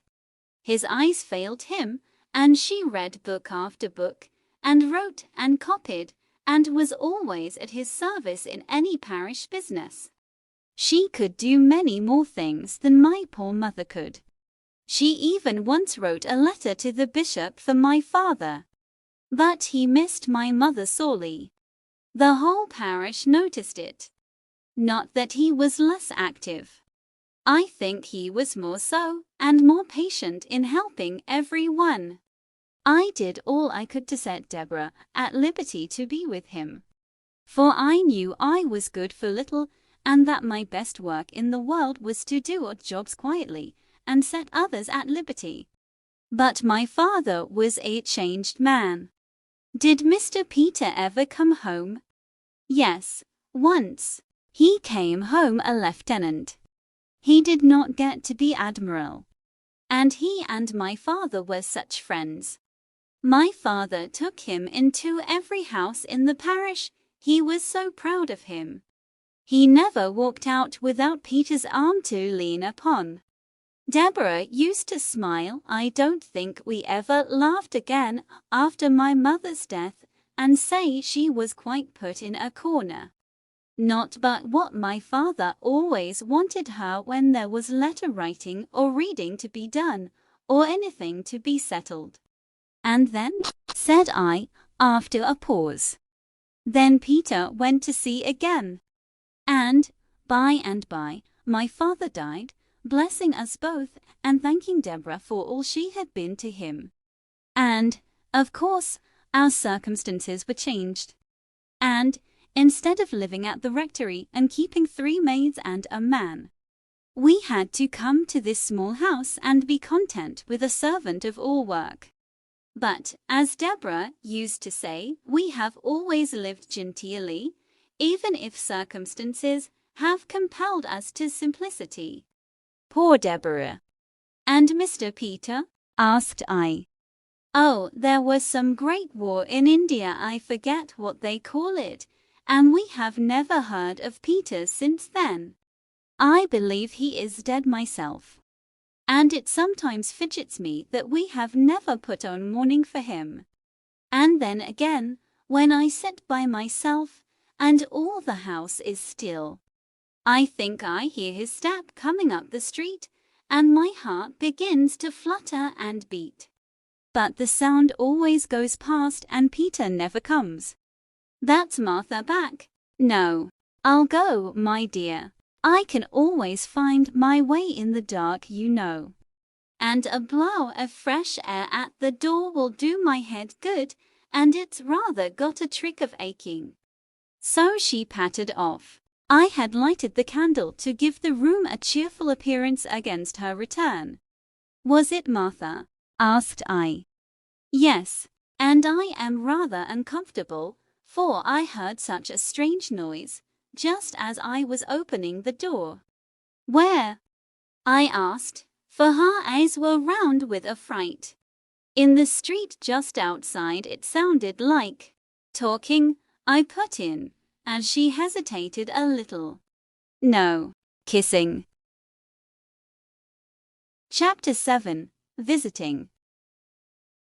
One morning, as Miss Matty and I sat at our work, it was before 12 o'clock. And Miss Matty had not changed the cap with yellow ribbons that had been Miss Jenkins's best, and which Miss Matty was now wearing out in private, putting on the one made in imitation of Mrs. Jamison's at all times when she expected to be seen. Martha came up and asked if Miss Betty Barker might speak to her mistress. Miss Matty assented and quickly disappeared to change the yellow ribbons, while Miss Barker came upstairs. But, as she had forgotten her spectacles, and was rather flurried by the unusual time of the visit, I was not surprised to see her return with one cap on the top of the other. She was quite unconscious of it herself, and looked at us with bland satisfaction. Nor do I think Miss Barker perceived it. For, putting aside the little circumstance that she was not so young as she had been, she was very much absorbed in her errand. which she delivered herself of with an oppressive modesty that found vent in endless apologies.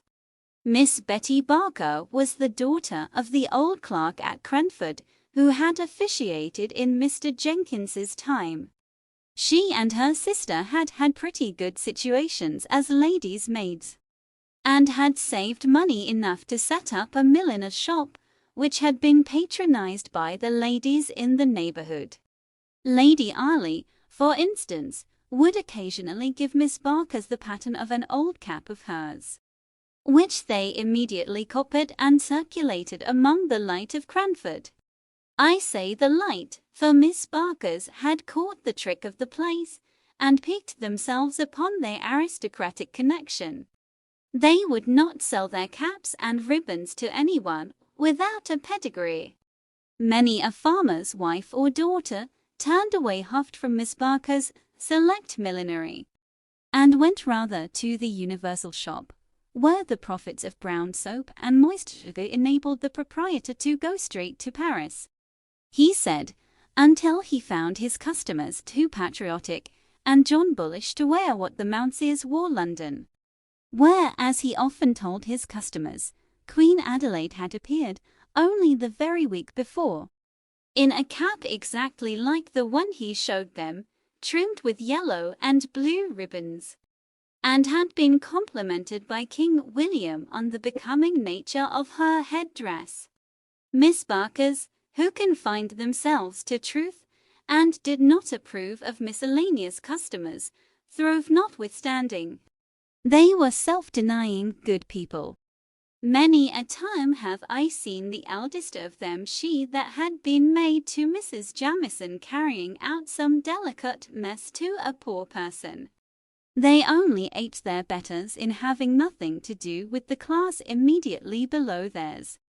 And when Miss Barker died, their profits and income were found to be such that Miss Betty was justified in shutting up shop and retiring from business. She also, as I think I have before said, set up her cow, a mark of respectability in Cranford almost as decided as setting up a gig is among some people.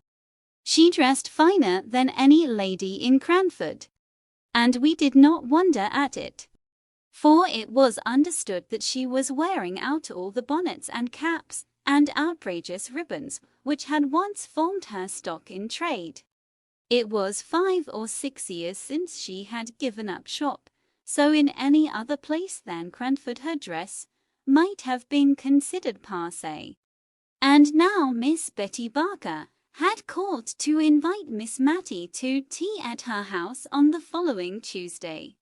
She gave me also an impromptu invitation, as I happened to be a visitor, though I could see she had a little fear lest, since my father had gone to live in Drumble, he might have engaged in that horrid cotton trade, and so dragged his family down out of aristocratic society.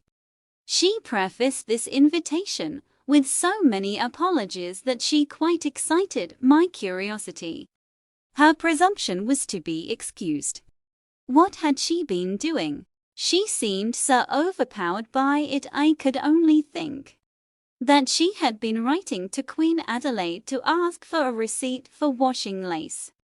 But the act which she so characterized was only an invitation she had carried to her sister's former mistress, Mrs. Jamison. Her former occupation considered, could Miss Mattie excuse the liberty? Ah, thought I, she has found out that double cap, and is going to rectify Miss Mattie's headdress. No, it was simply to extend her invitation to Miss Mattie and to me. Miss Mattie bowed acceptance, and I wondered that, in the graceful action, she did not feel the unusual weight and extraordinary height of her headdress. But I do not think she did, for she recovered her balance, and went on talking to Miss Betty in a kind, condescending manner, very different from the fidgety way she would have had if she had suspected how singular her appearance was. Mrs. Jamison is coming, I think you said? Asked Miss Mattie. Yes, Mrs. Jamieson most kindly and condescendingly said she would be happy to come. One little stipulation she made, that she should bring Carlo. I told her that if I had a weakness, it was for dogs. And Miss Pole? Questioned Miss Mattie, who was thinking of her pool at preference, in which Carlo would not be available as a partner.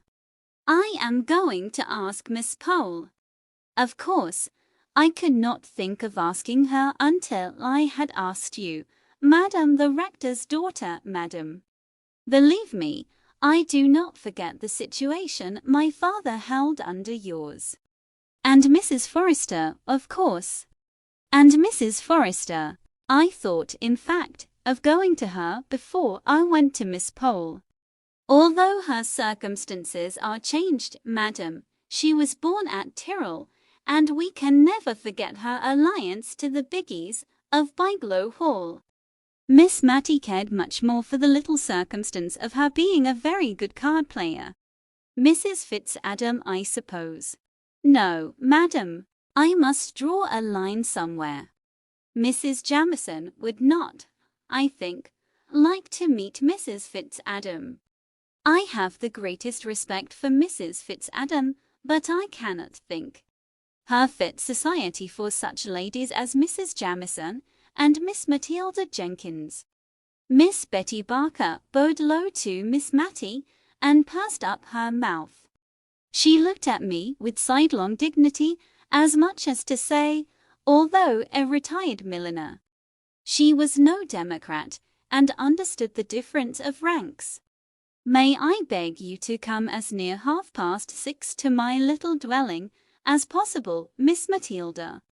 Mrs. Jamieson dines at 5, but has kindly promised not to delay her visit beyond that time, 6:30. And with a swimming curtsy Miss Betty Barker took her leave. My prophetic soul foretold a visit that afternoon from Miss Pole, who usually came to call on Miss Matilda after any event, or indeed in sight of any event to talk it over with her. Miss Betty told me it was to be a choice and select few, said Miss Pole, as she and Miss Mattie compared notes. Yes, so she said, not even Mrs. Fitzadam. Now Mrs. Fitzadam was the widowed sister of the Cranford surgeon, whom I have named before. Their parents were respectable farmers, content with their station.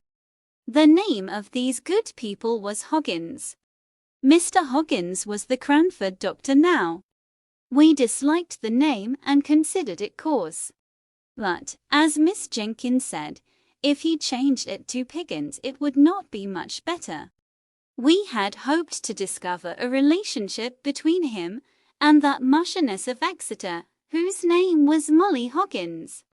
But the man, careless of his own interests, utterly ignored and denied any such relationship.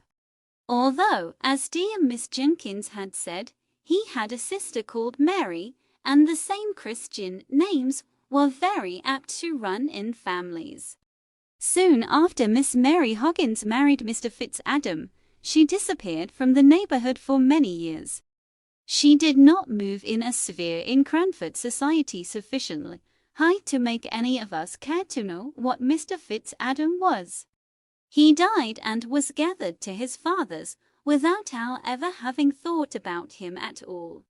And then Mrs. Fitzadam reappeared in Cranford as bold as a lion, Miss Pole said, a well-to-do widow, dressed in rustling black silk, so soon after her husband's death that poor Miss Jenkins was justified in the remark she made, that bombazine would have shown a deeper sense of her loss.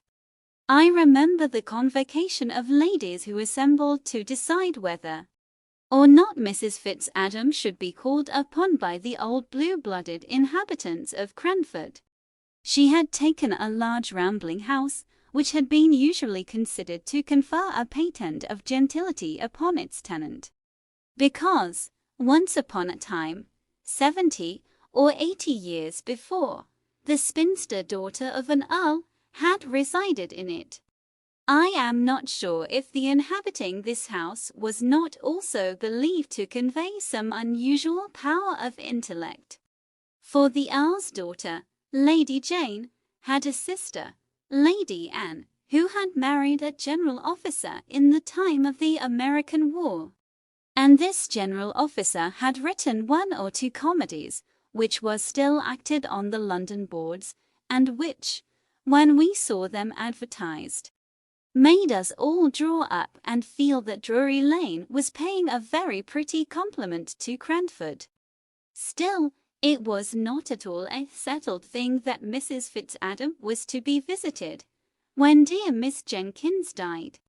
And, with her, something of the clean knowledge of the strict code of gentility went out too.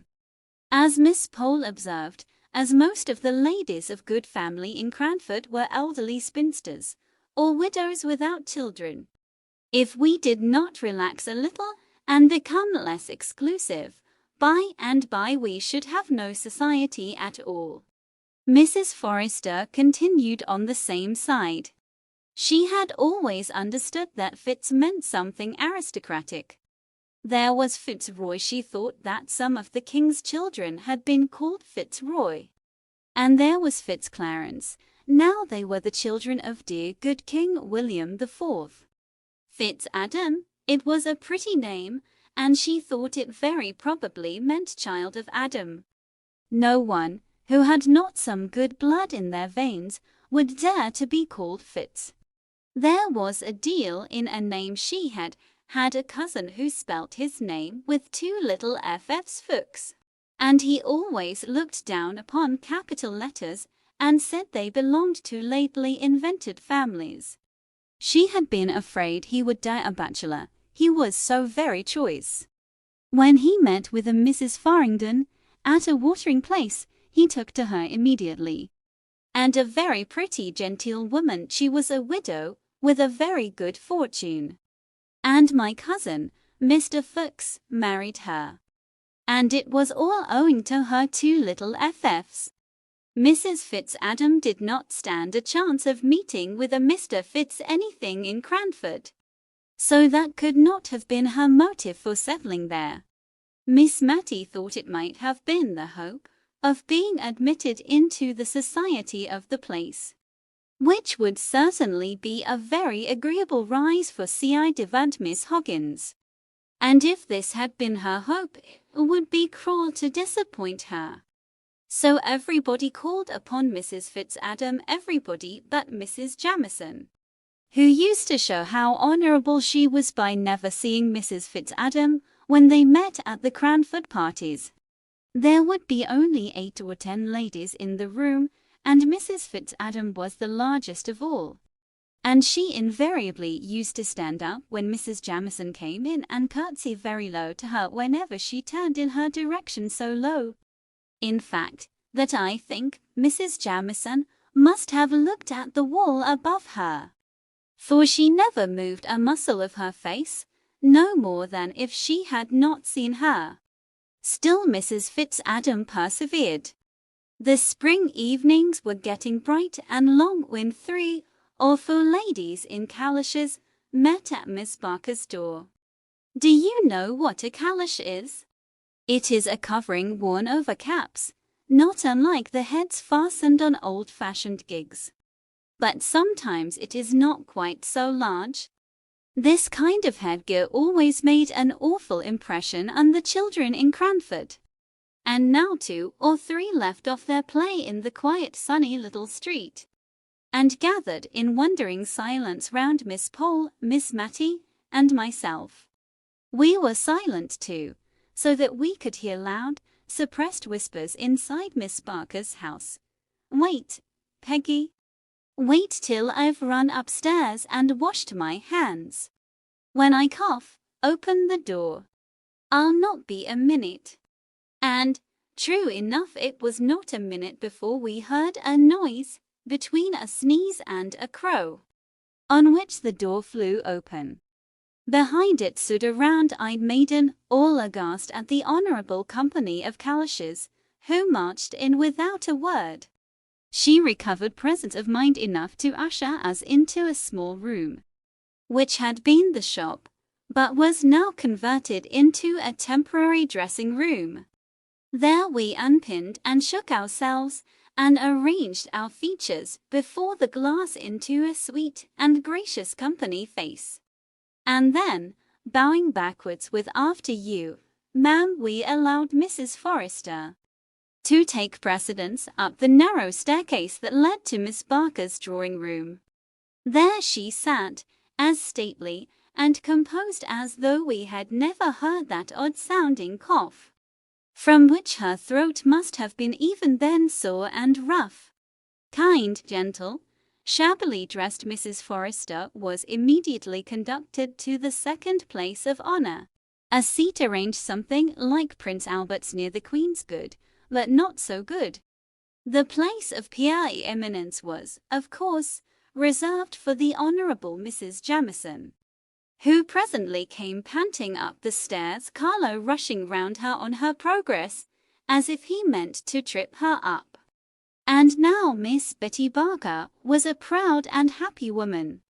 She stirred the fire, and shut the door, and sat as near to it as she could, quite on the edge of her chair, when Peggy came in, tottering under the weight of the tea-tray.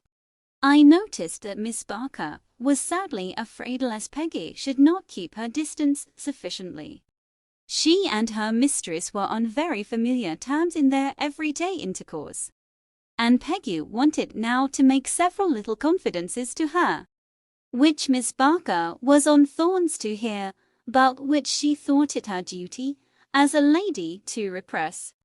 So she turned away from all Peggy's asides and signs. But she made one or two very malapropos answers to what was said, and at last, seized with a bright idea, she exclaimed, "Poor, sweet Carlo! I'm forgetting him. Come downstairs with me, poor-itty doggy, and it shall have its tea, it shall." In a few minutes she returned, bland and benignant as before. But I thought she had forgotten to give the poor-itty doggy anything to eat, judging by the avidity with which he swallowed down chance pieces of cake. The tea-tray was abundantly loaded. I was pleased to see it, I was so hungry. But I was afraid the ladies present might think it vulgarly heaped up.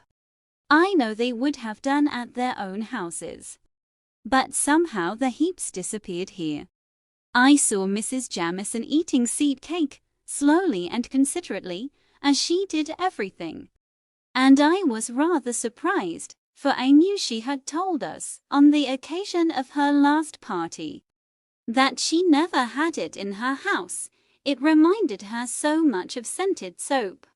She always gave us Savoy biscuits. However, Mrs. Jamison was kindly indulgent to Miss Barker's want of knowledge of the customs of high life, and, to spare her feelings, ate 3 large pieces of seed cake, with a placid, ruminating expression of countenance, not unlike a cow's. After tea there was some little demur and difficulty. We were 6 in number. 4 could play at preference, and for the other 2 there was cribbage. But all, except myself, I was rather afraid of the Cranford ladies at cards, for it was the most earnest and serious business they ever engaged in, were anxious to be of the pool. Even Miss Barker, while declaring she did not know Spadille from Manil, was evidently hankering to take a hand. The dilemma was soon put an end to by a singular kind of noise. If a baron's daughter-in-law could ever be supposed to snore, I should have said Mrs. Jamison did so then. For, overcome by the heat of the room, and inclined to doze by nature, the temptation of that very comfortable arm-chair had been too much for her, and Mrs. Jamison was nodding. Once or twice she opened her eyes with an effort, and calmly but unconsciously smiled upon us. But by and by, even her benevolence was not equal to this exertion, and she was sound asleep. It is very gratifying to me, whispered Miss Barker at the card table to her three opponents, whom, notwithstanding her ignorance of the game, she was basting most unmercifully, very gratifying indeed. To see how completely Mrs. Jamison feels at home in my poor little dwelling. She could not have paid me a greater compliment. Miss Barker provided me with some literature in the shape of 3 or 4 handsomely bound fashion books 10 or 12 years old, observing, as she put a little table and a candle for my especial benefit, that she knew young people liked to look at pictures. Carlo lay and snorted and started at his mistress's feet. He, too, was quite at home. The card table was an animated scene to watch. 4 ladies' heads, with little nodding caps, all nearly meeting over the middle of the table in their eagerness to whisper quick enough and loud enough, and every now and then came Miss Barker's "Hush, ladies. If you please, hush. Mrs. Jamison is asleep." It was very difficult to steer clear between Mrs. Forrester's deafness and Mrs. Jamison's sleepiness. But Miss Barker managed her arduous task well. She repeated the whisper to Mrs. Forrester, distorting her face considerably, in order to show, by the motions of her lips, what was said. And then she smiled kindly all round at us, and murmured to herself, "Very gratifying indeed. I wish my poor sister had been alive to see this day." Presently the door was thrown wide open. Carlo started to his feet with a loud snapping bark, and Mrs. Jamison awoke, or perhaps she had not been asleep. As she said almost directly, the room had been so light she had been glad to keep her eyes shut, but had been listening with great interest to all our amusing and agreeable conversation. Peggy came in once more, red with importance. "Another tray. Oh, gentility, thought I, can you endure this last shop?" For Miss Barker had ordered, nay, I doubt not, prepared, although she did say, "Why, Peggy, what have you brought us?" and looked pleasantly surprised at the unexpected pleasure. "All sorts of good things for supper: scalloped oysters, potted lobsters, jelly, a dish called Little Cupids, which was in great favor with the Cranford ladies, although too expensive to be given, except on solemn and state occasions, macaroons sopped in brandy. I should have called it, if I had not known its more refined and classical name. In short, we were evidently to be feasted with all that was sweetest and best, and we thought it better to submit graciously, even at the cost of our gentility, which never ate suppers in general, but which, like most non-supper eaters, was particularly hungry on all special occasions. Miss Barker, in her former sphere, had, I dare say, been made acquainted with the beverage they call cherry brandy. We none of us had ever seen such a thing, and rather shrank back when she proffered it us just a little glass, ladies. After the oysters and lobsters, you know, shellfish are sometimes thought not very wholesome. We all shook our heads like female mandarins. But, at last, Mrs. Jamison suffered herself to be persuaded, and we followed her lead. It was not exactly unpalatable, though so hot and so strong, that we thought ourselves bound to give evidence that we were not accustomed to such things by coughing terribly, almost as strangely as Miss Barker had done before we were admitted by Peggy. "It's very strong," said Miss Pole, as she put down her empty glass. "I do believe there's spirit in it." "Only a little drop just necessary to make it keep," said Miss Barker. "You know we put brandy pepper over our preserves to make them keep. I often feel tipsy myself from eating damson tart. I question whether damson tart would have opened Mrs. Jamison's heart as the cherry brandy did." But she told us of a coming event, respecting which she had been quite silent till that moment. My sister-in-law, Lady Glenmire, is coming to stay with me." There was a chorus of "indeed," and then a pause. Each one rapidly reviewed her wardrobe as to its fitness to appear in the presence of a baron's widow. For, of course, a series of small festivals were always held in Cranford on the arrival of a visitor at any of our friends' houses. We felt very pleasantly excited on the present occasion. Not long after this the maids and the lanterns were announced.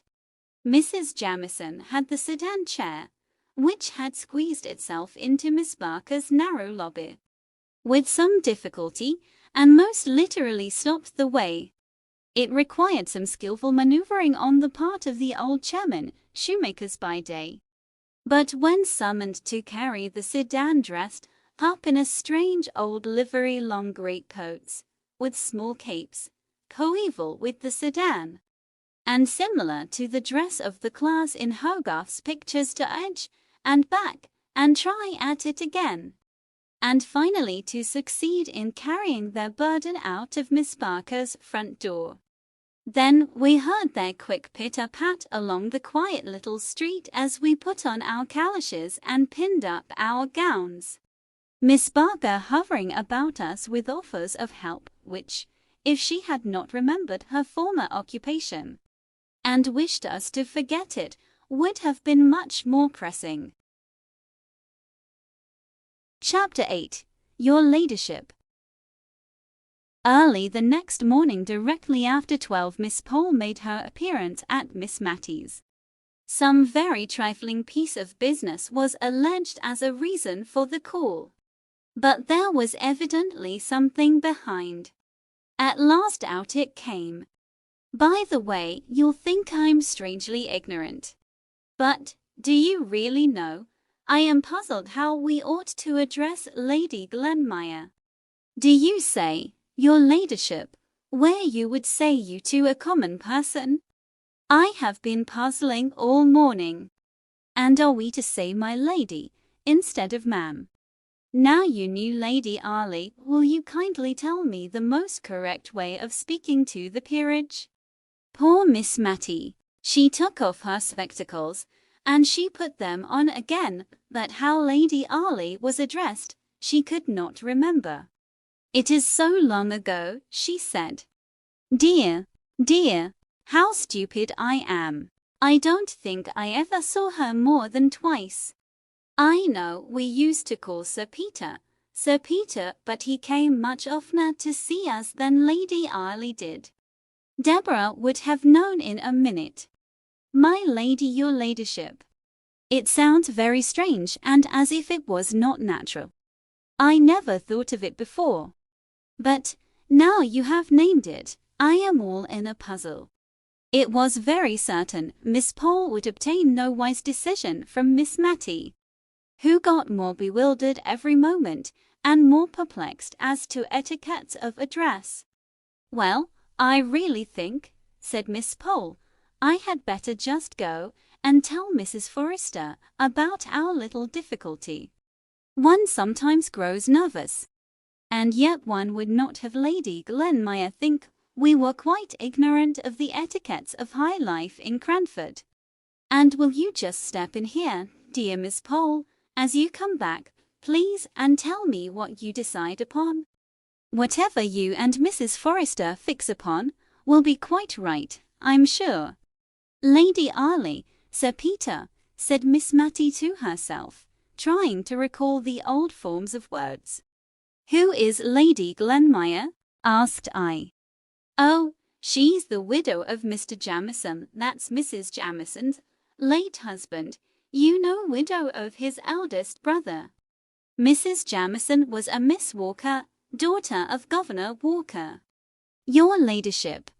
"My dear, if they fix on that way of speaking, you must just let me practice a little on you first, for I shall feel so foolish and hot saying it the first time to Lady Glenmire." It was really a relief to Miss Matty when Mrs. Jamieson came on a very unpolite errand. I notice that apathetic people have more quiet impertinence than others. And Mrs. Jamieson came now to insinuate pretty plainly that she did not particularly wish that the Cranford ladies should call upon her sister-in-law. I can hardly say how she made this clear, for I grew very indignant and warm, while with slow deliberation she was explaining her wishes to Miss Matty, who, a true lady herself, could hardly understand the feeling which made Mrs. Jamieson wish to appear to her noble sister-in-law as if she only visited county families. Miss Matty remained puzzled and perplexed long after I had found out the object of Mrs. Jamieson's visit. When she did understand the drift of the honourable lady's call, it was pretty to see with what quiet dignity she received the intimation thus uncourteously given. She was not in the least hurt, she was of too gentle a spirit for that. Nor was she exactly conscious of disapproving of Mrs. Jamieson's conduct. But there was something of this feeling in her mind, I am sure, which made her pass from the subject to others in a less flurried and more composed manner than usual. Mrs. Jamieson was, indeed, the more flurried of the two, and I could see she was glad to take her leave. A little while afterwards Miss Pole returned, red and indignant. "Well, to be sure, you've had Mrs. Jamieson here, I find from Martha. And we are not to call on Lady Glenmire." "Yes, I met Mrs. Jamieson halfway between here and Mrs. Forrester's, and she told me. She took me so by surprise, I had nothing to say. I wish I had thought of something very sharp and sarcastic. I dare say I shall to-night. And Lady Glenmire is but the widow of a Scotch baron after all." I went on to look at Mrs. Forrester's peerage to see who this lady was, that is to be kept under a glass case, widow of a Scotch peer, never sat in the House of Lords, and as poor as Job, I dare say. And she fifth daughter of some Mr. Campbell or other. You are the daughter of a rector, at any rate, and related to the Arleys. And Sir Peter might have been Viscount Arley, every one says. Miss Matty tried to soothe Miss Pole, but in vain. That lady, usually so kind and good-humoured, was now in a full flow of anger. "And I went and ordered a cap this morning, to be quite ready," said she at last, letting out the secret which gave sting to Mrs. Jamieson's intimation. "Mrs. Jamieson shall see if it is so easy to get me to make forth at a pool when she has none of her fine Scotch relations with her." In coming out of church, the first Sunday on which Lady Glenmire appeared in Cranford, we sedulously talked together and turned our backs on Mrs. Jamieson and her guest. If we might not call on her, we would not even look at her, though we were dying with curiosity to know what she was like. We had the comfort of questioning Martha in the afternoon. Martha did not belong to a sphere of society whose observation could be an implied compliment to Lady Glenmire, and Martha had made good use of her eyes. "Well, ma'am, is it the little lady with Mrs. Jamieson you mean? I thought you would like more to know how young Mrs. Smith was dressed. Her being a bride." Mrs. Smith was the butcher's wife. Miss Pole said, "Good gracious me," as if we cared about a Mrs. Smith, but was silent as Martha resumed her speech. "The little lady in Mrs. Jamieson's pew had on, ma'am, rather an old black silk, and a shepherd's plaid cloak, ma'am. And very bright black eyes she had, ma'am, and a pleasant, sharp face. Not over young, ma'am, but yet, I should guess younger than Mrs. Jamieson herself. She looked up and down the church, like a bird, and nipped up her petticoats, when she came out, as quick and sharp as ever I see. I'll tell you what, ma'am, she's more like Mrs. Deacon, at the Coach and Horses, nor any one." "Hush, Martha," said Miss Matty, That's not respectful. Isn't it, ma'am? I beg pardon, I'm sure, but Jem Hearn said so as well. He said she was just such a sharp, stirring sort of a body. Lady, said Miss Pole, lady as Mrs. Deacon. Another Sunday passed away, and we still averted our eyes from Mrs. Jamieson and her guest, and made remarks to ourselves that we thought were very severe, almost too much so. Miss Matty was evidently uneasy at our sarcastic manner of speaking. Perhaps by this time Lady Glenmire had found out that Mrs. Jamieson's was not the gayest, liveliest house in the world. Perhaps Mrs. Jamieson had found out that most of the county families were in London, and that those who remained in the country were not so alive as they might have been to the circumstance of Lady Glenmire being in their neighbourhood.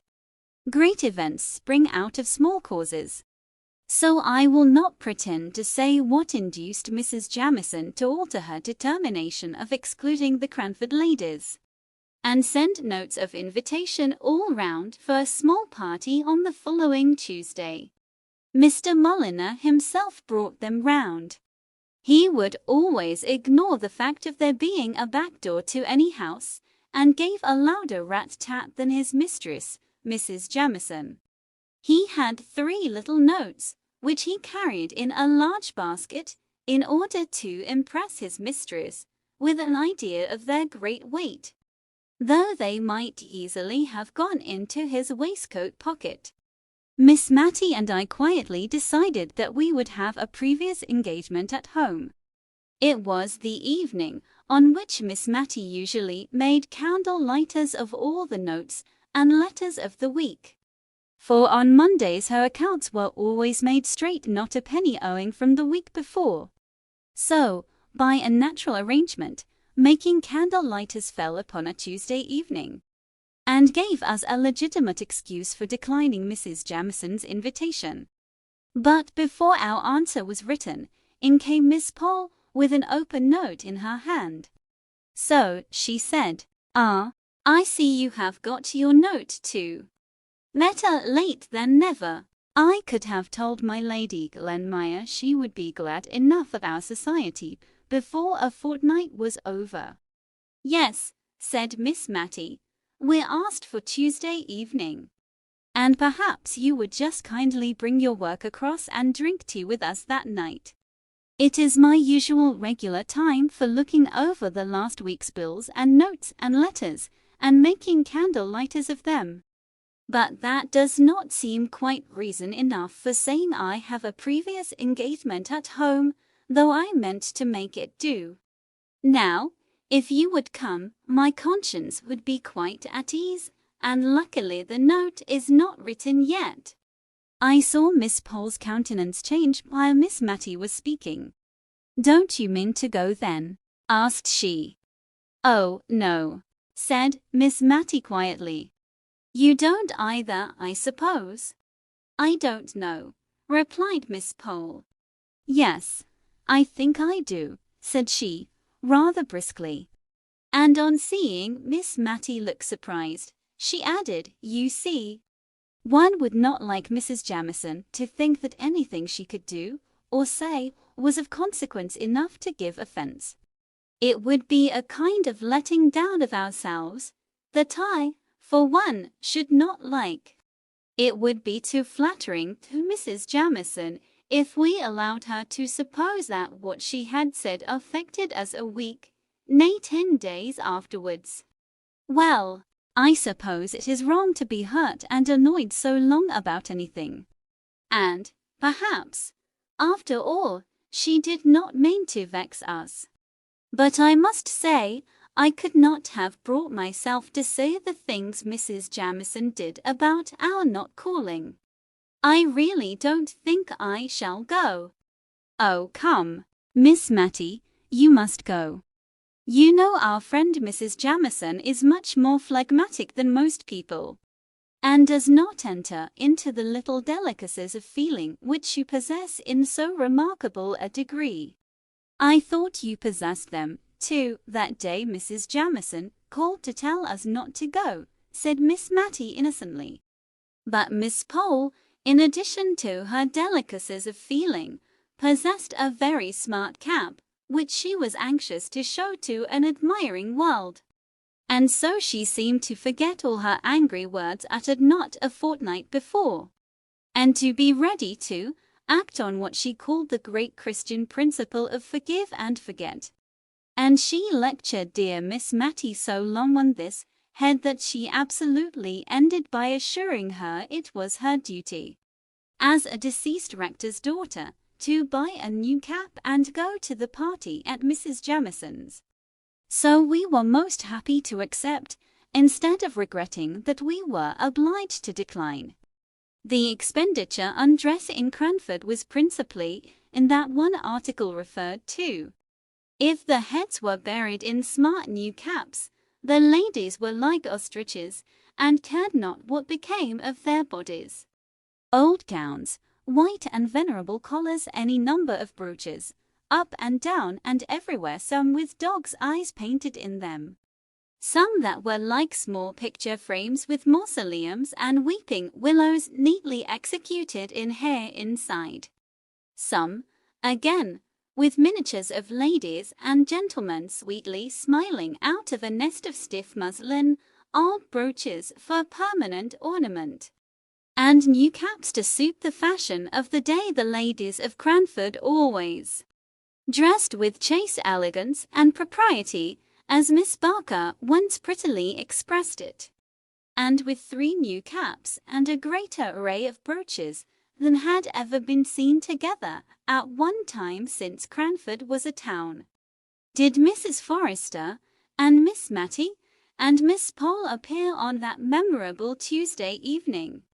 I counted 7 brooches myself on Miss Pole's dress. 2 were fixed negligently in her cap. 1 was a butterfly made of Scotch pebbles, which a vivid imagination might believe to be the real insect. 1 fastened her net neckerchief.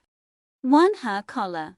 1 ornamented the front of her gown, midway between her throat and waist, and another adorned the point of her stomacher.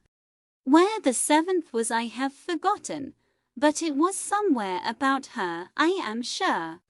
But I am getting on too fast in describing the dresses of the company. I should first relate the gathering on the way to Mrs. Jamison's. That lady lived in a large house just outside the town. A road which had known what it was to be a street ran right before the house, which opened out upon it without any intervening garden or court. Whatever the sun was about, he never shone on the front of that house. To be sure, the living rooms were at the back, looking onto a pleasant garden. The front windows only belonged to kitchens and housekeepers' rooms and pantries, and in one of them Mr. Mulliner was reported to sit. Indeed, looking askance, we often saw the back of a head covered with hair powder, which also extended itself over his coat collar down to his very waist. And this imposing back was always engaged in reading the St. James's Chronicle, opened wide, which, in some degree, accounted for the length of time the said newspaper was in reaching us equal subscribers with Mrs. Jamison, though, in right of her honourableness, she always had the reading of it first.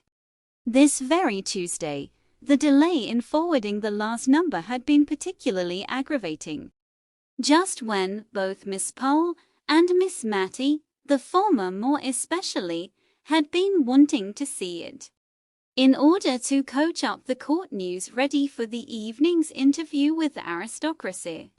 Miss Pole told us she had absolutely taken time by the forelock, and been dressed by 5 o'clock, in order to be ready if the St. James's Chronicle should come in at the last moment. The very St. James's Chronicle which the powdered head was tranquilly and composedly reading as we passed the accustomed window this evening. "The impudence of the man," said Miss Pole, in a low indignant whisper. I should like to ask him whether his mistress pays her quarter share for his exclusive use." We looked at her in admiration of the courage of her thought. For Mr. Mulliner was an object of great awe to all of us. He seemed never to have forgotten his condescension in coming to live at Cranford. Miss Jenkins at times had stood forth as the undaunted champion of her sex and spoken to him on terms of equality. But even Miss Jenkins could get no higher. In his pleasantest and most gracious moods he looked like a sulky cockatoo.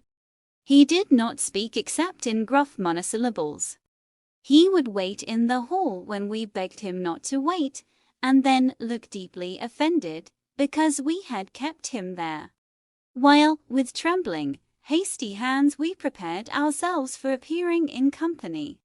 Miss Pole ventured on a small joke as we went upstairs, intended, though addressed to us, to afford Mr. Mulliner some slight amusement.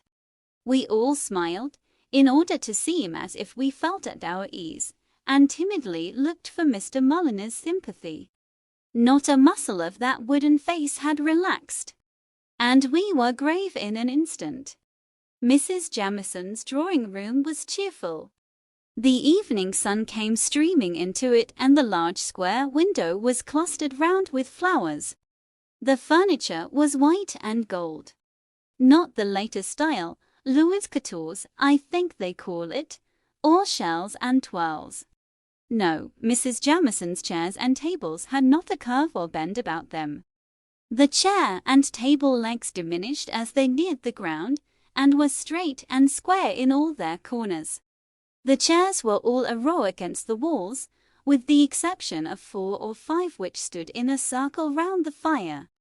They were railed with white bars across the back, and knobbed with gold. Neither the railings nor the knobs invited to ease. There was a Japan table devoted to literature, on which lay a Bible, a peerage, and a prayer book. There was another square Pembroke table dedicated to the fine arts, on which were a kaleidoscope, conversation cards, puzzle cards tied together to an interminable length with faded pink satin ribbon, and a box painted in fond imitation of the drawings which decorate tea chests. Carlo lay on the worsted worked rug, and ungraciously barked at us as we entered. Mrs. Jamison stood up, giving us each a torpid smile of welcome, and looking helplessly beyond us at Mr. Mulliner, as if she hoped he would place us in chairs, for, if he did not, she never could. I suppose he thought we could find our way to the circle round the fire, which reminded me of Stonehenge. I don't know why. Lady Glenmire came to the rescue of our hostess, and, somehow or other, we found ourselves for the first time placed agreeably, and not formally, in Mrs. Jamison's house. Lady Glenmire, now we had time to look at her, proved to be a bright little woman of middle age, who had been very pretty in the days of her youth, and who was even yet very pleasant-looking. I saw Miss Pole appraising her dress in the first 5 minutes, and I take her word when she said the next day, "My dear, £10 would have purchased every stitch she had on, lace and all." It was pleasant to suspect that a peeress could be poor, and partly reconciled us to the fact that her husband had never sat in the House of Lords, which, when we first heard of it, seemed a kind of swindling us out of our prospects on false pretenses. A sort of a lord and no lord business. We were all very silent at first. We were thinking what we could talk about that should be high enough to interest my lady. There had been a rise in the price of sugar, which, as preserving time was near, was a piece of intelligence to all our housekeeping hearts, and would have been the natural topic if Lady Glenmire had not been by. But we were not sure if the peerage at preserves, much less knew how they were made. At last, Miss Pole, who had always a great deal of courage and savoir-faire, spoke to Lady Glenmire, who on her part had seemed just as much puzzled to know how to break the silence as we were. "Has your ladyship been to court lately?" asked she, and then gave a little glance round at us, half timid and half triumphant, as much as to say, "See how judiciously I have chosen a subject befitting the rank of the stranger." "I never was there in my life," said Lady Glenmire, with a broad Scotch accent, but in a very sweet voice. And then, as if she had been too abrupt, she added, "We very seldom went to London, only twice, in fact, during all my married life. And before I was married my father had far too large a family. Fifth daughter of Mr. Campbell was in all our minds. I am sure to take us often from our home, even to Edinburgh." "You'll have been in Edinburgh, maybe," said she, suddenly brightening up with the hope of a common interest. "We had none of us been there. But Miss Pole had an uncle who once had passed a night there, which was very pleasant." Mrs. Jamieson, meanwhile, was absorbed in wonder why Mr. Mulliner did not bring the tea. And at length the wonder oozed out of her mouth. "I had better ring the bell, my dear, had not I?" said Lady Glenmire briskly. "No, I think not. Mulliner does not like to be hurried." We should have liked our tea, for we dined at an earlier hour than Mrs. Jamieson. I suspect Mr. Mulliner had to finish the St. James's Chronicle before he chose to trouble himself about tea. His mistress fidgeted and kept saying, "I can't think why Mulliner does not bring tea. I can't think what he can be about." And Lady Glenmire at last grew quite impatient, but it was a pretty kind of impatience after all, and she rang the bell rather sharply on receiving a half permission from her sister-in-law to do so. Mr. Mulliner appeared in dignified surprise. "Oh," said Mrs. Jamieson, "Lady Glenmire rang the bell. I believe it was for tea." In a few minutes tea was brought. Very delicate was the china, very old the plate, very thin the bread and butter, and very small the lumps of sugar. Sugar was evidently Mrs. Jamison's favorite economy. I question if the little filigree sugar tongs, made something like scissors, could have opened themselves wide enough to take up an honest, vulgar, good-sized piece.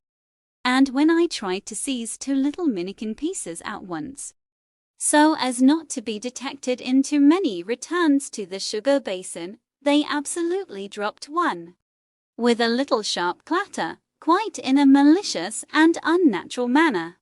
But before this happened we had had a slight disappointment. In the little silver jug was cream, in the larger one was milk. As soon as Mr. Mulliner came in, Carlo began to beg, which was a thing our manners forbade us to do, though I am sure we were just as hungry. And Mrs. Jamieson said she was certain we would excuse her if she gave her poor dumb Carlo his tea first. She accordingly mixed a saucerful for him and put it down for him to lap. And then she told us how intelligent and sensible the dear little fellow was. He knew cream quite well and constantly refused tea with only milk in it, so the milk was left for us. But we silently thought we were quite as intelligent and sensible as Carlo, and felt as if insult were added to injury when we were called upon to admire the gratitude evinced by his wagging his tail for the cream which should have been ours. After tea we thawed down into common life subjects. We were thankful to Lady Glenmire for having proposed some more bread and butter, and this mutual want made us better acquainted with her than we should ever have been with talking about the court. Though Miss Pole did say she had hoped to know how the dear Queen was from someone who had seen her. The friendship begun over bread and butter extended on 2 cards. Lady Glenmire played preference to admiration, and was a complete authority as to ombre and quadrille. Even Miss Pole quite forgot to say my lady, and your ladyship, and said Barstow. Ma'am, you have Spadil, I believe, just as quietly as if we had never held the great Cranford Parliament on the subject of the proper mode of addressing a peeress, as a proof of how thoroughly we had forgotten that we were in the presence of one who might have sat down to tea with a coronet instead of a cap on her head.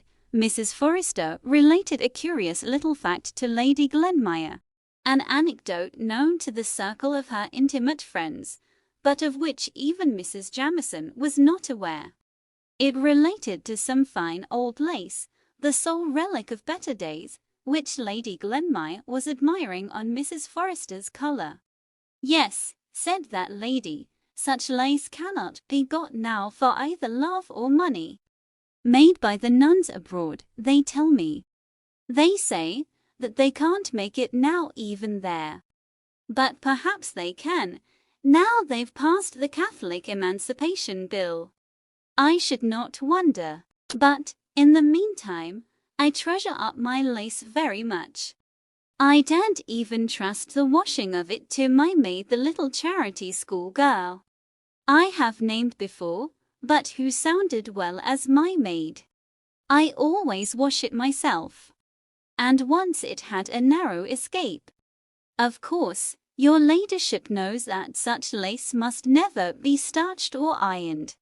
Some people wash it in sugar and water, and some in coffee, to make it the right yellow color. But I myself have a very good receipt for washing it in milk, which stiffens it enough and gives it a very good creamy color. Well, ma'am, I had tacked it together, and the beauty of this fine lace is that, when it is wet, it goes into a very little space, and put it to soak in milk, when, unfortunately, I left the room. On my return, I found Pussy on the table, looking very like a thief, but gulping very uncomfortably, as if she was half choked with something she wanted to swallow and could not. And, would you believe it? At first I pitied her and said, poor Pussy, till, all at once, I looked and saw the cup of milk empty, cleaned out. You naughty cat, said I, and I believe I was provoked enough to give her a slap, which did no good, but only helped the lace down just as one slaps a choking child on the back. I could have cried, I was so vexed. But I determined I would not give the lace up without a struggle for it. I hoped the lace might disagree with her, at any rate. But it would have been too much for Job if he had seen, as I did, that cat come in, quite placid and purring, not a quarter of an hour after, and almost expecting to be stroked. No, Pussy, said I, if you have any conscience you ought not to expect that. And then a thought struck me, and I rang the bell for my maid and sent her to Mr. Hoggins, with my compliments. And would he be kind enough to lend me one of his top boots for an hour? I did not think there was anything odd in the message. But Jenny said the young men in the surgery laughed as if they would be ill at my wanting a top boot. When it came, Jenny and I put Pussy in, with her 4 feet straight down, so that they were fastened and could not scratch. And we gave her a teaspoonful of currant jelly, in which your ladyship must excuse me I had mixed some tartar emetic. I shall never forget how anxious I was for the next half hour. I took Pussy to my own room and spread a clean towel on the floor. I could have kissed her when she returned the lace to sight, very much as it had gone down. Jenny had boiling water ready, and we soaked it, and spread it on a lavender bush in the sun, before I could touch it again, even to put it in milk. But now your ladyship would never guess that it had been in Pussy's inside. We found out, in the course of the evening, that Lady Glenmire was going to pay Mrs. Jamieson a long visit, as she had given up her apartments in Edinburgh and had notified to take her back there in a hurry. On the whole, we were rather glad to hear this, for she had made a pleasant impression upon us. And it was also very comfortable to find, from things which dropped out in the course of conversation, that, in addition to many other genteel qualities, she was far removed from the vulgarity of wealth. "Don't you find it very unpleasant walking?" asked Mrs. Jamieson, as our respective servants were announced. It was a pretty regular question from Mrs. Jamieson, who had her own carriage in the coach-house, and always went out in a sedan chair to the very shortest distances. The answers were nearly as much a matter of course. "Oh dear, no. It is so pleasant and still at night. Such a refreshment after the excitement of a party. The stars are so beautiful." This last was from Miss Matty. "Are you fond of astronomy?" Lady Glenmire asked. "Not very," replied Miss Matty, rather confused at the moment to remember which was astronomy and which was astrology. But the answer was true under either circumstance, for she read, and was slightly alarmed at Francis Moore's astrological predictions. And, as to astronomy, in a private and confidential conversation, she had told me she never could believe that the earth was moving constantly, and that she would not believe it if she could. It made her feel so tired and dizzy whenever she thought about it. In our patterns we picked our way home with extra care that night. So refined and delicate were our perceptions after drinking tea with my lady.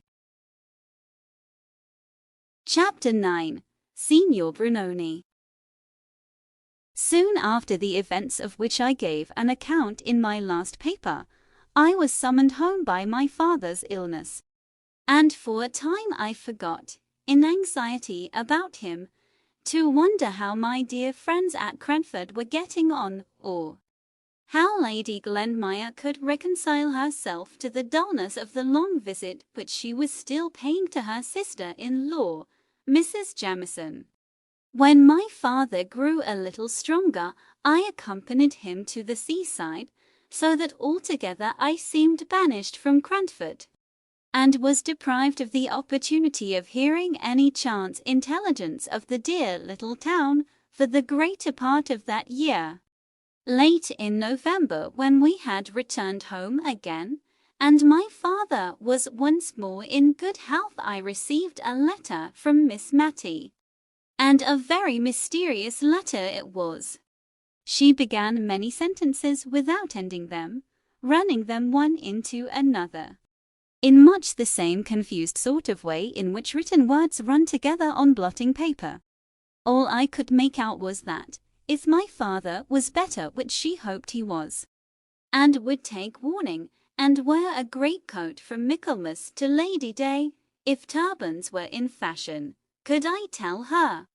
Such a piece of gaiety was going to happen as had not been seen or known of since Wombwell's lions came, when one of them ate a little child's arm, and she was, perhaps, too old to care about dress, but a new cap she must have. And, having heard that turbans were worn and some of the county families likely to come, she would like to look tidy, if I would bring her a cap from the milliner I employed. And oh dear, how careless of her to forget that she wrote to beg I would come and pay her a visit next Tuesday. She hoped to have something to offer me in the way of amusement, which she would not now more particularly describe, only sea green was her favourite colour. So she ended her letter, but in a PSS. She added, she thought she might as well tell me what was the peculiar attraction to Cranford just now.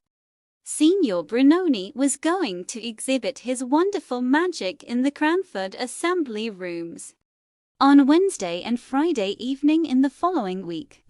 I was very glad to accept the invitation from my dear Miss Matty, independently of the conjurer. and most particularly anxious to prevent her from disfiguring her small, gentle, mousy face with a great Saracen's head turban. And accordingly, I bought her a pretty, neat, middle-aged cap, which, however, was rather a disappointment to her when, on my arrival, she followed me into my bedroom, ostensibly to poke the fire. But in reality, I do believe, to see if the sea-green turban was not inside the cap box with which I had travelled. It was in vain that I twirled the cap round on my hand to exhibit back and side fronts. Her heart had been set upon a turban, and all she could do was to say, with resignation in her look and voice, "I am sure you did your best, my dear. It is just like the caps all the ladies in Cranford are wearing, and they have had theirs for a year, I dare say. I should have liked something newer. I confess something more like the turbans Miss Betty Barker tells me Queen Adelaide wears. But it is very pretty, my dear. And I dare say lavender will wear better than sea green. Well, after all, what is dress, that we should care anything about it? You'll tell me if you want anything, my dear. Here is the bell. I suppose turbans have not got down to Drumble yet?"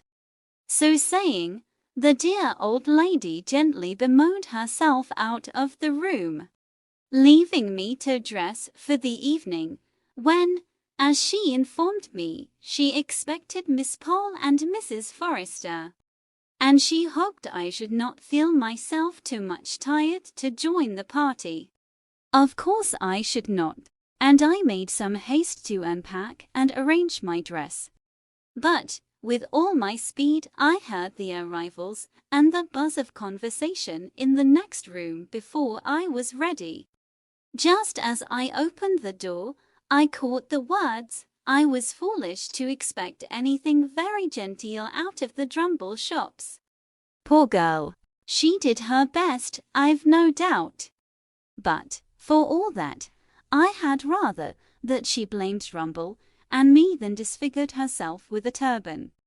Miss Pole was always the person, in the trio of Cranford ladies now assembled, to have had adventures. She was in the habit of spending the morning in rambling from shop to shop, not to purchase anything except an occasional reel of cotton or a piece of tape, but to see the new articles and report upon them, and to collect all the stray pieces of intelligence in the town.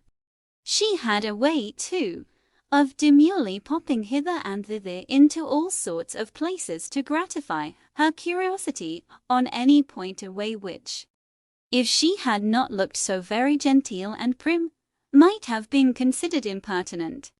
And now, by the expressive way in which she cleared her throat, and waited for all minor subjects, such as caps and turbans, to be cleared off the course, we knew she had something very particular to relate when the due pause came, and I defy any people possessed of common modesty to keep up a conversation long, where one among them sits up aloft in silence, looking down upon all the things they chance to say as trivial and contemptible compared to what they could disclose, if properly entreated.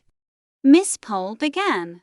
"As I was stepping out of Gordon's shop today, I chanced to go into the George. My Betty has a second cousin who is chambermaid there, and I thought Betty would like to hear how she was, and, not seeing anyone about, I strolled up the staircase, and found myself in the passage leading to the assembly room. You and I remember the assembly room, I am sure, Miss Matty, and the minuets de la cour." So I went on, not thinking of what I was about, when, all at once, I perceived that I was in the middle of the preparations for tomorrow night, the room being divided with great clothes maids, over which Crosby's men were tacking red flannel.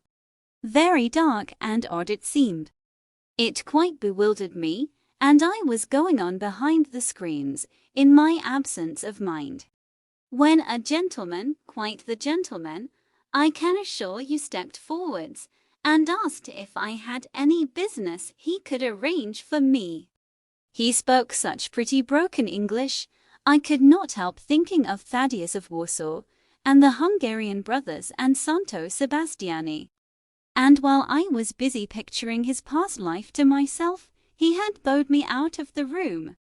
But wait a minute, you have not heard half my story yet.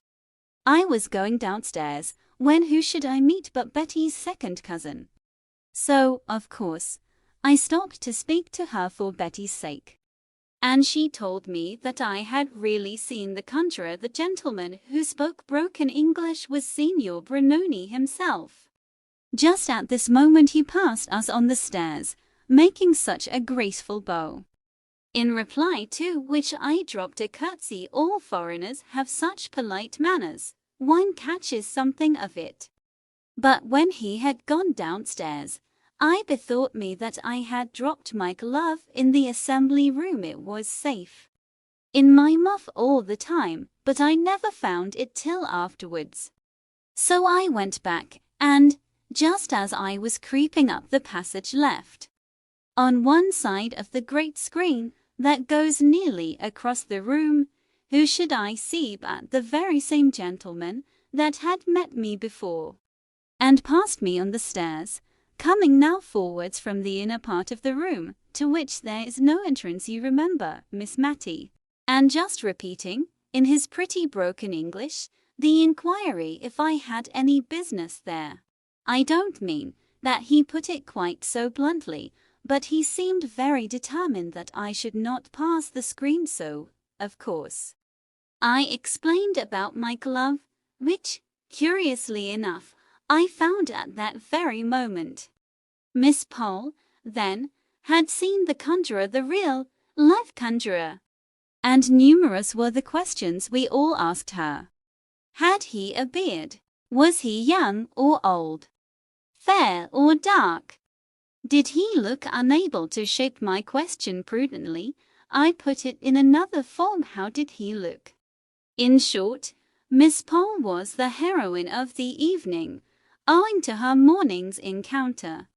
If she was not the rose, that is to say the conjurer, she had been near it.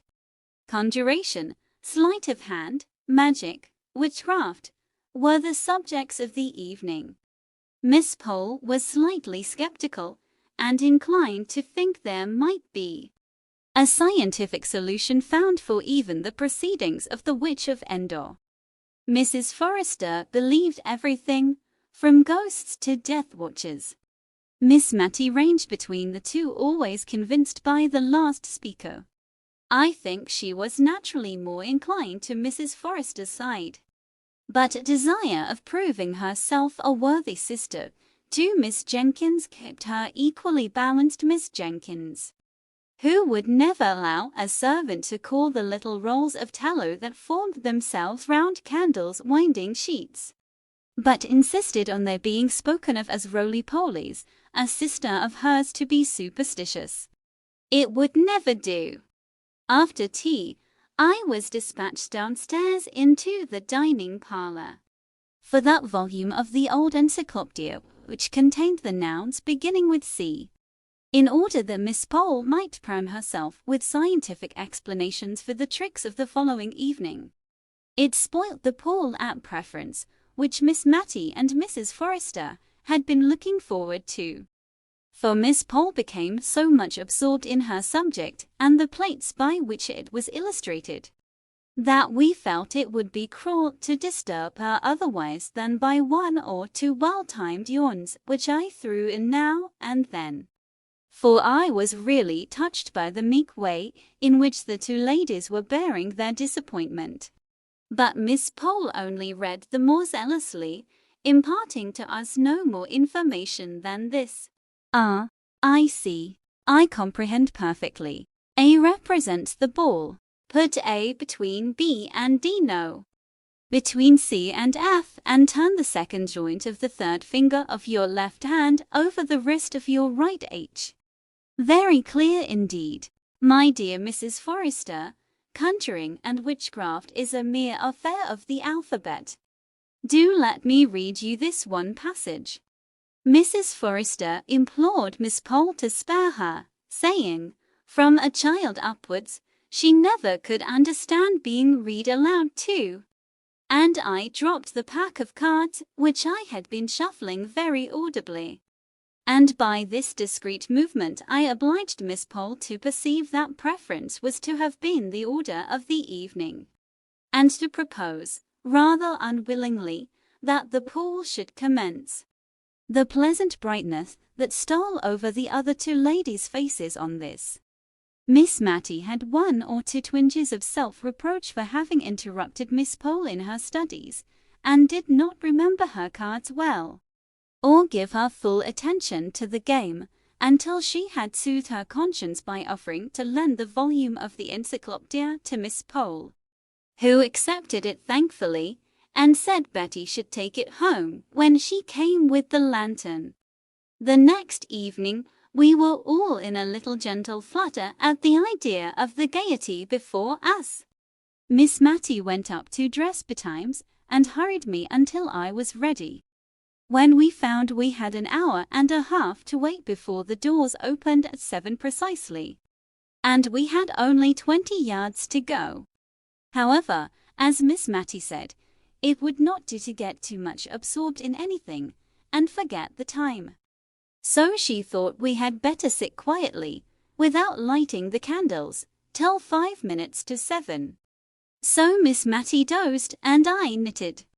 At length we set off, and at the door under the carriage-way at the George, we met Mrs. Forrester and Miss Pole. The latter was discussing the subject of the evening with more vehemence than ever, and throwing X's and B's at our heads like hailstones. She had even copied 1 or 2 of the receipts, as she called them, for the different tricks, on backs of letters, ready to explain and to detect Signor Bruni's arts. We went into the cloak-room adjoining the assembly room. Miss Matty gave a sigh or two to her departed youth, and the remembrance of the last time she had been there, as she adjusted her pretty new cap before the strange, quaint old mirror in the cloak-room. The assembly-room had been added to the inn about 100 years before, by the different county families, who met together there once a month during the winter to dance and play at cards. Many a county beauty had fast swung through the minuet that she afterwards danced before Queen Charlotte in this very room. It was said that one of the Gunnings had graced the apartment with her beauty. It was certain that a rich and beautiful widow, Lady Williams, had here been smitten with the noble figure of a young artist, who was staying with some family in the neighborhood for professional purposes, and accompanied his patrons to the Cranford assembly. And a pretty bargain poor Lady Williams had of her handsome husband, if all tales were true. Now, no beauty blushed and dimpled along the sides of the Cranford assembly room. No handsome artist won hearts by his bow, chapeau bras in hand. The old room was dingy. The salmon-colored paint had faded into a drab. Great pieces of plaster had chipped off from the fine wreaths and festoons on its walls. But still a mouldy odor of aristocracy lingered about the place, and a dusty recollection of the days that were gone made Miss Matty and Mrs. Forrester bridle up as they entered, and walk mincingly up the room, as if there were a number of genteel observers, instead of 2 little boys with a stick of toffee between them with which to beguile the time. We stopped short at the second front row. I could hardly understand why, until I heard Miss Pole ask a stray waiter if any of the county families were expected. And when he shook his head and believed not, Mrs. Forrester and Miss Matty moved forwards, and our party represented a conversational square. The front row was soon augmented and enriched by Lady Glenmire and Mrs. Jamieson. We 6 occupied the 2 front rows, and our aristocratic seclusion was respected. by the groups of shopkeepers who strayed in from time to time and huddled together on the back benches. At least I conjectured so, from the noise they made and the sonorous bumps they gave in sitting down. But when, in weariness of the obstinate green curtain that would not draw up, but would stare at me with two odd eyes, seen through holes, as in the old tapestry story, I would fain have looked round at the merry chattering people behind me. Miss Pole clutched my arm and begged me not to turn, for it was not the thing. What the thing was, I never could find out, but it must have been something eminently dull and tiresome. However, we all sat eyes right, square front, gazing at the tantalizing curtain, and hardly speaking intelligibly. We were so afraid of being caught in the vulgarity of making any noise in a place of public amusement. Mrs. Jamieson was the most fortunate, for she fell asleep. At length the eyes disappeared, the curtain quivered, one side went up before the other, which stuck fast. It was dropped again, and, with a fresh effort, and a vigorous pull from some unseen hand, it flew up, revealing to our sight a magnificent gentleman in the Turkish costume, seated before a little table, gazing at us, I should have said, with the same eyes that I had last seen through the hole in the curtain, with calm and condescending dignity, like a being of another sphere, as I heard a sentimental voice ejaculate behind me. "That's not Signor Brunoni," said Miss Pole decidedly, and so audibly that I am sure he heard, for he glanced down over his flowing beard at our party with an air of mute reproach. Signor Brunoni had no beard, but perhaps he'll come soon. So she lulled herself into patience. Meanwhile, Miss Matty had reconnoitred through her eyeglass, wiped it and looked again. Then she turned round and said to me, in a kind, mild, sorrowful tone, "You see, my dear, turbans are worn." But we had no time for more conversation. The Grand Turk, as Miss Pole chose to call him, arose and announced himself as Signor Brunoni. "I don't believe him," exclaimed Miss Pole in a defiant manner. He looked at her again with the same dignified upbraiding in his countenance. "I don't," she repeated more positively than ever. Signor Brunoni had not got that muffy sort of thing about his chin, but looked like a close-shaved Christian gentleman.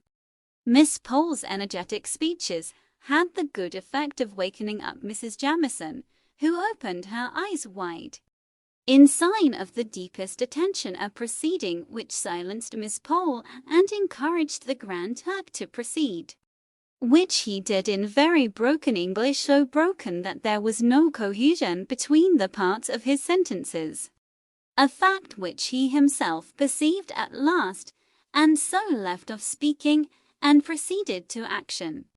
Now we were astonished. How he did his tricks I could not imagine. No, not even when Miss Pole pulled out her pieces of paper and began reading aloud, or at least in a very audible whisper, the separate receipts for the most common of his tricks. If ever I saw a man frown and look enraged, I saw the Grand Turk frown at Miss Pole. But, as she said, what could be expected but unchristian looks from a Mussulman? If Miss Pole were sceptical, and more engrossed with her receipts and diagrams than with his tricks, Miss Matty and Mrs. Forrester were mystified and perplexed to the highest degree.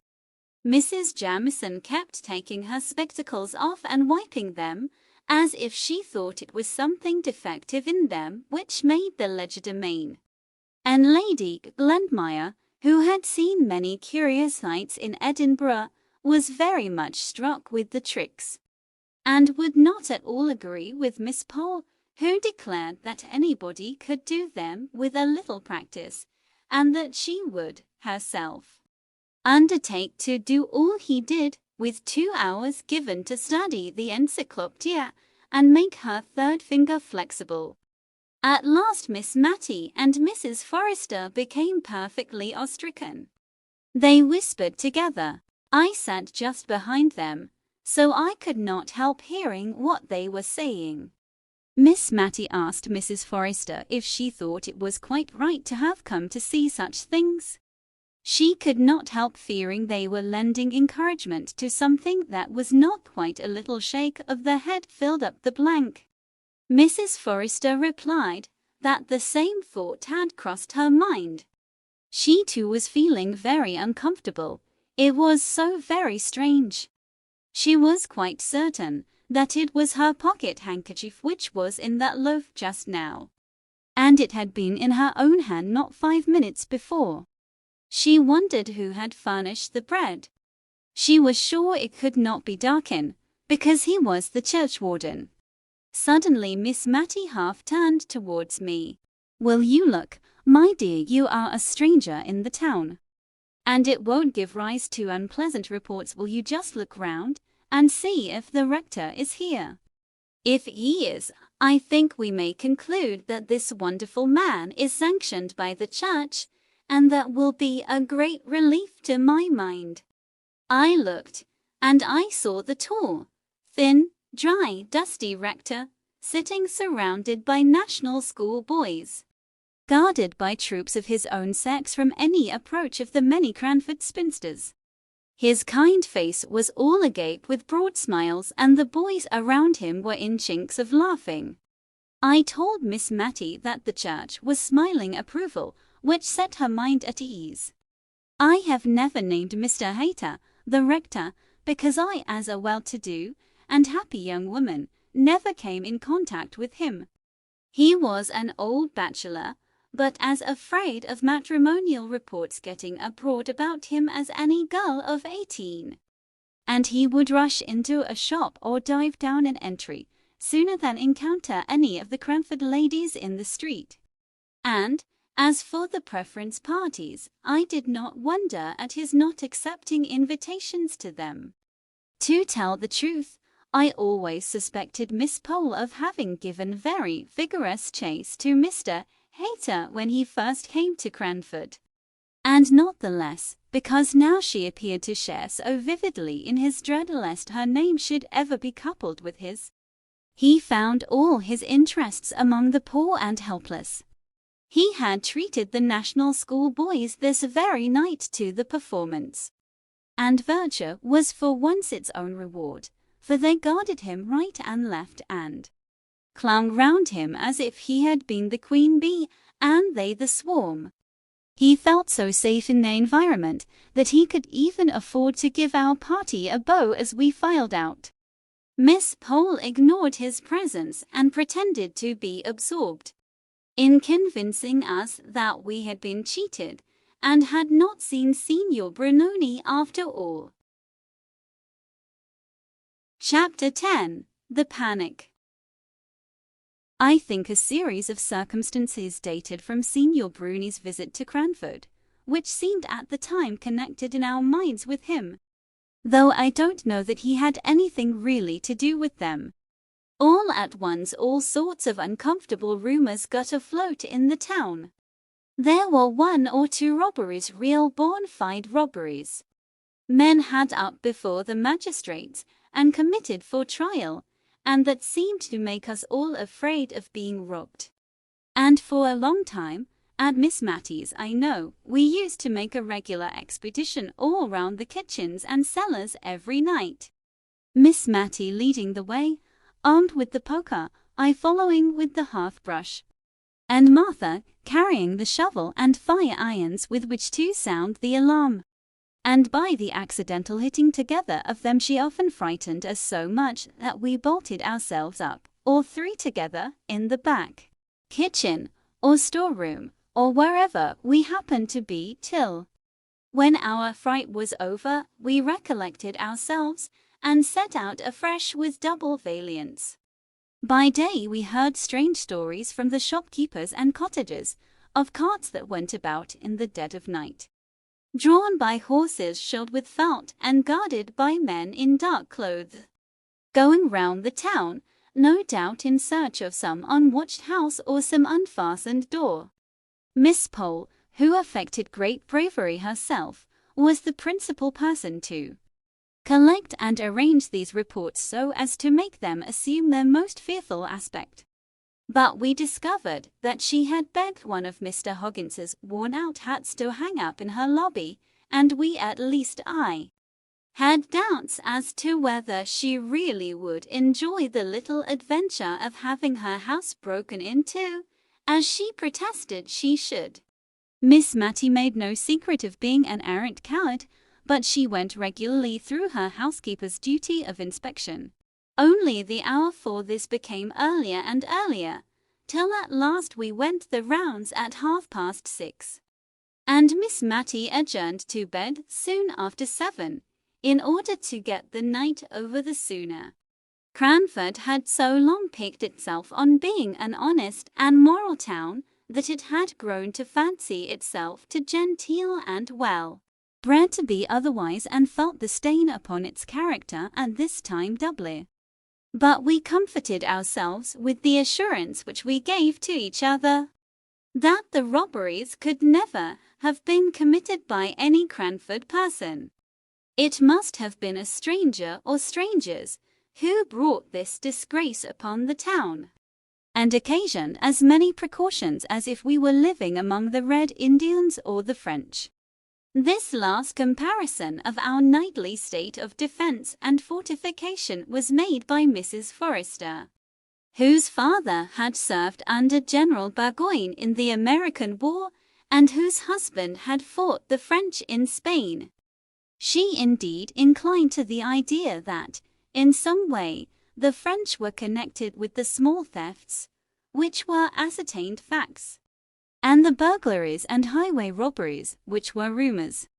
She had been deeply impressed with the idea of French spies at some time in her life, and the notion could never be fairly eradicated, but sprang up again from time to time. And now her theory was this: the Cranford people respected themselves too much, and were too grateful to the aristocracy who were so kind as to live near the town, ever to disgrace their bringing up by being dishonest or immoral. Therefore, we must believe that the robbers were strangers. If strangers, why not foreigners? If foreigners, who so likely as the French?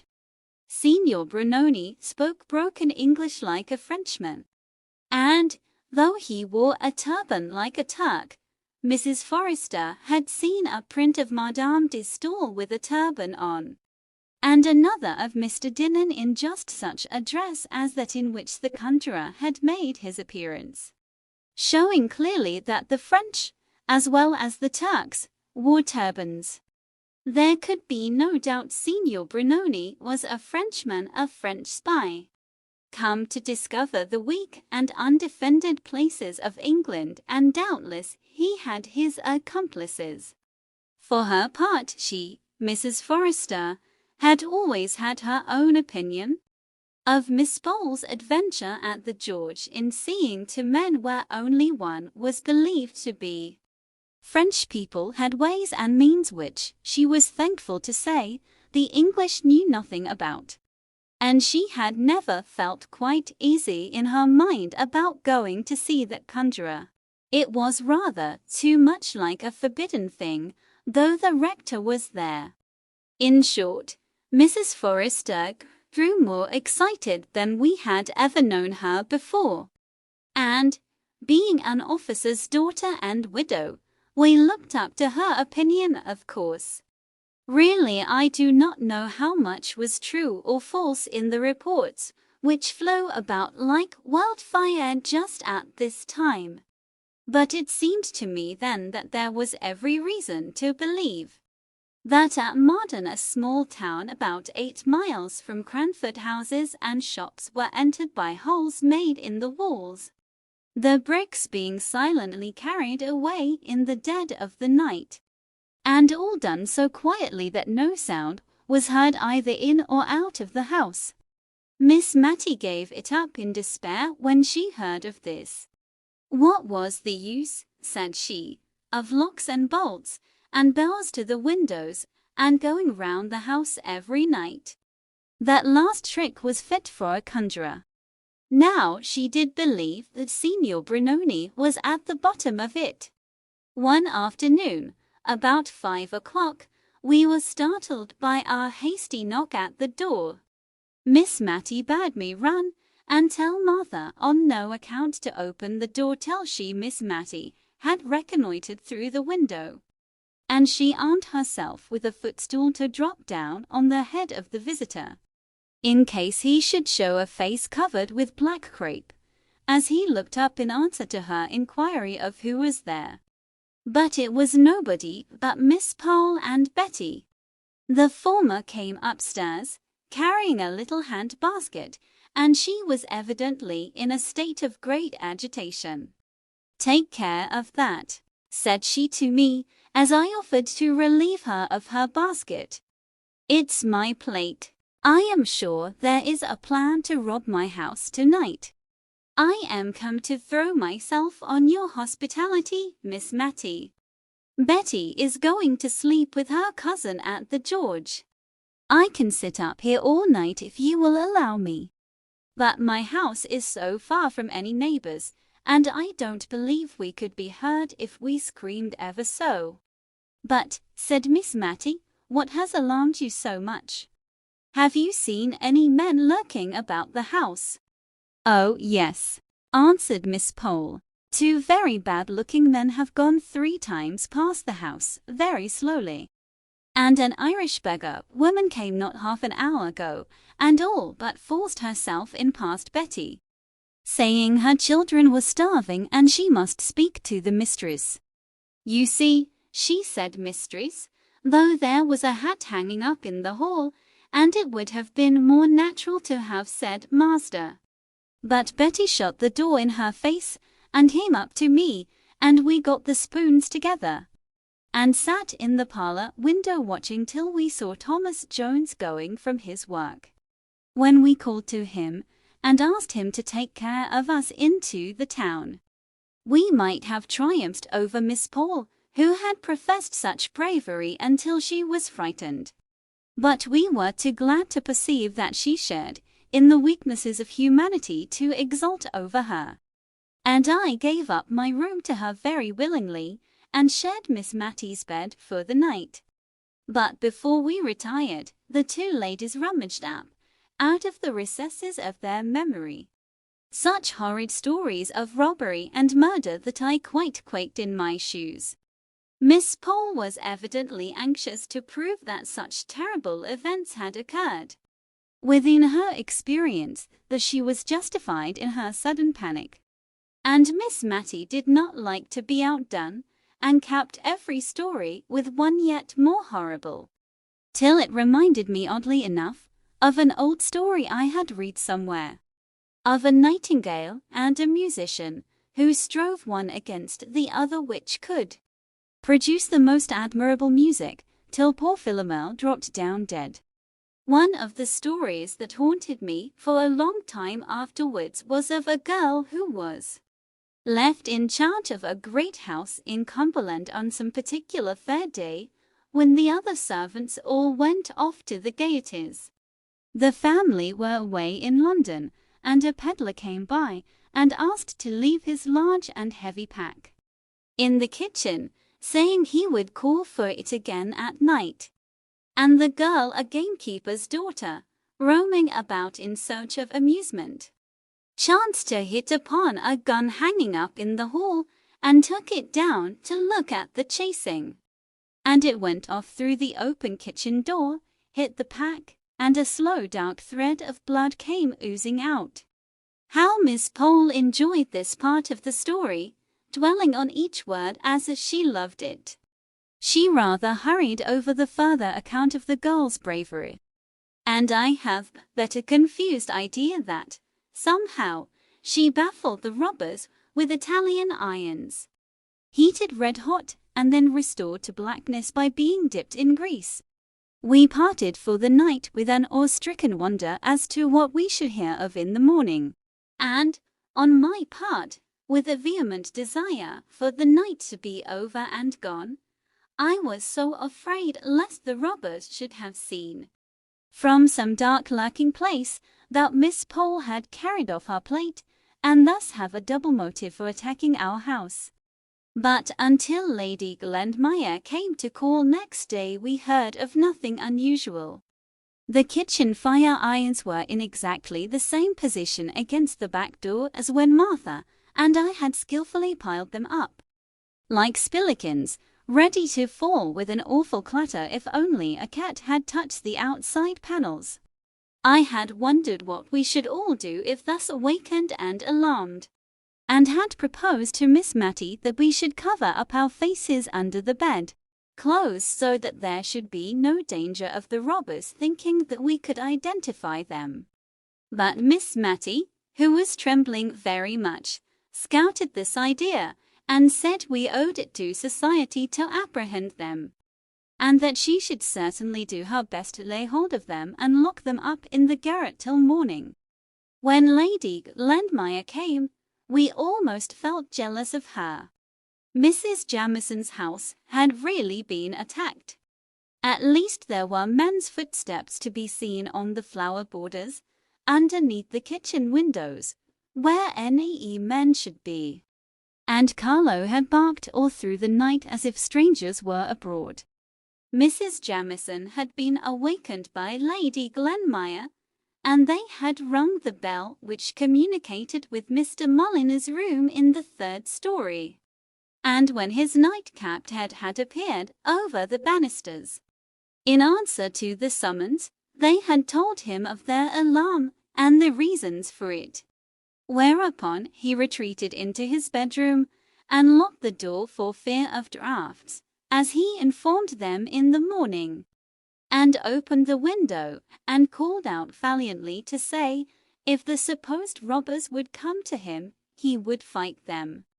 But, as Lady Glenmire observed, that was but poor comfort, since they would have to pass by Mrs. Jamison's room and her own before they could reach him, and must be of a very pugnacious disposition indeed if they neglected the opportunities of robbery presented by the unguarded lower stories to go up to a garret, and there force a door in order to get at the champion of the house.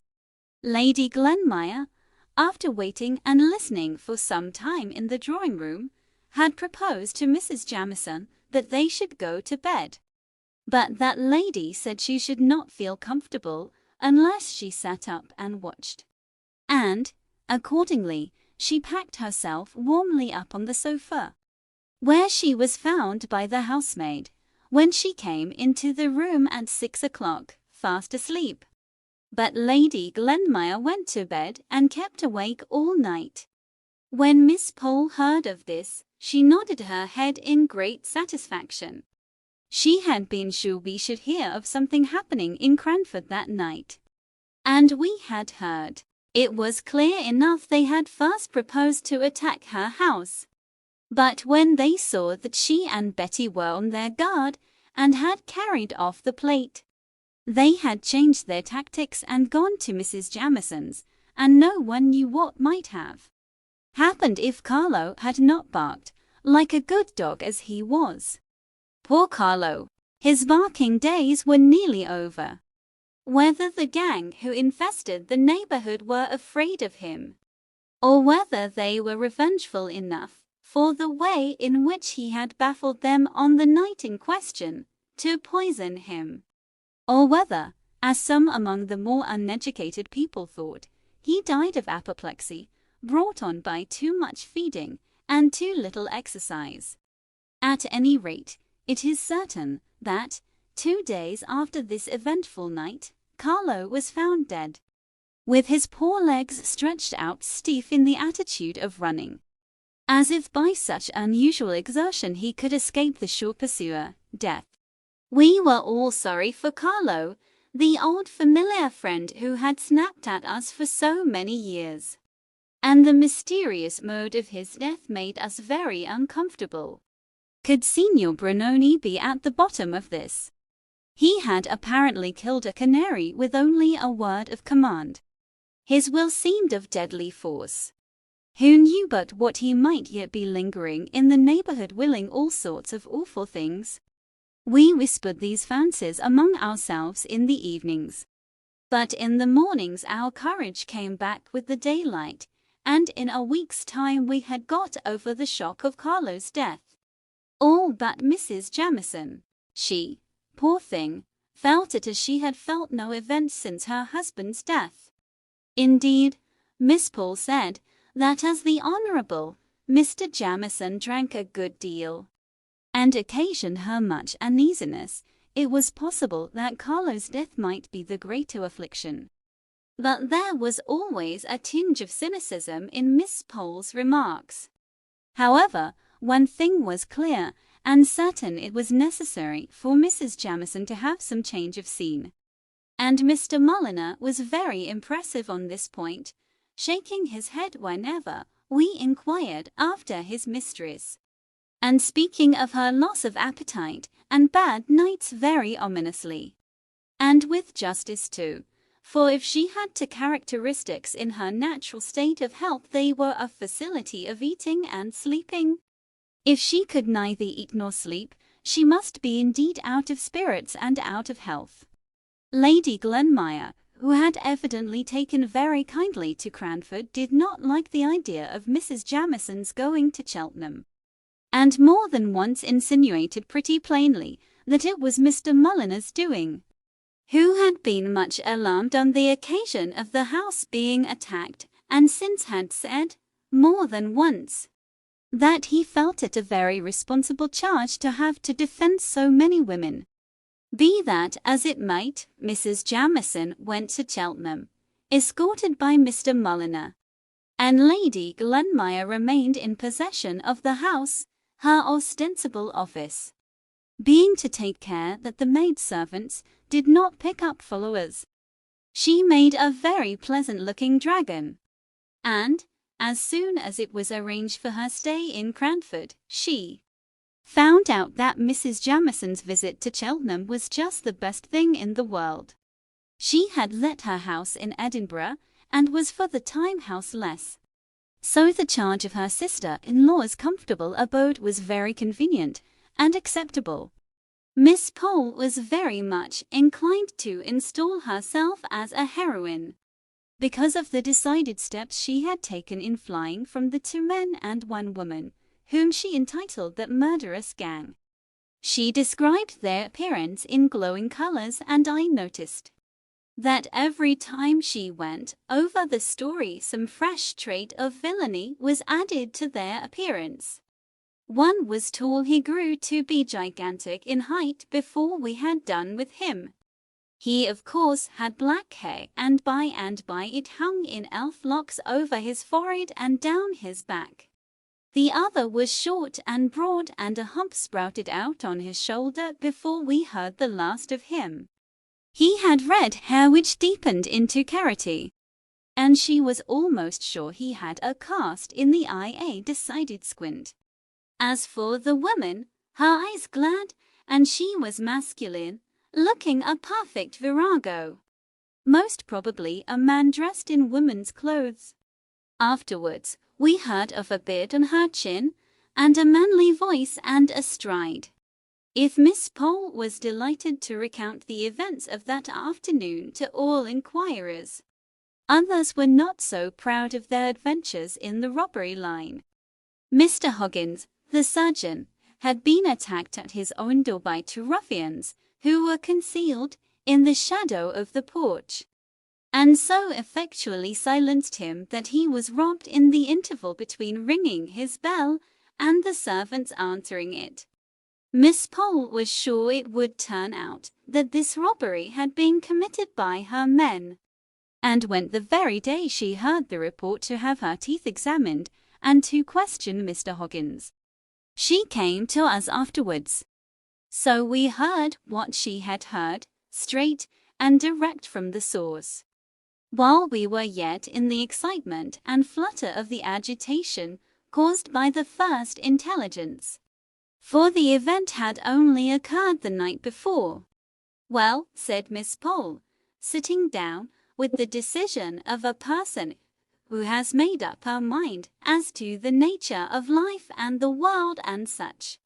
People never tread lightly or seat themselves without a bump. Well, Miss Matty, men will be men. Every mother's son of them wishes to be considered Samson and Solomon rolled into one. Too strong ever to be beaten, or discomfited too wise ever to be outwitted. If you will notice, they have always foreseen events, though they never tell one for once warning before the events happen. My father was a man, and I know the sex pretty well. She had talked herself out of breath, and we should have been very glad to fill up the necessary pause as chorus. But we did not exactly know what to say, or which man had suggested this diatribe against the sex. So we only joined in generally, with a grave shake of the head, and a soft murmur of "They are very incomprehensible, certainly." "Now, only think," said she. "There I have undergone the risk of having one of my remaining teeth drawn, for one is terribly at the mercy of any surgeon-dentist. And I, for one, always speak them fair till I have got my mouth out of their clutches. And, after all, Mr. Hoggins is too much of a man to own that he was robbed last night." "Not robbed!" exclaimed the chorus. "Don't tell me!" Miss Pole exclaimed, angry that we could be for a moment imposed upon. "I believe he was robbed, just as Betty told me, and he is ashamed to own it. And, to be sure, it was very silly of him to be robbed just at his own door. I dare say he feels that such a thing won't raise him in the eyes of Cranford society, and is anxious to conceal it. But he need not have tried to impose upon me by saying I must have heard an exaggerated account of some petty theft of a neck of mutton, which, it seems, was stolen out of the safe in his yard last week. He had the impertinence to add he believed that that was taken by the cat. I have no doubt, if I could get at the bottom of it, it was that Irishman dressed up in woman's clothes, who came spying about my house, with the story about the starving children. After we had duly condemned the want of candour which Mr. Hoggins had evinced and abused men in general, taking him for the representative and type, we got round to the subject about which we had been talking when Miss Pole came in, namely, how far, in the present disturbed state of the country, we could venture to accept an invitation which Miss Matty had just received from Mrs. Forrester, to come as usual and keep the anniversary of her wedding day by drinking tea with her at 5 o'clock and playing a quiet pool afterwards. Mrs. Forrester had said that she asked us with some diffidence because the roads were, she feared, very unsafe. But she suggested that perhaps one of us would not object to take the sedan, and that the others, by walking briskly, might keep up with the long trot of the chairman, and so we might all arrive safely at Over Place, a suburb of the town. No, that is too large an expression, a small cluster of houses, separated from Cranford by about 200 yards of a dark and lonely lane. There was no doubt but that a similar note was awaiting Miss Pole at home.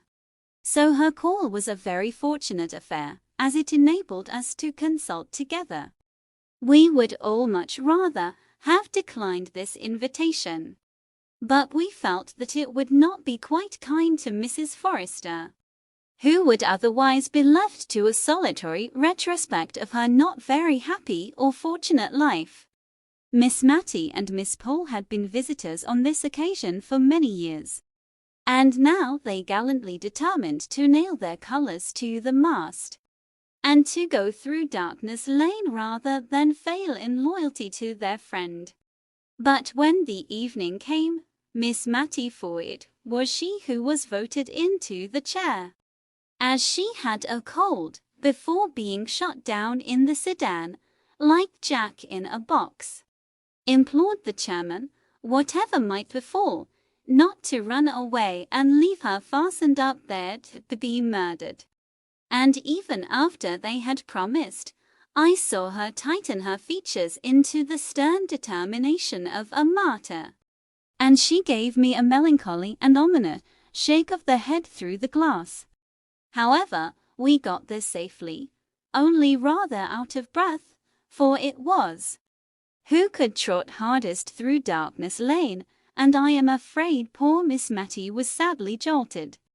Mrs. Forrester had made extra preparations, in acknowledgment of our exertion in coming to see her through such dangers.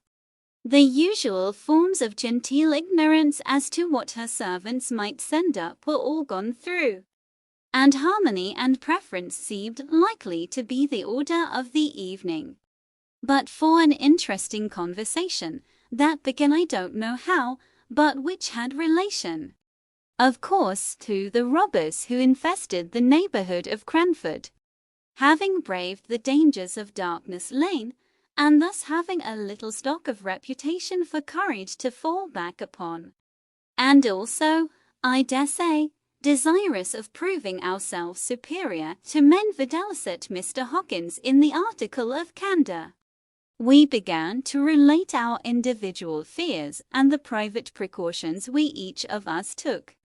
I owned that my pet apprehension was eyes looking at me and watching me, glittering out from some dull, flat, wooden surface, and that if I dared to go up to my looking-glass when I was panic-stricken, I should certainly turn it round with its back towards me, for fear of seeing eyes behind me looking out of the darkness. I saw Miss Matty nerving herself up for a confession, and at last out it came. She owned that, ever since she had been a girl, she had dreaded being caught by her last leg, just as she was getting into bed, by someone concealed under it. She said, when she was younger and more active, she used to take a flying leap from a distance, and so bring both her legs up safely into bed at once.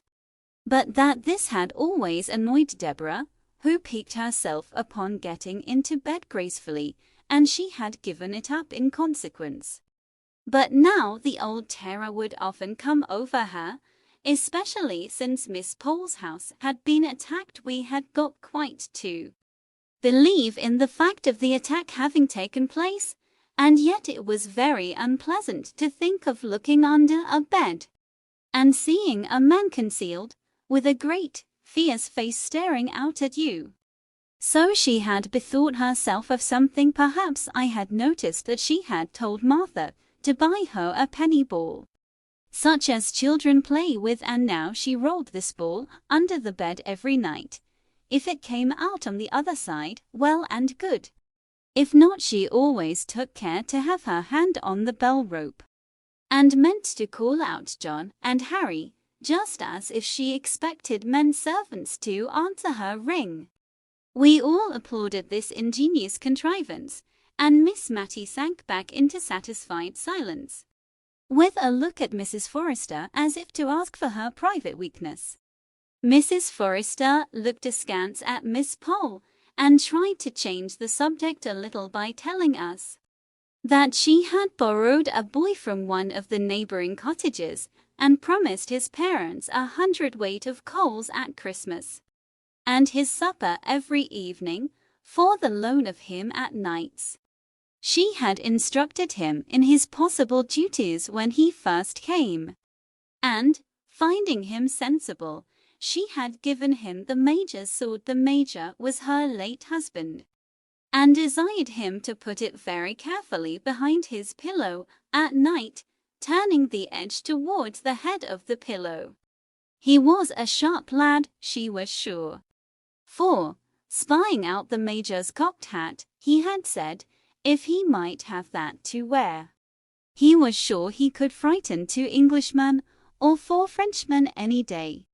But she had impressed upon him anew that he was to lose no time in putting on hats or anything else, but, if he heard any noise, he was to run at it with his drawn sword. on my suggesting that some accident might occur from such slaughterous and indiscriminate directions, and that he might rush on Jenny, getting up to wash, and have spitted her before he had discovered that she was not a Frenchman. Mrs. Forrester said she did not think that that was likely, for he was a very sound sleeper, and generally had to be well shaken or cold-pigged in a morning before they could rouse him. She sometimes thought such dead sleep must be owing to the hearty suppers the poor lad ate, for he was half-starved at home, and she told Jenny to see that he got a good meal at night. Still, this was no confession of Mrs. Forrester's peculiar timidity, and we urged her to tell us what she thought would frighten her more than anything. She paused and stirred the fire, and snuffed the candles, and then she said, in a sounding whisper, "Ghosts." She looked at Miss Pole, as much as to say she had declared it, and would stand by it. Such a look was a challenge in itself. Miss Pole came down upon her with indigestion, spectral illusions, optical delusions, and a great deal out of Dr. Ferrier and Dr. Hibbert besides.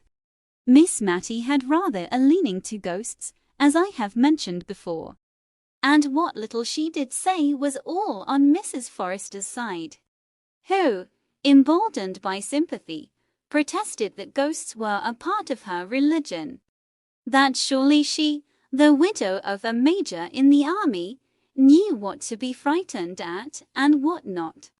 In short, I never saw Mrs. Forrester so warm either before or since, for she was a gentle, meek, enduring old lady in most things.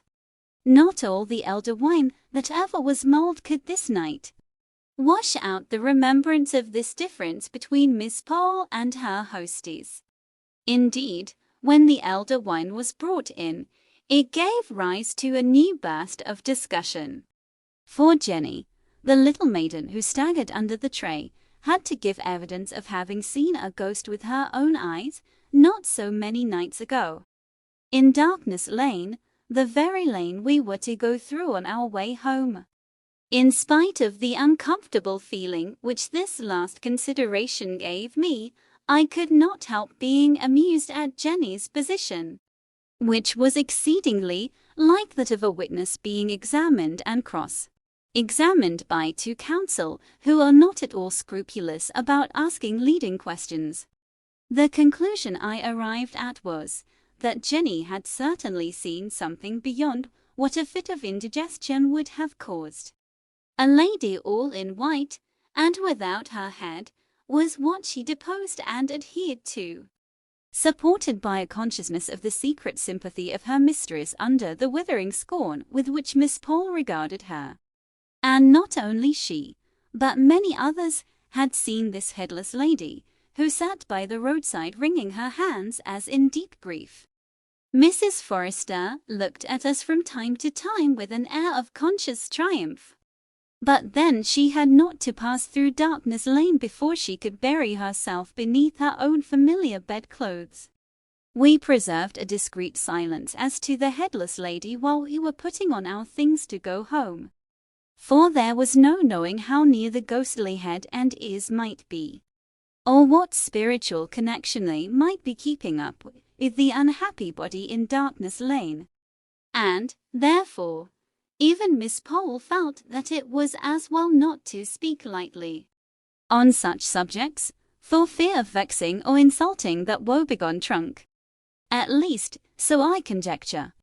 For, instead of the busy clatter usual in the operation, we tied on our cloaks as sadly as mutes at a funeral. Miss Matty drew the curtains round the windows of the chair to shut out disagreeable sights, and the men either because they were in spirits that their labours were so nearly ended, or because they were going downhill, set off at such a round and merry pace that it was all Miss Pole and I could do to keep up with them. She had breath for nothing beyond an imploring "Don't leave me," uttered as she clutched my arm so tightly that I could not have quitted her, ghost or no ghost. What a relief it was when the men, weary of their burden and their quick trot, stopped just where Headingley Causeway branches off from Darkness Lane. Miss Pole unloosed me and caught up one of the men. Could not you take Miss Matty round by Headingley Causeway? The pavement in Darkness Lane jolts so, and she is not very strong. A smothered voice was heard from the inside of the chair. Oh, pray go on. What is the matter? What is the matter? I will give you sixpence more to go on very fast. Pray don't stop here. And I'll give you a shilling, said Miss Pole, with tremulous dignity, if you'll go by Headingley Causeway. The two men grunted acquiescence, and took up the chair, and went along the causeway, which certainly answered Miss Pole's kind purpose of saving Miss Matty's bones, for it was covered with soft, thick mud, and even a fall there would have been easy till the getting up came, when there might have been some difficulty in extrication. Chapter 11. Samuel Brown. The next morning, I met Lady Glenmire and Miss Pole, setting out on a long walk to find some old woman who was famous in the neighborhood for her skill in knitting woolen stockings. Miss Pole said to me, with a smile half kindly and half contemptuous upon her countenance, I have been just telling Lady Glenmire of our poor friend Mrs. Forrester, and her terror of ghosts. It comes from living so much alone and listening to the bugaboo stories of that Jenny of hers. She was so calm, and so much above superstitious fears herself, that I was almost ashamed to say how glad I had been of her Headingley Causeway proposition the night before, and turned off the conversation to something else. In the afternoon Miss Pole called on Miss Matty to tell her of the adventure, the real adventure they had met with on their morning's walk. They had been perplexed about the exact path which they were to take across the fields in order to find the knitting old woman, and had stopped to inquire at a little wayside public house, standing on the high road to London, about 3 miles from Cranford.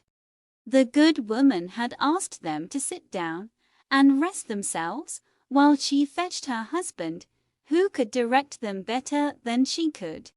And, while they were sitting in the sanded parlor, a little girl came in.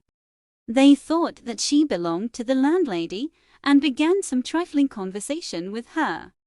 But, on Mrs. Roberts's return, she told them that the little thing was the only child of a couple who was staying in the house.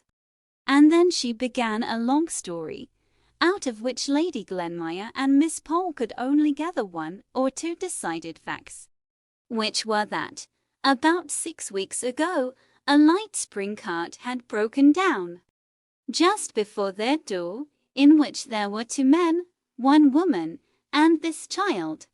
One of the men was seriously hurt, no bones broken, only shaken, the landlady called it. But he had probably sustained some severe internal injury, for he had languished in their house ever since, attended by his wife, the mother of this little girl.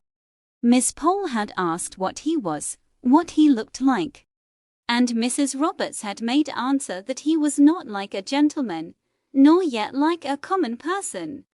If it had not been that he and his wife were such decent, quiet people, she could almost have thought he was a mountebank, or something of that kind, for they had a great box in the cart, full of she did not know what.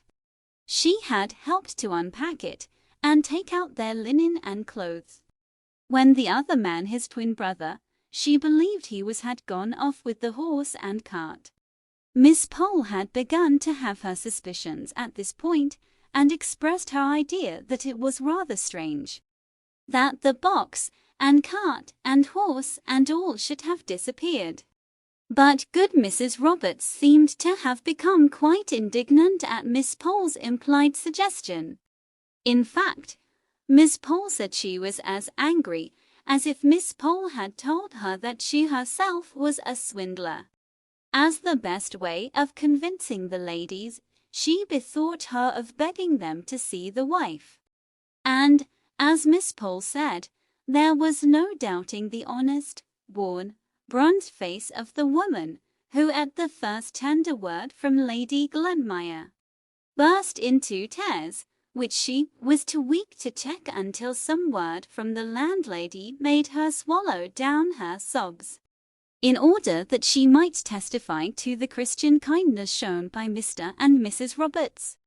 Miss Pole came round with a swing to as vehement a belief in the sorrowful tale as she had been sceptical before. And, as a proof of this, her energy in the poor sufferer's behalf was nothing daunted when she found out that he, and no other, was our Signor Brunoni, to whom all Cranford had been attributing all manner of evil this 6 weeks past. Yes, his wife said his proper name was Samuel Brown Sam, she called him, but to the last we preferred calling him the Signor. It sounded so much better.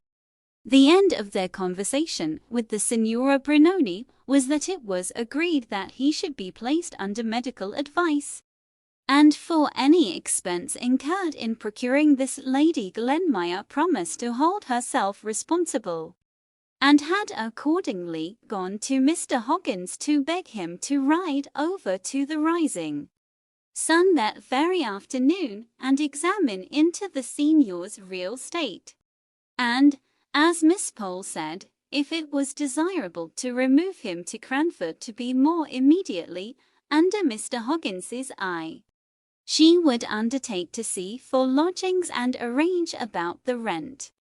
Mrs. Roberts had been as kind as could be all throughout, but it was evident that their long residence there had been a slight inconvenience. Before Miss Pole left us, Miss Matty and I were as full of the morning's adventure as she was. We talked about it all the evening, turning it in every possible light, and we went to bed anxious for the morning, when we should surely hear from someone what Mr. Hoggins thought and recommended. For, as Miss Matty observed, though Mr. Hoggins did say Jack's up a fig for his heels and called preference pref, she believed he was a very worthy man and a very clever surgeon.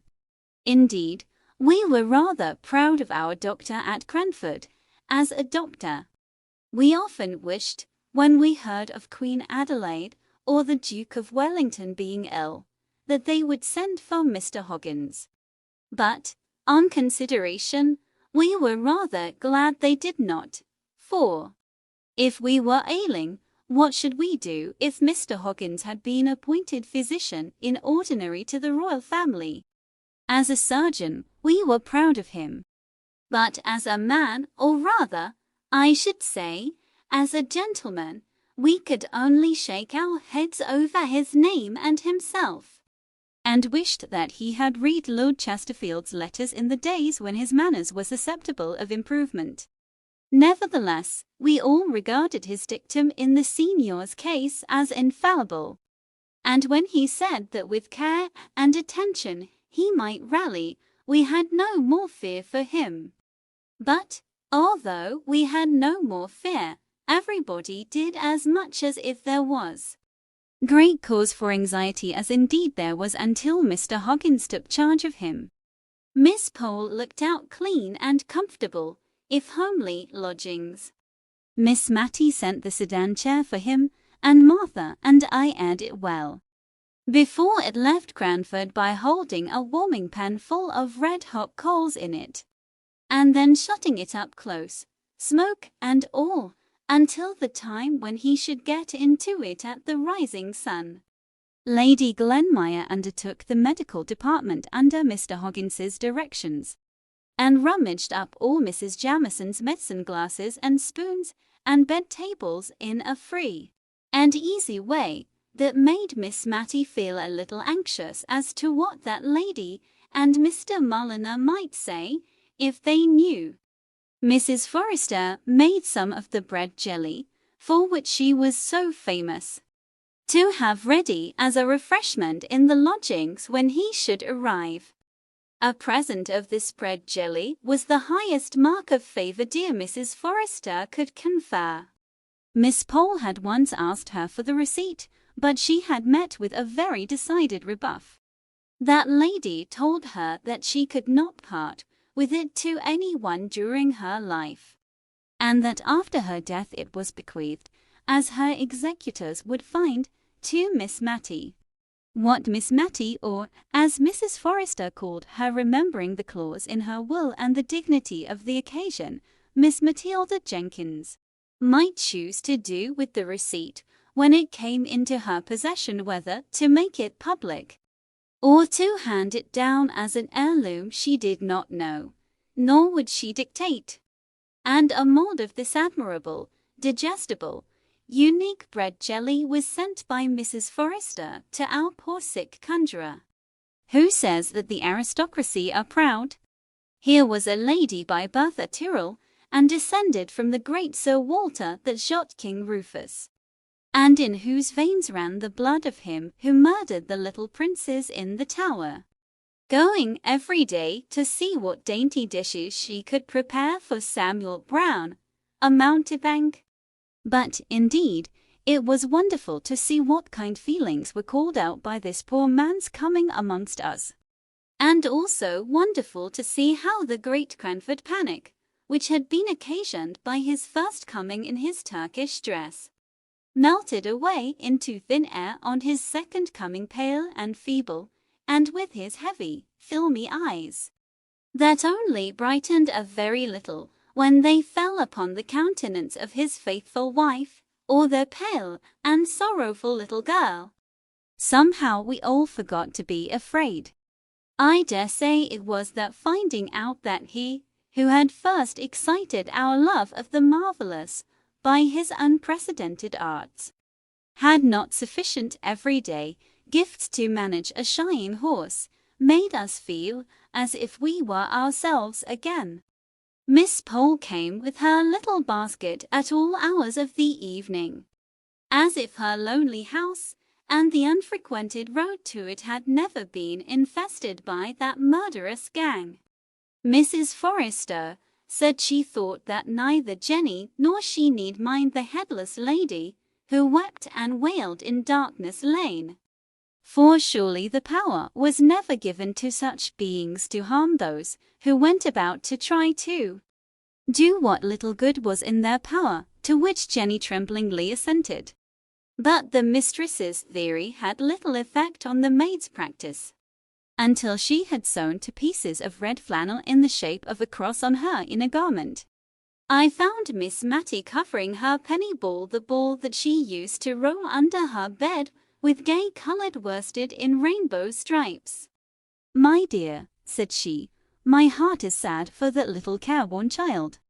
Although her father is a conjurer, she looks as if she had never had a good game of play in her life. I used to make very pretty balls in this way when I was a girl, and I thought I would try if I could not make this one smart, and take it to Phoebe this afternoon.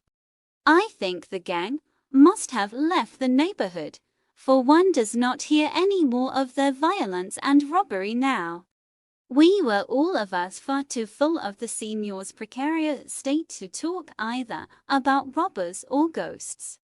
Indeed, Lady Glenmire said she never had heard of any actual robberies, except that 2 little boys had stolen some apples from Farmer Banks's orchard, and that some eggs had been missed on a market day off Widow Hayward's stall.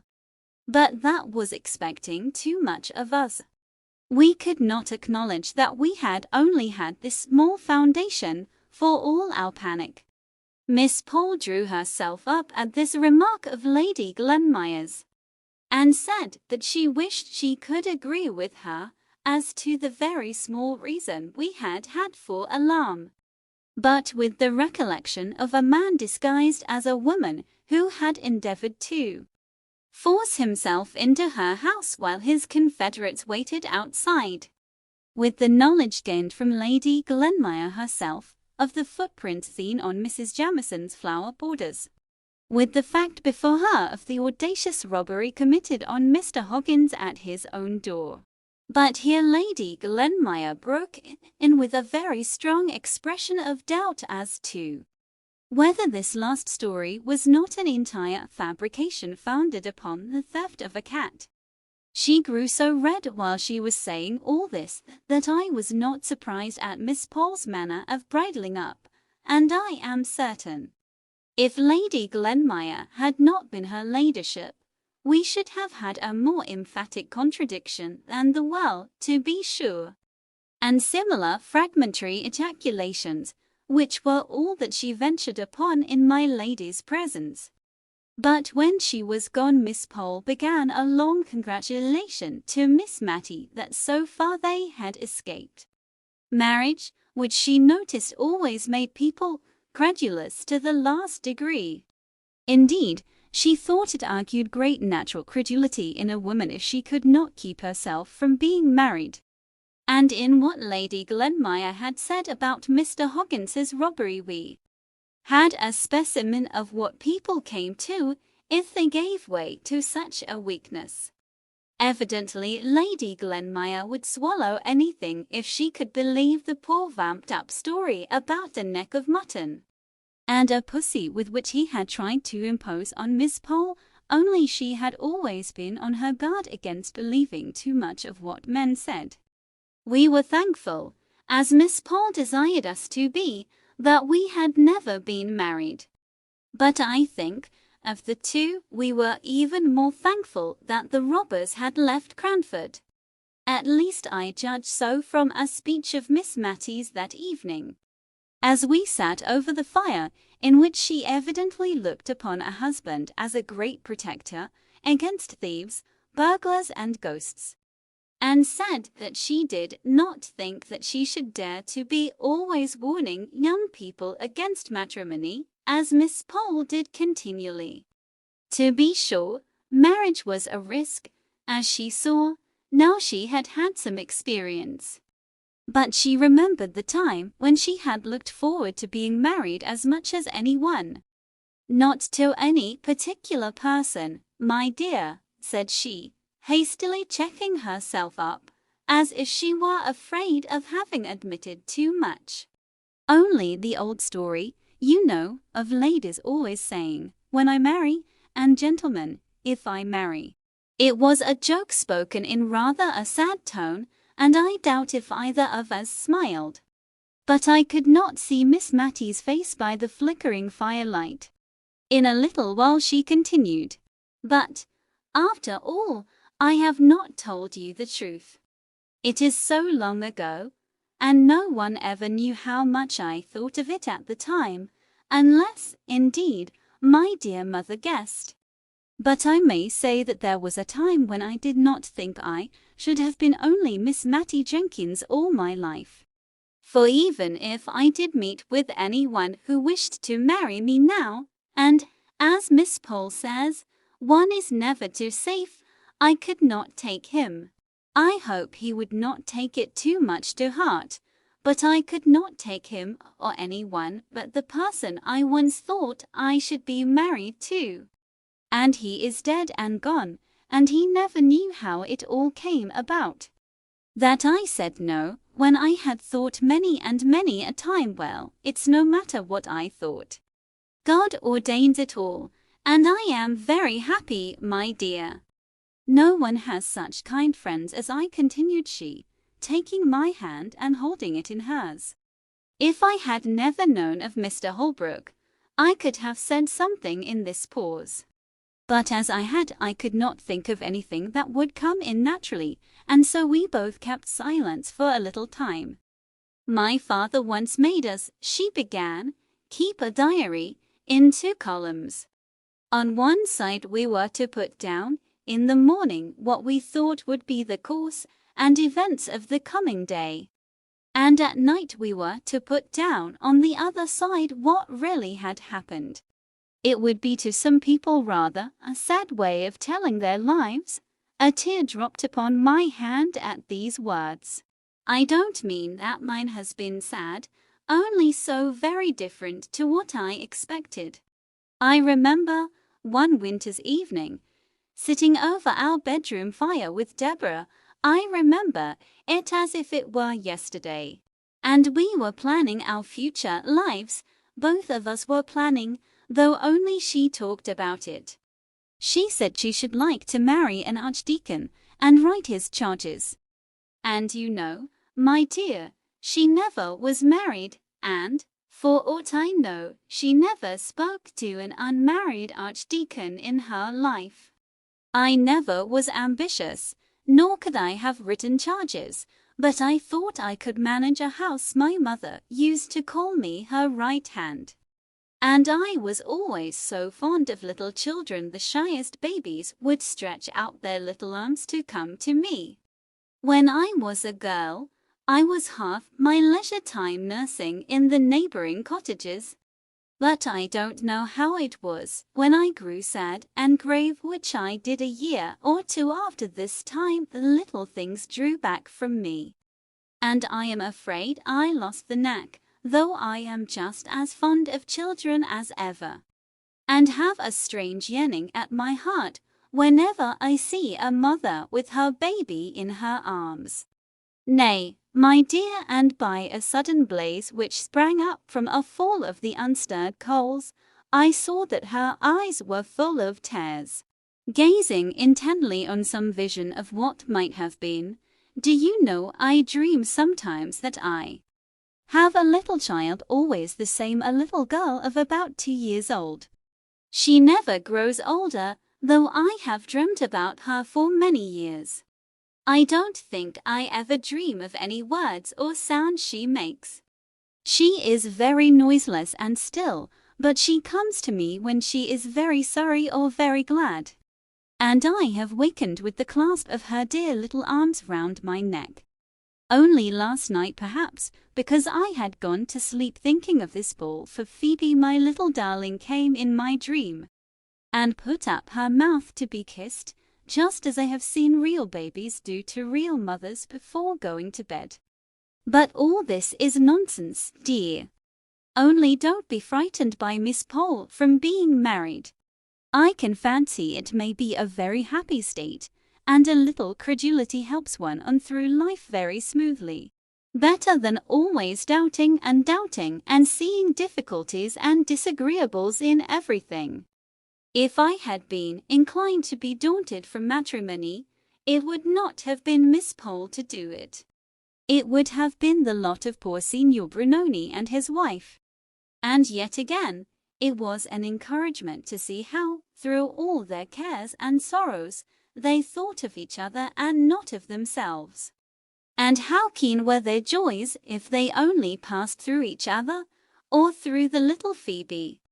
The Signora told me, one day, a good deal about their lives up to this period.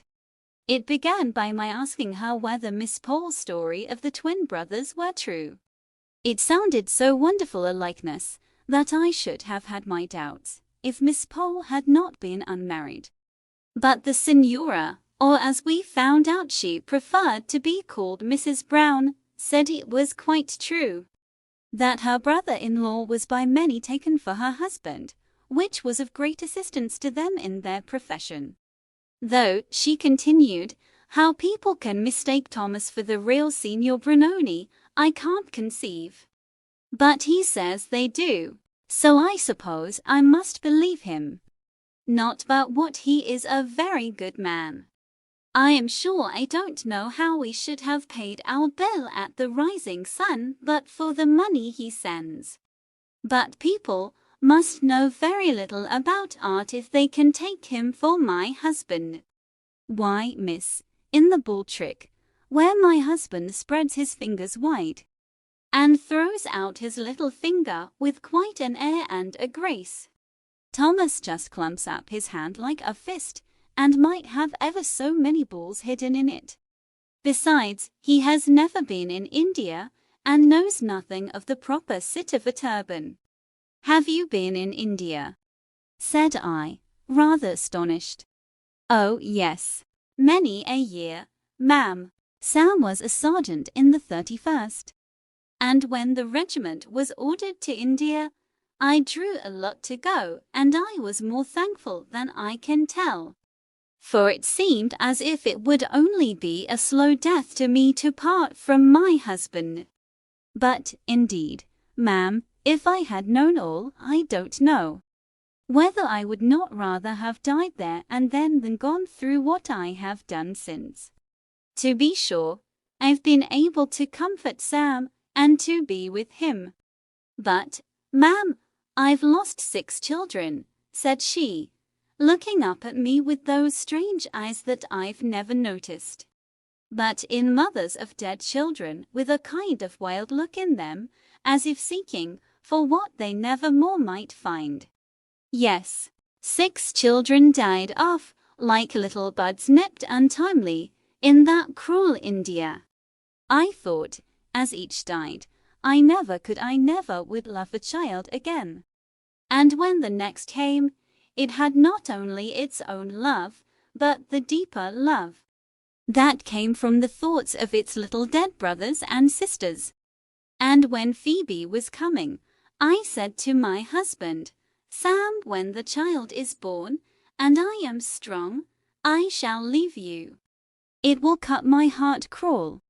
But if this baby dies too, I shall go mad. The madness is in me now. But if you let me go down to Calcutta, carrying my baby step by step, it will, maybe, work itself off. And I will save, and I will hoard, and I will beg, and I will die, to get a passage home to England, where our baby may live. God bless him. He said I might go, and he saved up his pay, and I saved every pice I could get for washing or any way. And when Phoebe came, and I grew strong again, I set off.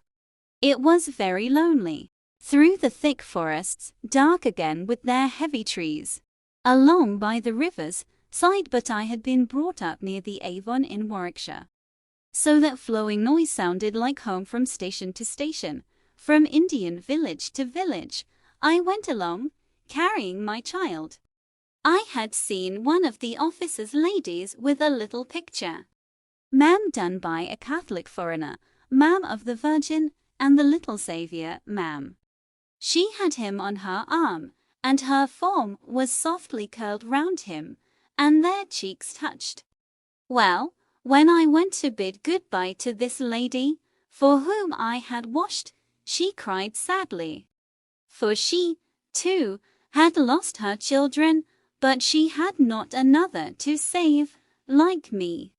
And I was bold enough to ask her would she give me that print. And she cried the more, and said her children were with that little blessed Jesus, and gave it me, and told me that she had heard it had been painted on the bottom of a cask, which made it have that round shape. And when my body was very weary, and my heart was sick, for there were times when I misdoubted if I could ever reach my home. And there were times when I thought of my husband, and one time when I thought my baby was dying. I took out that picture and looked at it, till I could have thought the mother spoke to me and comforted me. And the natives were very kind. We could not understand one another, but they saw my baby on my breast, and they came out to me and brought me rice and milk. And sometimes flowers. I have got some of the flowers dried. Then, the next morning, I was so tired, and they wanted me to stay with them. I could tell that, and tried to frighten me from going into the deep woods, which, indeed, looked very strange and dark. But it seemed to me as if death was following me to take my baby away from me, and as if I must go on, and I thought how God had cared for mothers ever since the world was made, and would care for me. So I bade them goodbye and set off afresh. And once when my baby was ill, and both she and I needed rest, he led me to a place where I found a kind Englishman lived, right in the midst of the natives. And you reached Calcutta safely at last? Yes, safely. Oh, When I knew I had only 2 days' journey more before me, I could not help it. Ma'am, it might be idolatry. I cannot tell, but I was near one of the native temples, and I went into it with my baby to thank God for his great mercy. For it seemed to me that where others had prayed before to their God, in their joy or in their agony, was of itself a sacred place. And I got as servant to an invalid lady, who grew quite fond of my baby aboard ship.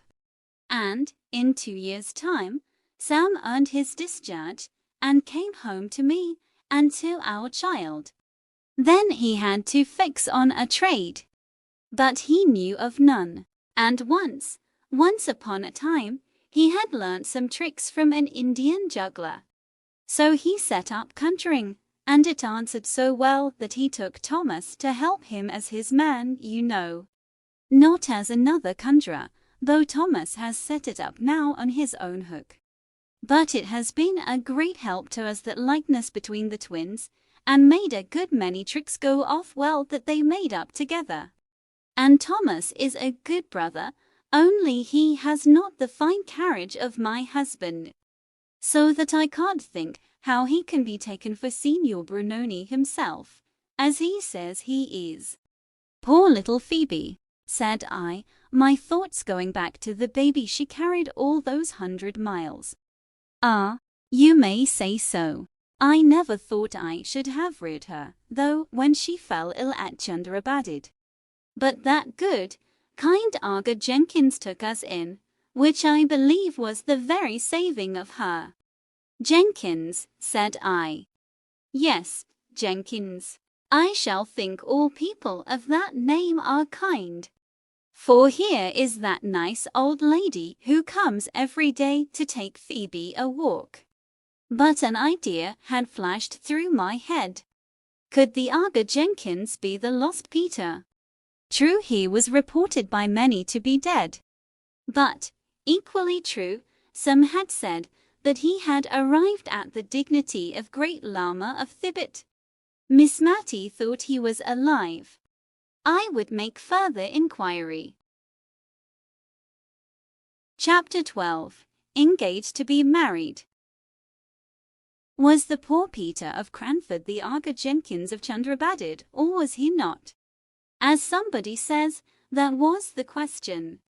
In my own home, whenever people had nothing else to do, they blamed me for want of discretion. Indiscretion was my bugbear fault. Everybody has a bugbear fault, a sort of standing characteristic, a piece desistance for their friends to cut at. And in general they cut, and come again. I was tired of being called indiscreet and incautious, and I determined for once to prove myself a model of prudence and wisdom. I would not even hint my suspicions respecting the Aga. I would collect evidence and carry it home to lay before my father, as the family friend of the two Miss Jenkinses. In my search after facts, I was often reminded of a description my father had once given of a ladies' committee that he had had to preside over. He said he could not help thinking of a passage in Dickens, which spoke of a chorus in which every man took the tune he knew best and sang it to his own satisfaction. So, at this charitable committee, every lady took the subject uppermost in her mind, and talked about it to her own great contentment, but not much to the advancement of the subject they had met to discuss. But even that committee could have been nothing to the Cranford ladies. When I attempted to gain some clear and definite information as to poor Peter's height, appearance, and when and where he was seen and heard of last. For instance, I remember asking Miss Pole, and I thought the question was very opportune. For I put it when I met her at a call at Mrs. Forrester's, and both the ladies had known Peter, and I imagine that they might refresh each other's memories. I asked Miss Pole what was the very last thing they had ever heard about him, and then she named the absurd report to which I have alluded, about his having been elected Great Lama of Tibet. And this was a signal for each lady to go off on her separate idea. Mrs. Forrester's start was made on the veiled prophet in Lalla Rookh, whether I thought he was meant for the Great Lama. Though Peter was not so ugly, indeed rather handsome, if he had not been freckled. I was thankful to see her double upon Peter. But, in a moment, the delusive lady was off upon Roland's Carlador and the merits of cosmetics and hair oils in general, and holding forth so fluently that I turned to listen to Miss Pole, who through the llamas, the beasts of burden, had got to Peruvian bonds, and the share market, and her poor opinion of joint stock banks in general, and of that one in particular in which Miss Mattie's money was invested. In vain I put in, when was it, in what year was it that you heard that Mr. Peter was the Great Lama? They only joined issue to dispute whether llamas were carnivorous animals or not, in which dispute they were not quite on fair grounds, as Mrs. Forrester, after they had grown warm and cool again, acknowledged that she always confused carnivorous and graminivorous together, just as she did horizontal and perpendicular. But then she apologized for it very prettily, by saying that in her day the only use people made of four-syllabled words was to teach how they should be spelt. The only fact I gained from this conversation was that certainly Peter had last been heard of in India, or that neighborhood, and that this scanty intelligence of his whereabouts had reached Cranford in the year when Miss Pole had brought her Indian muslin gown, long since worn out. We washed it and mended it, and traced its decline and fall into a window blind before we could go on. And in a year when Wanwell came to Cranford, because Miss Mattie had wanted to see an elephant, in order that she might the better imagine Peter riding on one, and had seen a boa constrictor too, which was more than she wished to imagine in her fancy pictures of Peter's locality. And in a year when Miss Jenkins had learnt some piece of poetry off by heart, and used to say, at all the Cranford parties, how Peter was surveying mankind from China to Peru, which everybody had thought very grand, and rather appropriate, because India was between China and Peru, if you took care to turn the globe to the left instead of the right.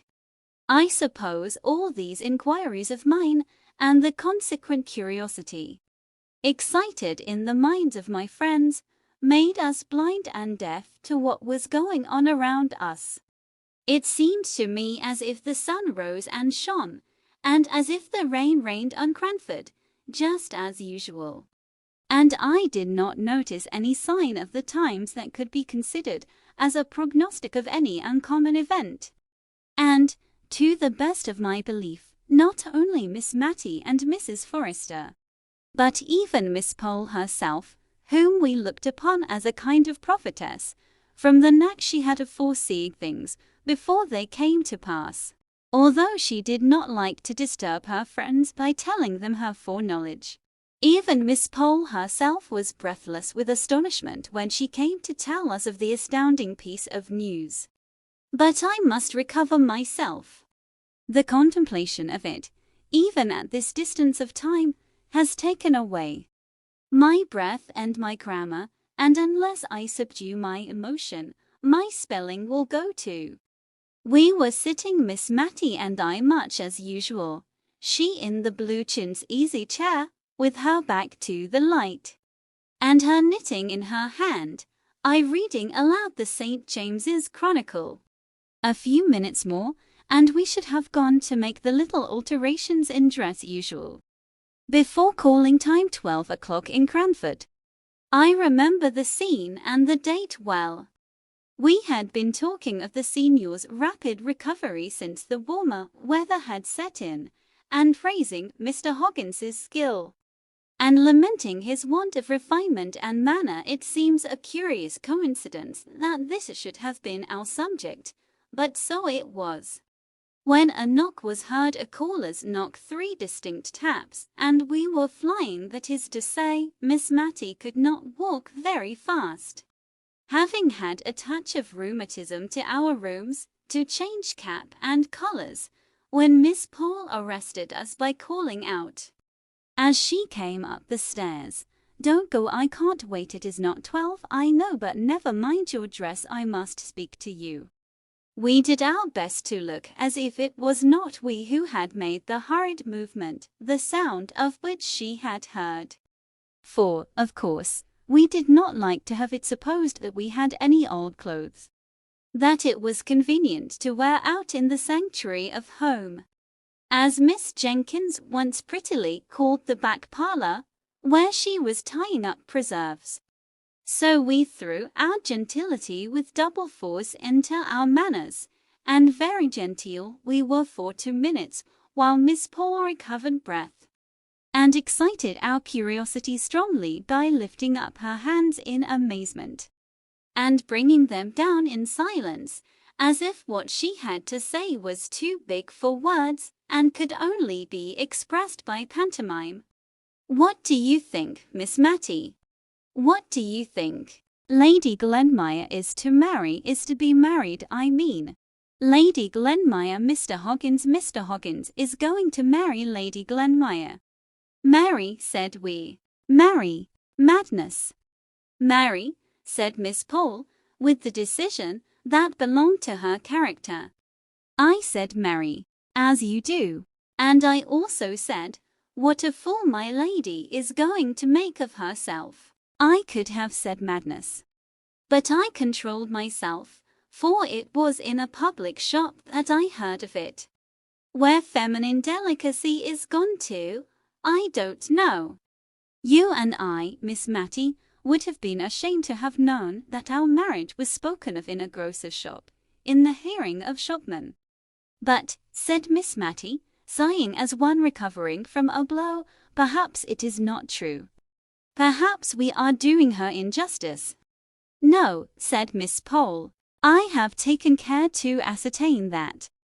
I went straight to Mrs. Fitzadam to borrow a cookery book which I knew she had, and I introduced my congratulations propos of the difficulty gentlemen must have in housekeeping, and Mrs. Fitzadam bridled up and said that she believed it was true, though how and where I could have heard it she did not know.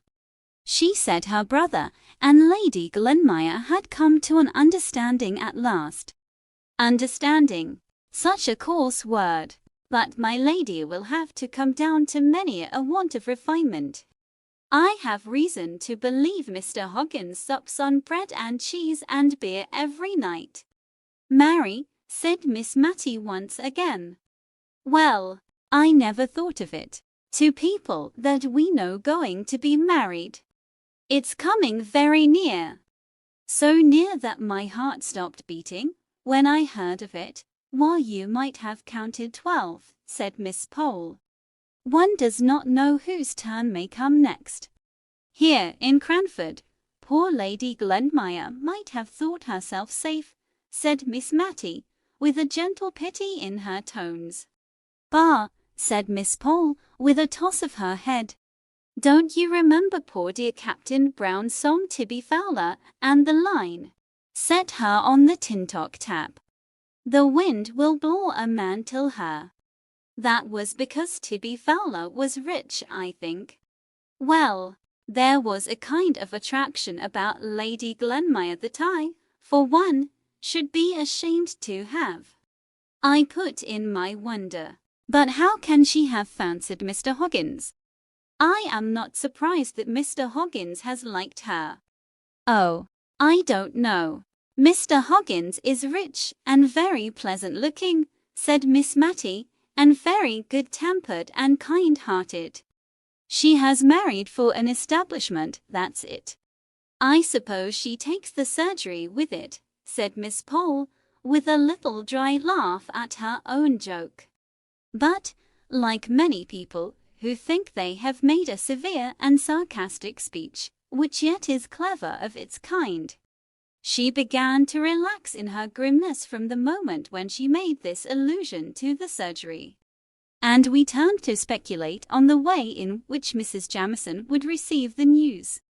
The person whom she had left in charge of her house to keep off followers from her maids to set up a follower of her own. And that follower a man whom Mrs. Jamieson had to boot as vulgar and inadmissible to Cranford society, not merely on account of his name, but because of his voice, his complexion, his boots, smelling of the stable, and himself, smelling of drugs.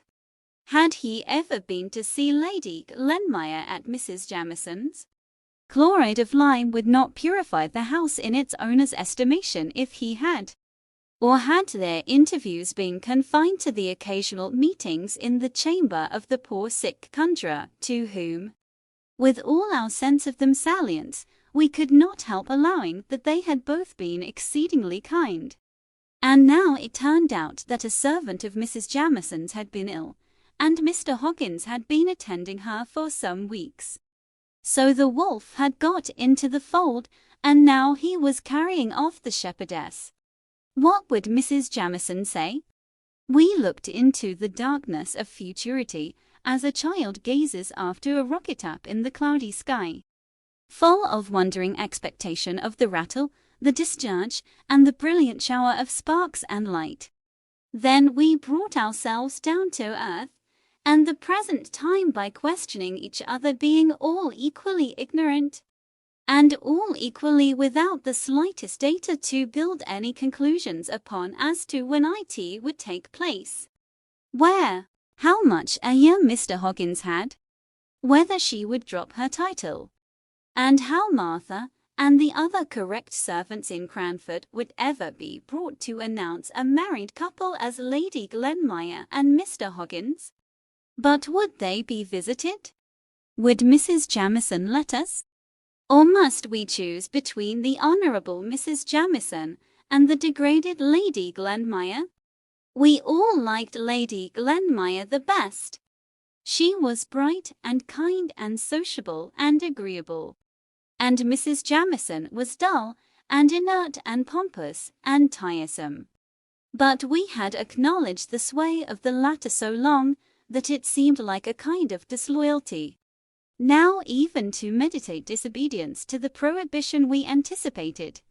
Mrs. Forrester surprised us in our darned caps and patched collars, and we forgot all about them in our eagerness to see how she would bear the information which we honourably left to Miss Pole to impart. Although if we had been inclined to take unfair advantage, we might have rushed in ourselves, for she had a most out-of-place fit of coughing for 5 minutes after Mrs. Forrester entered the room.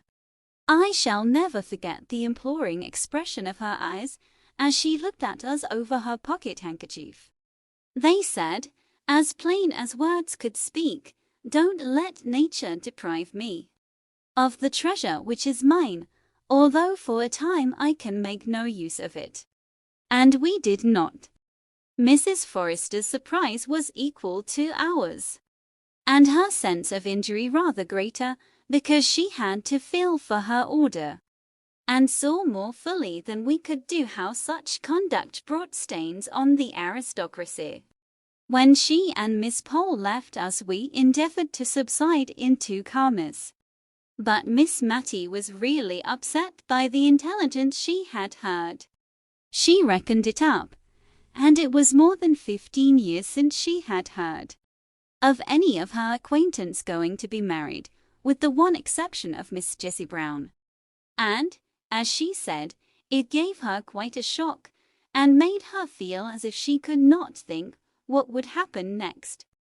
I don't know whether it is a fancy of mine or a real fact, but I have noticed that, just after the announcement of an engagement in any set, the unmarried ladies in that set flutter out in an unusual gaiety and newness of dress, as much as to say, in a tacit and unconscious manner, "We also are spinsters." Miss Mattie and Miss Pole talked and thought more about bonnets, gowns, caps, and shawls, during the fortnight that succeeded this call than I had known them do for years before. But it might be the spring weather, for it was a warm and pleasant March, and merinos and beavers and woolen materials of all sorts were but ungracious receptacles of the bright sun's glancing rays. It had not been Lady Glenmire's dress that had won Mr. Hoggins's heart, for she went about on her errands of kindness more shabby than ever. Although in the hurried glimpses I caught of her at church or elsewhere she appeared rather to shun meeting any of her friends. Her face seemed to have almost something of the flush of youth in it. Her lips looked redder and more trembling full than in their old compressed state, and her eyes dwelt on all things with a lingering light, as if she was learning to love Cranford and its belongings. Mr. Hoggins looked broad and radiant, and creaked up the middle aisle at church in a brand-new pair of top boots, an audible, as well as visible, sign of his papa's change of state. For the tradition went that the boots he had worn till now were the identical pair which he first set out on his rounds in Cranford 25 years ago. Only they had been new-pieced, high and low, top and bottom, heel and sole, black leather and brown leather, more times than any one could tell. None of the ladies in Cranford chose to sanction the marriage by congratulating either of the parties. We wished to ignore the whole affair until our liege lady, Mrs. Jamieson, returned. Till she came back to give us our cue, we felt that it would be better to consider the engagement in the same light as the Queen of Spain's likes facts, which certainly existed, but the less said about the better. This restraint upon our tongues, for you see, if we did not speak about it to any of the parties concerned, how could we get answers to the questions that we longed to ask? Was beginning to be irksome, and our idea of the dignity of silence was paling before our curiosity, when another direction was given to our thoughts by an announcement on the part of the principal shopkeeper of Cranford, who ranged the trades from grocer and cheesemonger to man milliner, as occasion required, that the spring fashions were arrived, and would be exhibited on the following Tuesday at his rooms in High Street. Now Miss Matty had been only waiting for this before buying herself a new silk gown.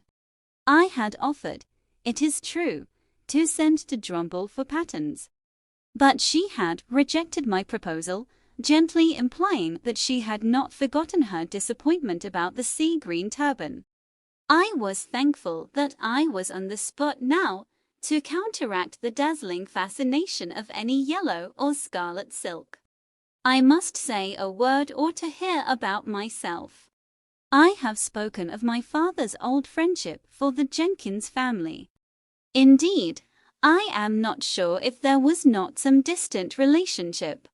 He had willingly allowed me to remain all the winter at Cranford, in consideration of a letter which Miss Matty had written to him about the time of the panic, in which I suspect she had exaggerated my powers and my bravery as a defender of the house. But now that the days were longer and more cheerful, he was beginning to urge the necessity of my return, and I only delayed in a sort of odd forlorn hope that if I could obtain any clear information, I might make the account given by the Signora of the Arga Jenkins tally with that of poor Peter, his appearance and disappearance, which I had winnowed out of the conversation of Miss Paul and Mrs. Forrester. Chapter 13. Stopped Payment. The very Tuesday morning on which Mr. Johnson was going to show the fashions, the postwoman brought 2 letters to the house. I say the postwoman, but I should say the postman's wife. He was a lame shoemaker, a very clean, honest man, much respected in the town. But he never brought the letters round except on unusual occasions, such as Christmas Day or Good Friday. And on those days the letters, which should have been delivered at 8 in the morning, did not make their appearance until 2 or 3 in the afternoon. For everyone liked poor Thomas and gave him a welcome on these festive occasions. He used to say he was welly stored while eating, for there were 3 or 4 houses where nought would serve but he must share in their breakfast. And by the time he had done his last breakfast, he came to some other friend who was beginning dinner. But come what might, in the way of temptation, Tom was always sober, civil and smiling. And, as Miss Jenkins used to say, it was a lesson in patience that she doubted not would call out that precious quality in some minds where, but for Thomas, it might have lain dormant and undiscovered. Patience was certainly very dormant in Miss Jenkins's mind. She was always expecting letters, and always drumming on the table till the postwoman had called or gone past. On Christmas Day and Good Friday she drummed from breakfast till church, from church time till 2 o'clock, unless when the fire wanted stirring, when she invariably knocked down the fire irons and scolded Miss Matty for it. But equally certain was the hearty welcome and the good dinner for Thomas. Miss Jenkins standing over him like a bold dragoon, questioning him as to his children, what they were doing, what school they went to, upbraiding him if another was likely to make its appearance, but sending even the little babies the shilling and the mince pie which was her gift to all the children, with half a crown in addition for both father and mother. The post was not half of so much consequence to dear Miss Matty, but not for the world would she have diminished Thomas's welcome and his dole, though I could see that she felt rather shy over the ceremony, which had been regarded by Miss Jenkins as a glorious opportunity for giving advice and benefiting her fellow creatures. Miss Matty would steal the money, all in a lump, into his hand, as if she were ashamed of herself. Miss Jenkins gave him each individual coin separate, with a "there, that's for yourself, that's for Jenny," etc. Miss Matty would even beckon Martha out of the kitchen while he ate his food, and once, to my knowledge, winked at its rapid disappearance into a blue cotton pocket handkerchief. Miss Jenkins almost scolded him if he did not leave a clean plate, however heaped it might have been, and gave an injunction with every mouthful. I have wandered a long way from the 2 letters that awaited us on the breakfast table that Tuesday morning. Mine was from my father. Miss Matty's was printed. My father's was just a man's letter. I mean, it was very dull, and gave no information beyond that he was well, that they had had a good deal of rain, that trade was very stagnant, and there were many disagreeable rumours afloat. He then asked me if I knew whether Miss Matty still retained her shares in the town and county bank, as there were very unpleasant reports about it, though nothing more than he had always foreseen and had prophesied to Miss Jenkins years ago, when she would invest their little property in it, the only unwise step that clever woman had ever taken. To his knowledge, the only time she ever acted against his advice, I knew. However, if anything had gone wrong, of course I was not to think of leaving Miss Matty while I could be of any use, etc. Who is your letter from, my dear? Mine is a very civil invitation, signed Edwin Wilson, asking me to attend an important meeting of the shareholders of the town and county bank, to be held in Drumble on Thursday the 21st. I am sure it is very attentive of them to remember me.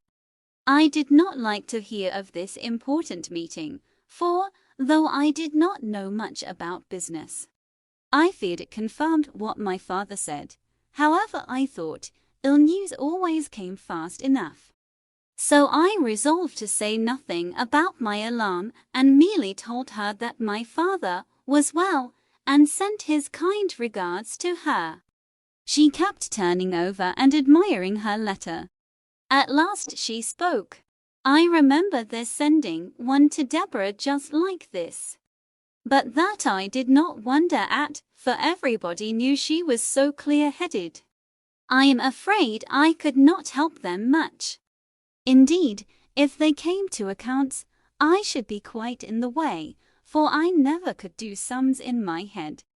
Deborah, I know, rather wished to go, and went so far as to order a new bonnet for the occasion, but when the time came she had a bad cold.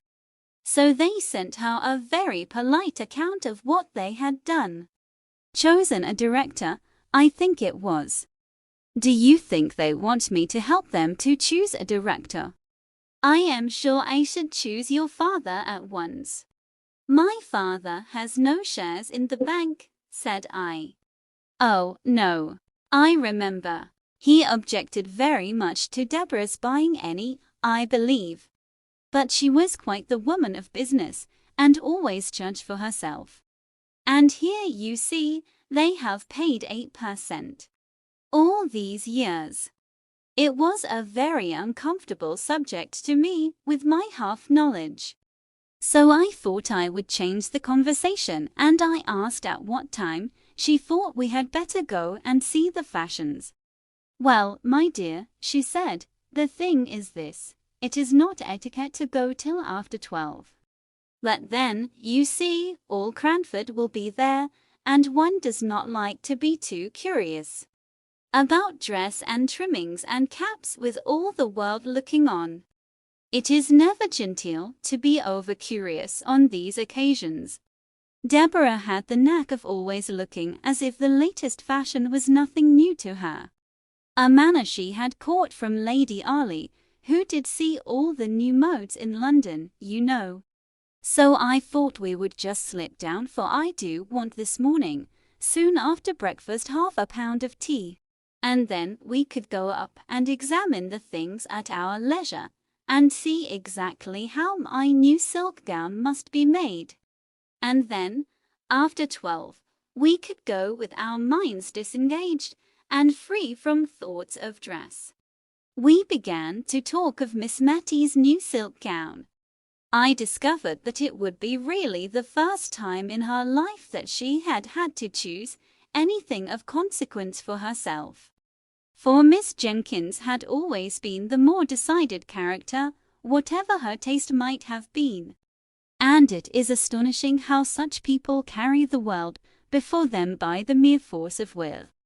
Miss Mattie anticipated the sight of the glossy folds with as much delight as if the 5 sovereigns, set apart for the purchase, could buy all the silks in the shop. And remembering my own loss of 2 hours in a toy shop before I could tell on what wonder to spend a silver 3d, I was very glad that we were going early, that dear Miss Mattie might have leisure for the delights of perplexity. If a happy sea green could be met with, the gown was to be sea green; if not, she inclined to maize, and I to silver grey. And we discussed the requisite number of prints until we arrived at the shop door. We were to buy the tea, select the silk, and then clamber up the iron corkscrew stairs that led into what was once a loft, though now a fashion show-room.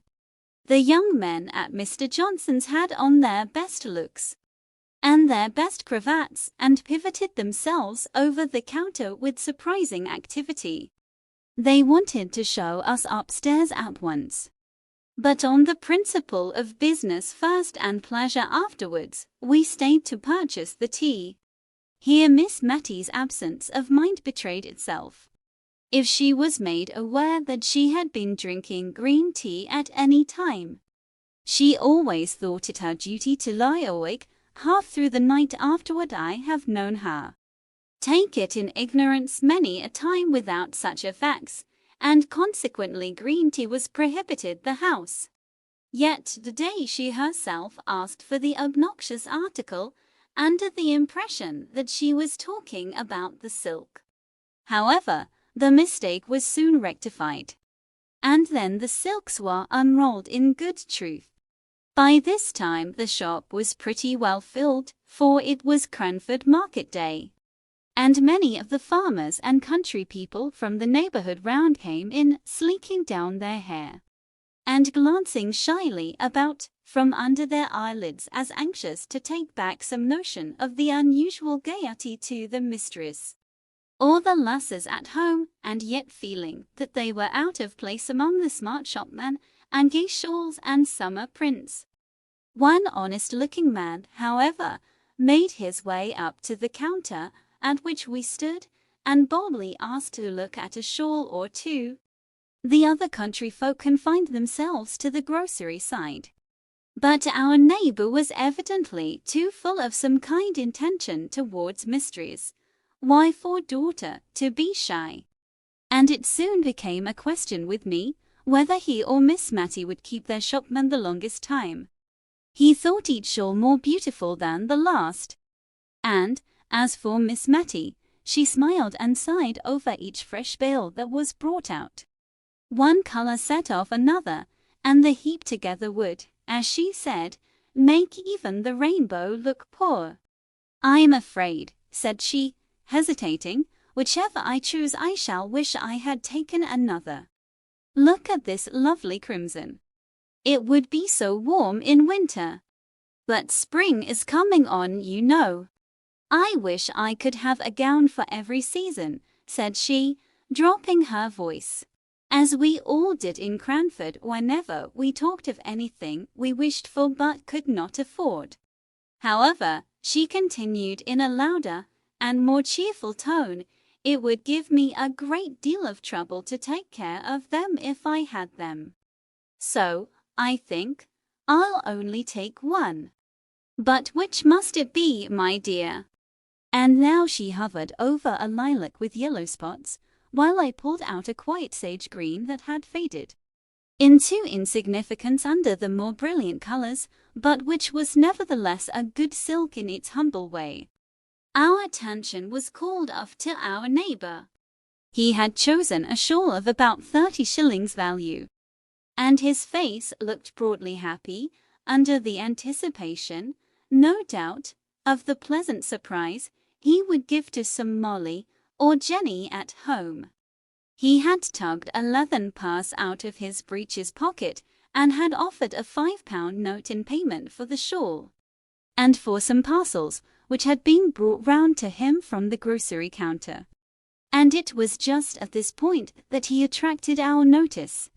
The shopman was examining the note with a puzzled, doubtful air. "Town and County Bank. I am not sure, sir, but I believe we have received a warning against notes issued by this bank only this morning. I will just step and ask Mr. Johnson, sir. But I'm afraid I must trouble you for payment in cash, or in a note of a different bank." I never saw a man's countenance fall so suddenly into dismay and bewilderment. It was almost piteous to see the rapid change. "Dang it," said he, striking his fist down on the table, as if to try which was the harder. "The chap talks as if notes and gold were to be had for the picking up."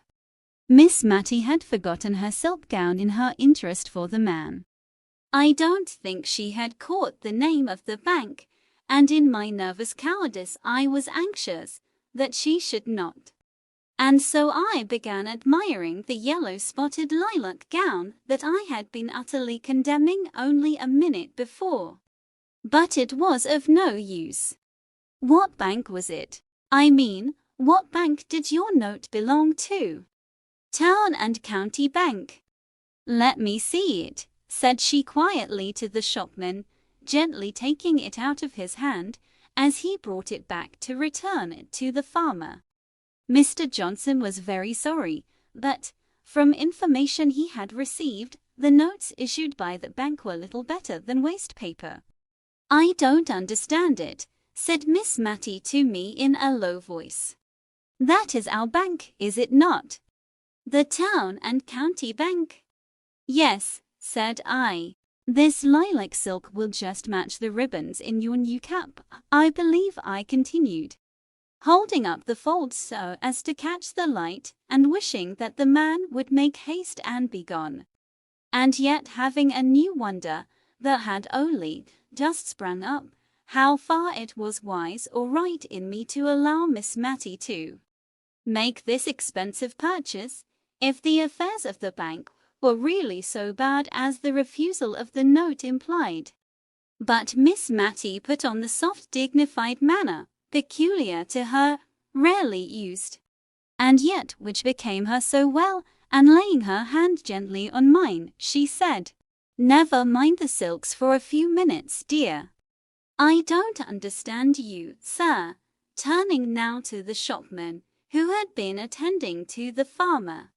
"Is this a forged note?" "Oh, no, ma'am.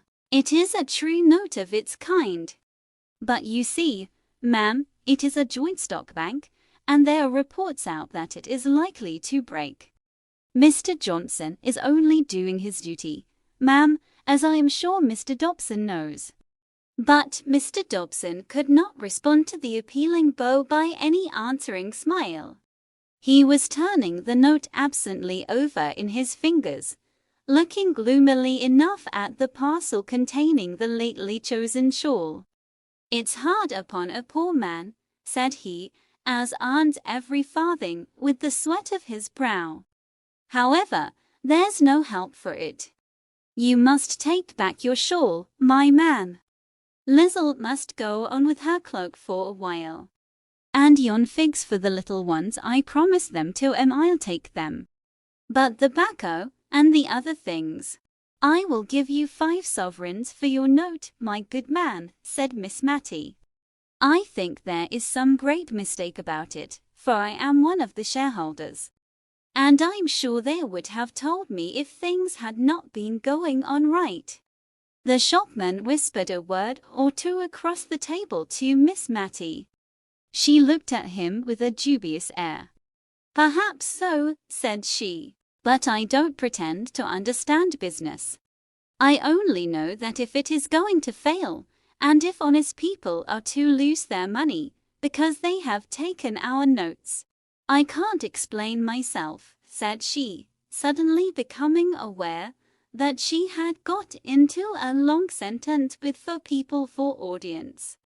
"Only I would rather exchange my gold for the note, if you please," turning to the farmer, "and then you can take your wife the shawl. It is only going without my gown a few days longer," she continued, speaking to me.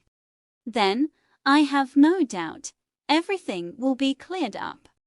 "But if it is cleared up the wrong way," said I, "why, then it will only have been common honesty in me, as a shareholder, to have given this good man the money. I am quite clear about it in my own mind. But, you know, I can never speak quite as comprehensibly as others can. Only you must give me your note, Mr. Dobson, if you please, and go on with your purchases with these sovereigns."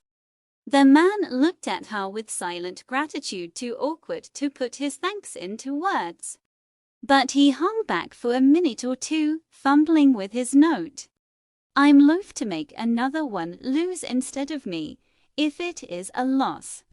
But, you see, £5 is a deal of money to a man with a family. And, as you say, 10 to 1 in a day or two the note will be as good as gold again." "No hope of that, my friend," said the shopman. "The more reason why I should take it," said Miss Matty quietly. She pushed her sovereigns towards the man, who slowly laid his note down in exchange. "Thank you. I will wait a day or two before I purchase any of these silks. Perhaps you will then have a greater choice. My dear, will you come upstairs?" We inspected the fashions with as minute and curious an interest as if the gown to be made after them had been bought.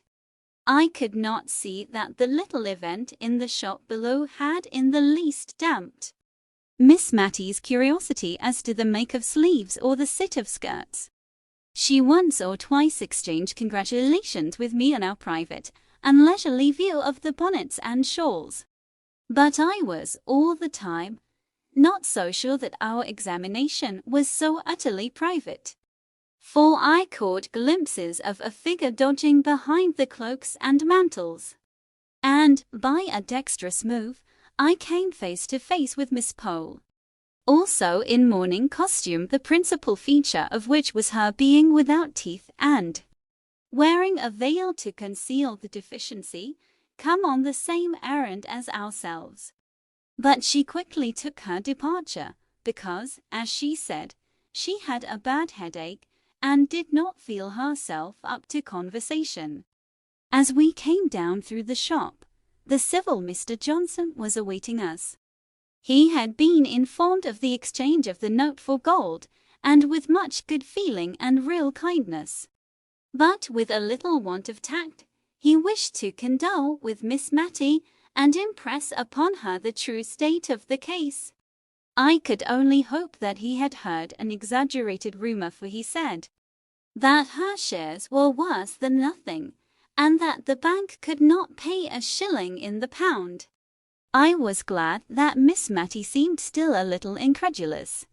But I could not tell how much of this was real or assumed, with that self-control which seemed habitual to ladies of Miss Mattie's standing in Cranford, who would have thought their dignity compromised by the slightest expression of surprise, dismay, or any similar feeling to an inferior in station or in a public shop.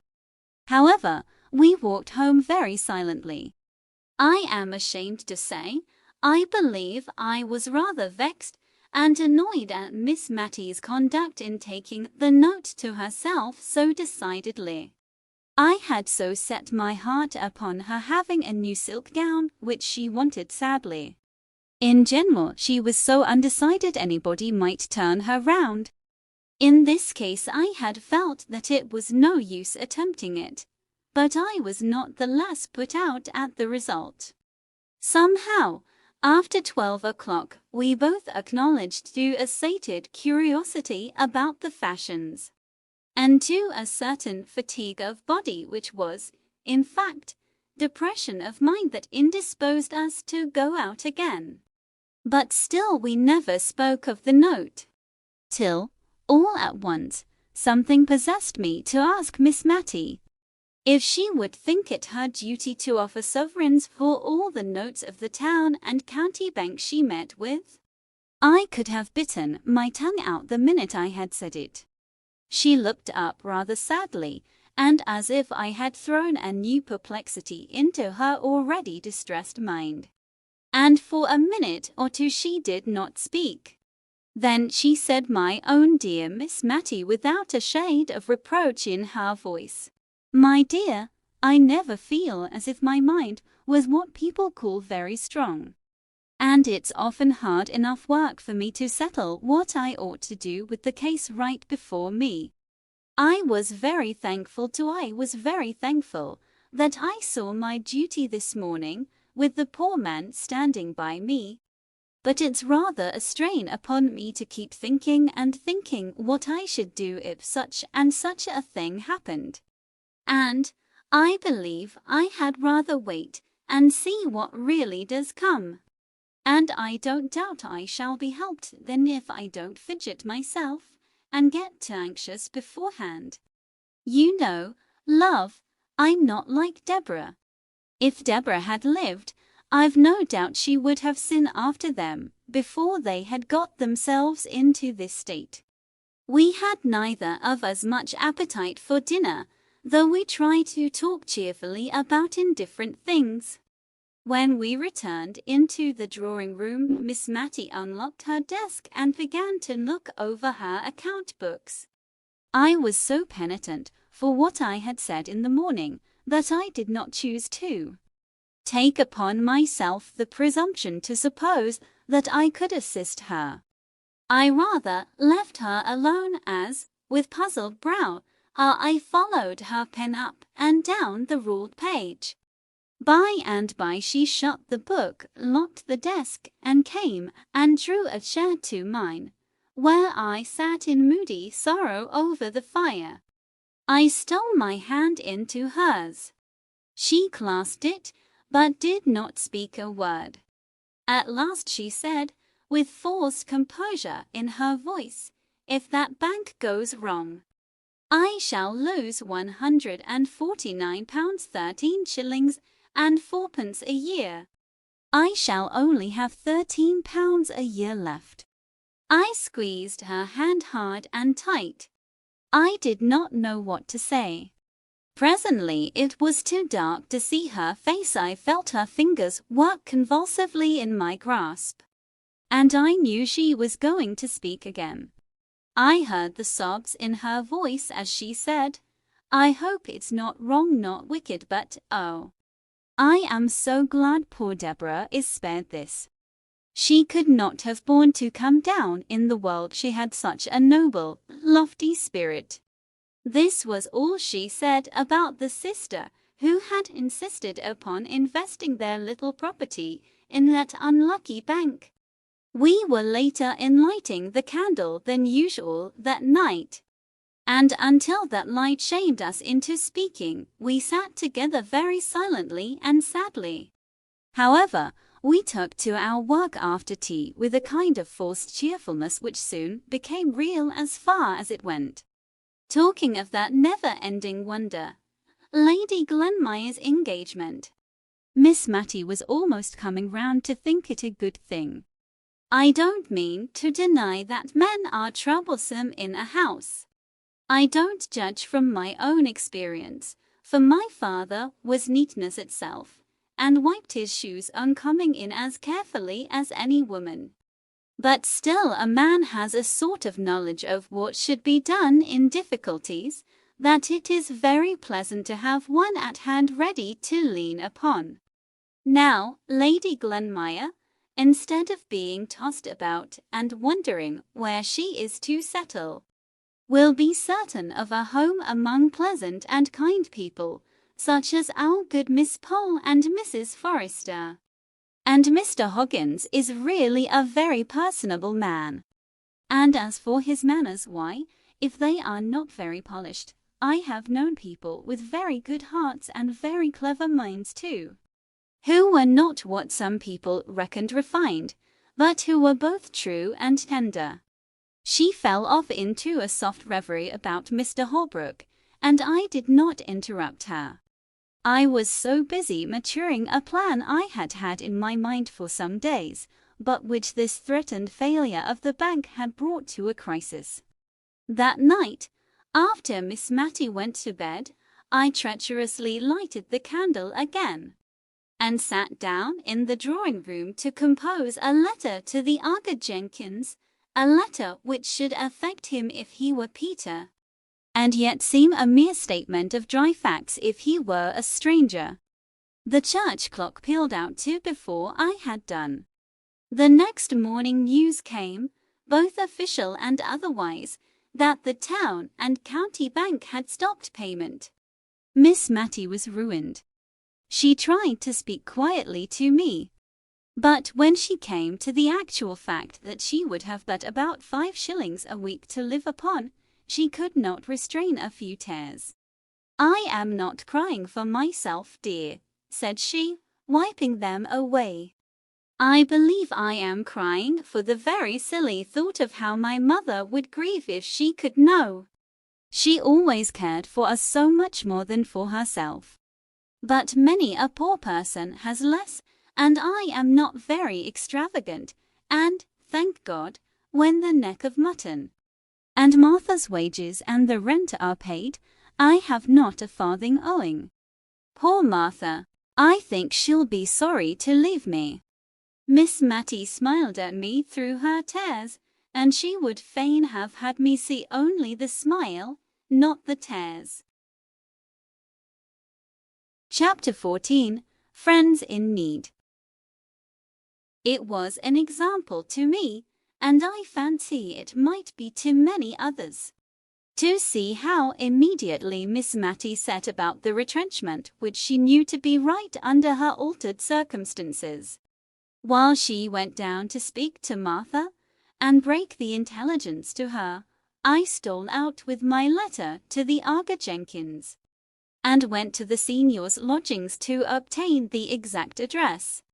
I bound the signora to secrecy, and indeed her military manners had a degree of shortness and reserve in them which made her always say as little as possible, except when under the pressure of strong excitement. Moreover, which made my secret doubly sure, the signor was now so far recovered as to be looking forward to travelling and conjuring again in the space of a few days, when he, his wife, and little Phoebe would leave Cranford. Indeed, I found him looking over a great black and red placard, in which the Signor Bruni's accomplishments were set forth, and to which only the name of the town where he would next display them was wanting. He and his wife were so much absorbed in deciding where the red letters would come in with most effect it might have been the rubric, for that matter, that it was some time before I could get my question asked privately, and not before I had given several decisions, though which I questioned afterwards with equal wisdom of sincerity as soon as the senior threw in his doubts and reasons on the important subject. At last I got the address, spelt by sound, and very queer it looked. I dropped it in the post on my way home, and then for a minute I stood looking at the wooden pane with a gaping slit which divided me from the letter but a moment ago in my hand. It was gone from me like life, never to be recalled. It would get tossed about on the sea, and stained with sea waves perhaps, and be carried among palm trees and scented with old tropical fragrance. The little piece of paper, but an hour ago so familiar and commonplace, had set out on its race to the strange wild countries beyond the Ganges. But I could not afford to lose much time on this speculation. I hastened home, that Miss Matty might not miss me. Martha opened the door to me, her face swollen with crying. As soon as she saw me she burst out afresh, and taking hold of my arm she pulled me in, and banged the door to, in order to ask me if indeed it was all true that Miss Matty had been saying. "I'll never leave her." "No, I won't." I told her so, and said I could not think how she could find in her heart to give me warning. I could not have had the face to do it, if I'd been her. I might have been just as good for nothing as Mrs. Fitzadam's Rosie, who struck for wages after living 7 years and a half in one place. I said I was not one to go and serve mammon at that rate, that I knew when I'd got a good missus, if she didn't know when she'd got a good servant. "But, Martha," said I, cutting in while she wiped her eyes. "Don't but Martha me," she replied to my deprecatory tone. "Listen to reason." "I'll not listen to reason," she said, now in full possession of her voice, which had been rather choked with sobbing. "Reason always means what someone else has got to say. Now I think what I've got to say is good enough reason. But reason or not, I'll say it, and I'll stick to it. I've money in the savings bank, and I've a good stock of clothes, and I'm not going to leave Miss Matty. No, not if she gives me warning every hour in the day." She put her arms akimbo, as much as to say she defied me. And, indeed, I could hardly tell how to begin to remonstrate with her, so much did I feel that Miss Matty, in her increasing infirmity, needed the attendance of this kind and faithful woman. "Well," said I at last, "I'm thankful you begin with well. If you'd have begun with but, as you did afore, I'd not ha' listened to you. Now you may go on." I know you would be a great loss to Miss Matty, Martha. I told her so. A loss she'd never cease to be sorry for, broke in Martha triumphantly. Still, she will have so very little to live upon, that I don't see just now how she could find you food she will even be pressed for her own. I tell you this, Martha, because I feel you are like a friend to dear Miss Matty, but you know she might not like to have it spoken about. Apparently this was even a blacker view of the subject than Miss Matty had presented to her. For Martha just sat down on the first chair that came to hand, and cried out loud we had been standing in the kitchen. At last she put her apron down, and looking me earnestly in the face, asked, was that the reason Miss Matty wouldn't order a pudding today? She said she had no great fancy for sweet things, and you and she would just have a mutton chop.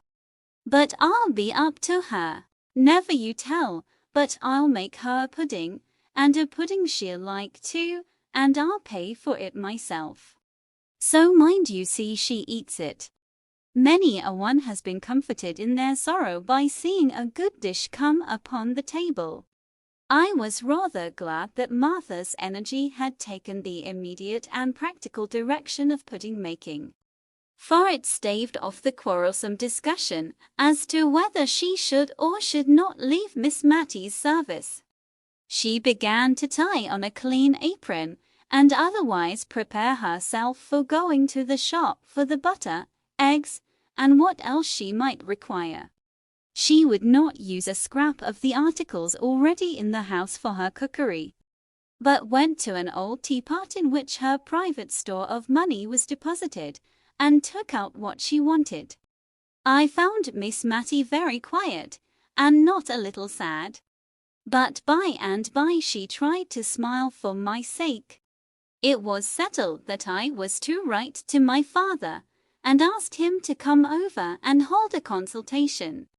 And as soon as this letter was dispatched we began to talk over future plans.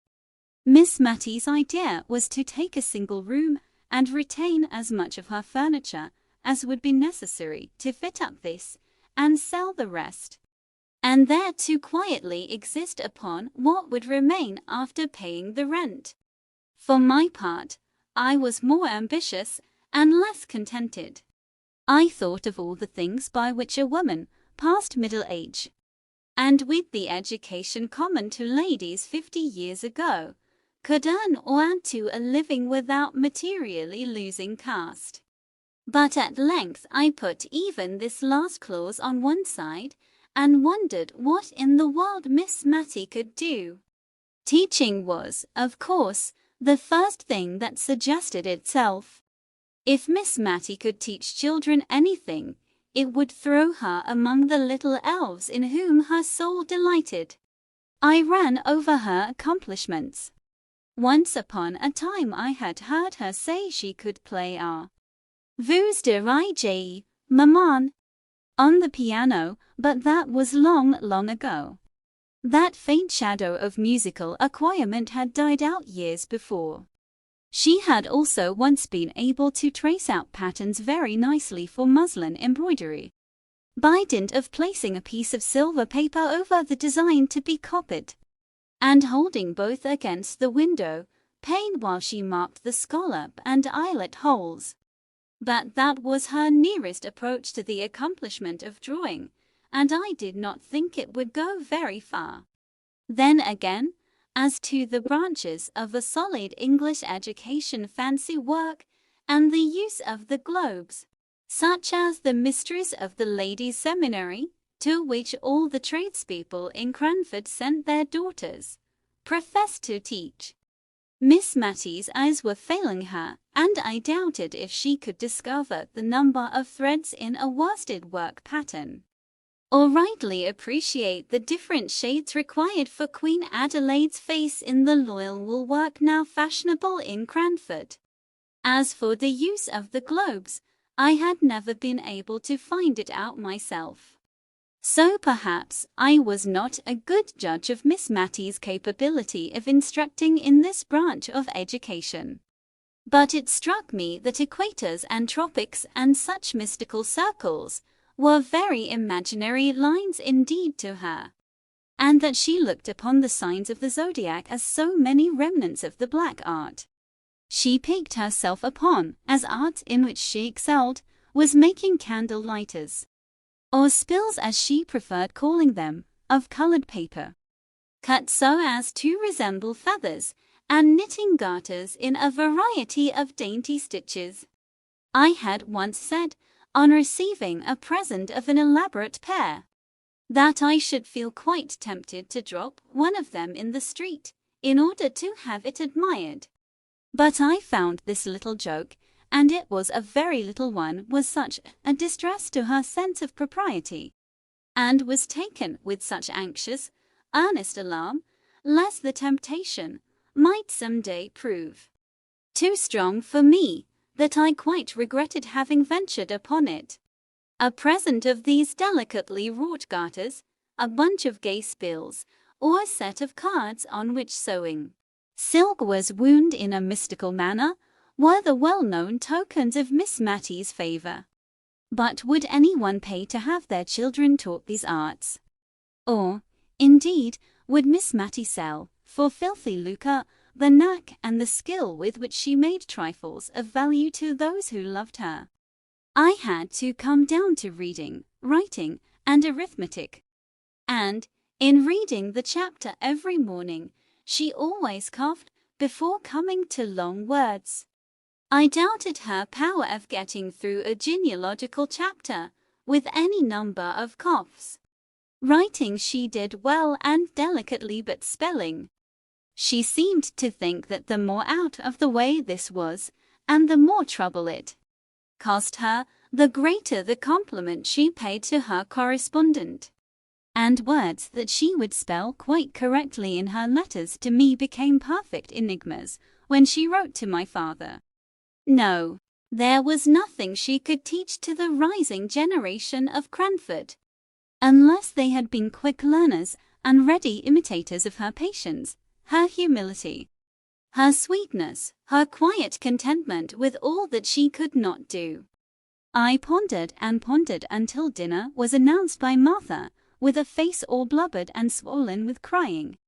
Miss Matty had a few little peculiarities which Martha was apt to regard as whims below her attention, and appeared to consider as childish fancies of which an old lady of 58 should try and cure herself. But today everything was attended to with the most careful regard. The bread was cut to the imaginary pattern of excellence that existed in Miss Matty's mind, as being the way which her mother had preferred.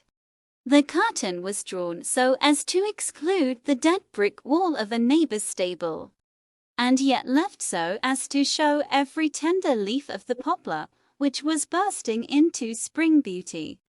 Martha's tone to Miss Matty was just such as that good, rough-spoken servant usually kept sacred for little children, and which I had never heard her use to any grown-up person.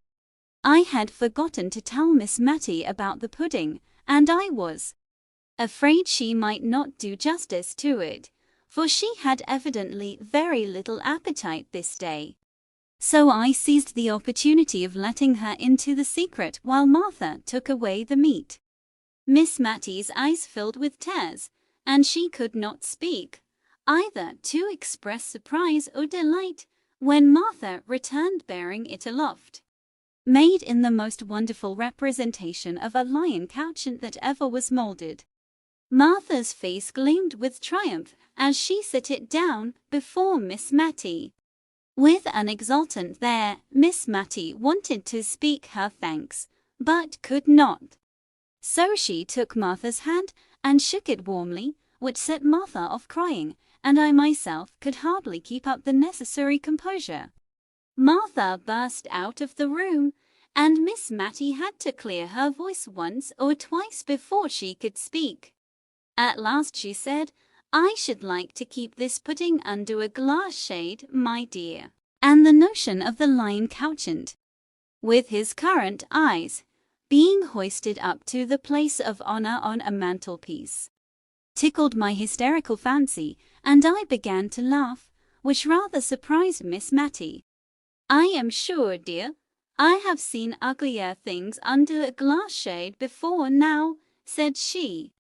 "So had I, many a time and oft, and I accordingly composed my countenance, and now I could hardly keep from crying. And we both fell to upon the pudding, which was indeed excellent, only every morsel seemed to choke us, our hearts were so full. We had too much to think about to talk much that afternoon. It passed over very tranquilly. But when the tea-urn was brought in, a new thought came into my head. Why should not Miss Matty sell tea, be an agent to the East India Tea Company, which then existed? I could see no objections to this plan, while the advantages were many, always supposing that Miss Matty could get over the degradation of condescending to anything like trade. Tea was neither greasy nor sticky grease, and stickiness being two of the qualities which Miss Matty could not endure. No shop window would be required. A small, genteel notification of her being licensed to sell tea would, it is true, be necessary. But I hoped that it could be placed where no one would see it. Neither was tea a heavy article, so as to tax Miss Matty's fragile strength. The only thing against my plan was the buying and selling involved. While I was giving but absent answers to the questions Miss Matty was putting almost as absently, we heard a clumping sound on the stairs, and a whispering outside the door, which indeed once opened and shut as if by some invisible agency. After a little while Martha came in, dragging after her a great tall young man, all crimson with shyness, and finding his only relief in perpetually sleeking down his hair. "Please, ma'am, he's only J.M. Hearn," said Martha, by way of an introduction. And so out of breath was she that I imagined she had had some bodily struggle before she could overcome his reluctance to be presented on the courtly scene of Miss Matilda Jenkins's drawing-room. "And please, ma'am, he wants to marry me offhand. And please, ma'am, we want to take a lodger, just one quiet lodger, to make our two ends meet. And we'd take any house conformable. And, oh dear Miss Matty, if I may be so bold, would you have any objections to lodging with us? J.M. wants it as much as I do." "To J.M., you great oaf. Why can't you back me?" "But he does want it all the same. Very bad, don't you, J.M.? Only, you see, he's dazed at being called on to speak before quality." "It's not that," broke in J.M. "It's that you've taken me all on a sudden, and I didn't think for to get married so soon, and such quick words does flabbergast a man. It's not that I'm against it, ma'am," addressing Miss Matty. "Only Martha has such quick ways with her when once she takes a thing into her head. And marriage, ma'am, marriage nails a man, as one may say. I dare say I shan't mind it after it's once over."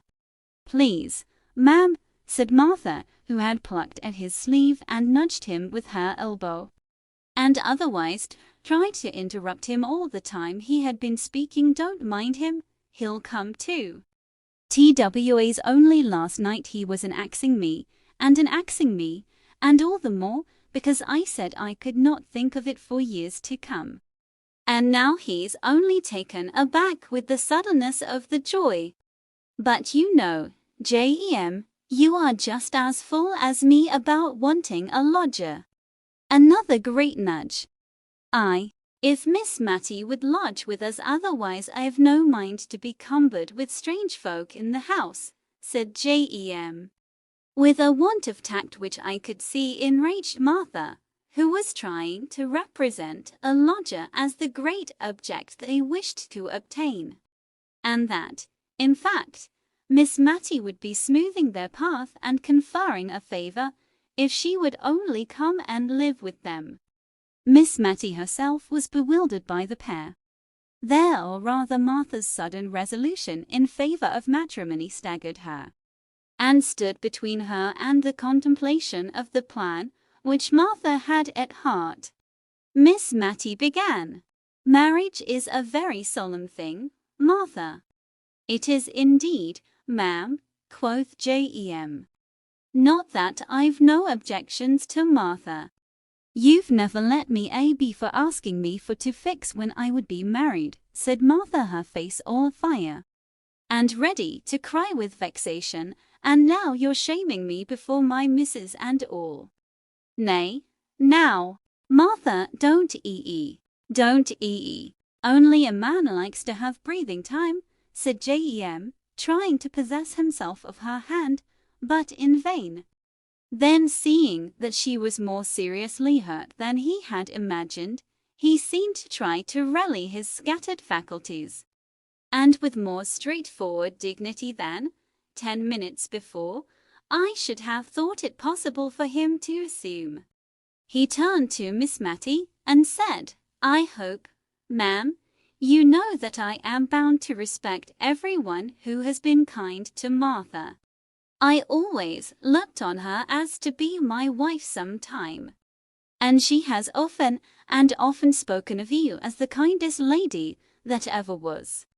And though the plain truth is, I would not like to be troubled with lodgers of the common run. Yet if, ma'am, you'd honour us by living with us, I'm sure Martha would do her best to make you comfortable. And I'd keep out of your way as much as I could, which I reckon would be the best kindness such an awkward chap as me could do." Miss Matty had been very busy with taking off her spectacles, wiping them, and replacing them.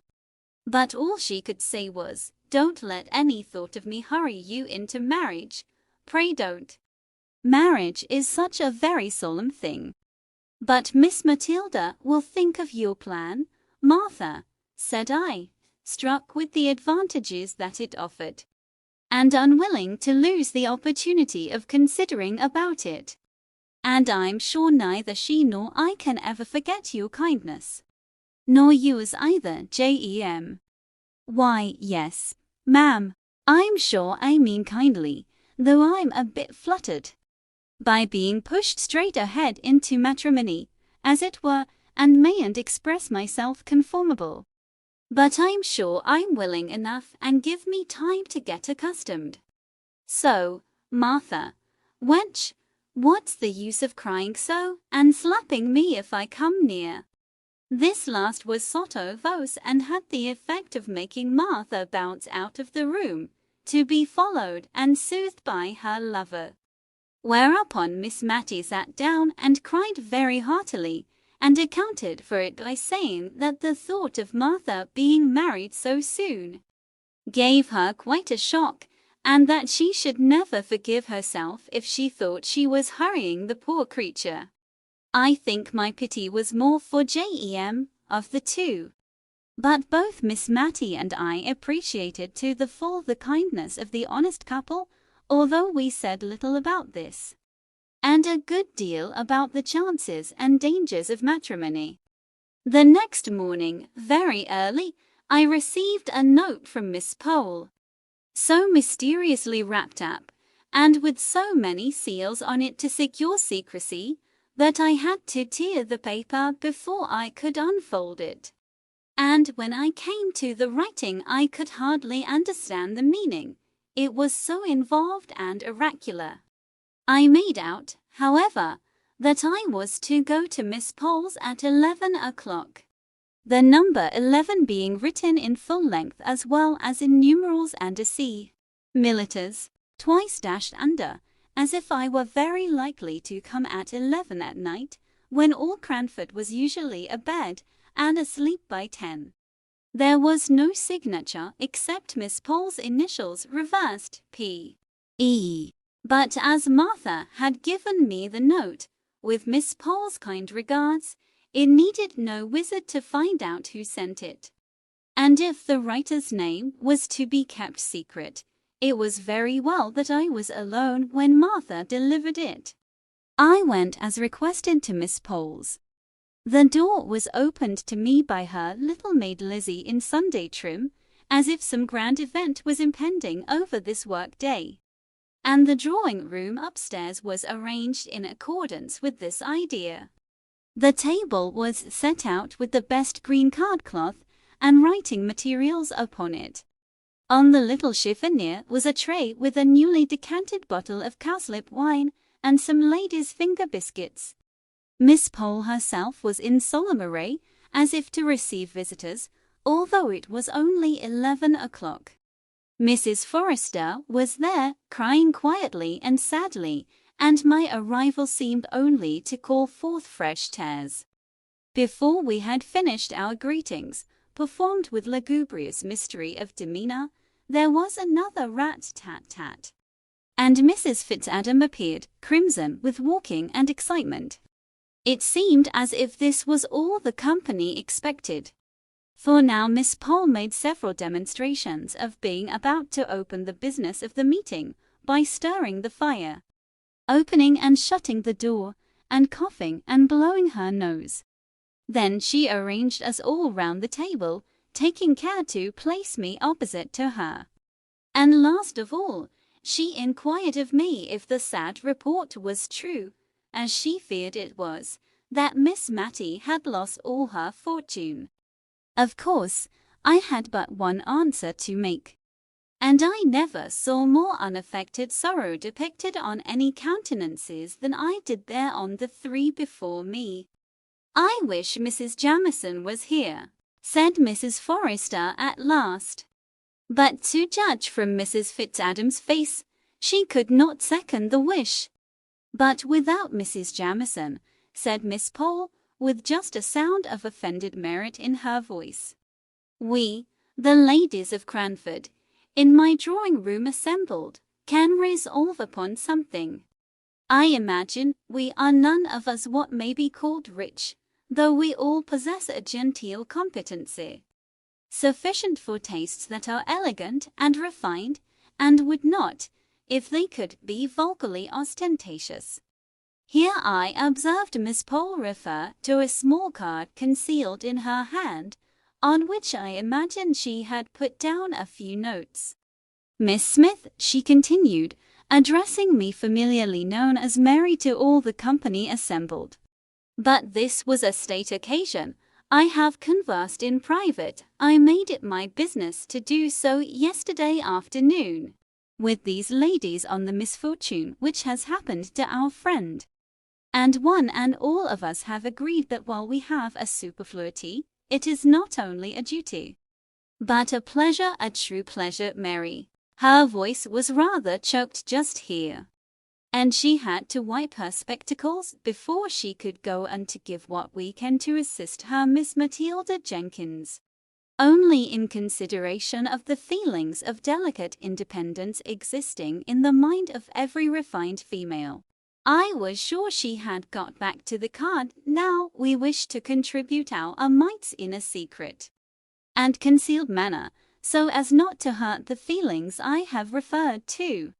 And our object in requesting you to meet us this morning is that, believing you are the daughter, that your father is, in fact, her confidential adviser in all pecuniary matters, we imagine that, by consulting with him, you might devise some mode in which our contribution could be made to appear the legal due which Miss Matilda Jenkins ought to receive from probably your father, knowing her investments, can fill up the blank."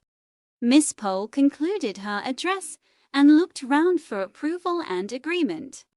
"I have expressed your meaning, ladies, have I not? And while Miss Smith considers what reply to make, allow me to offer you some little refreshment." I had no great reply to make.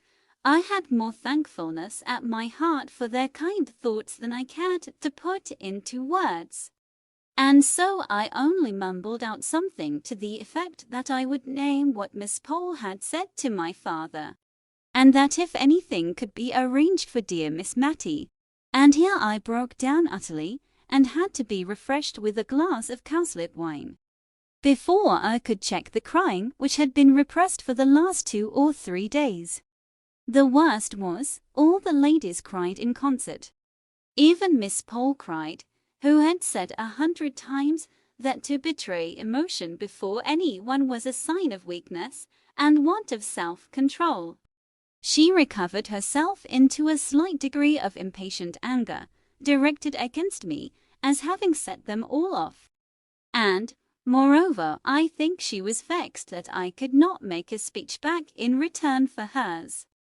And if I had known beforehand what was to be said, and had a card on which to express the probable feelings that would rise in my heart, I would have tried to gratify her. As it was, Mrs. Forrester was the person to speak when we had recovered our composure. I don't mind, among friends, stating that I know I'm not poor exactly, but I don't think I'm what you may call rich. I wish I were, for dear Miss Mattie's sake, but, if you please, I'll write down in a sealed paper what I can give. I only wish it was more, my dear Mary, I do indeed. Now I saw why paper, pens, and ink were provided. Every lady wrote down the sum she could give annually, signed the paper, and sealed it mysteriously. If their proposal was acceded to, my father was to be allowed to open the papers, under pledge of secrecy. If not, they were to be returned to their writers. When the ceremony had been gone through, I rose to depart. But each lady seemed to wish to have a private conference with me.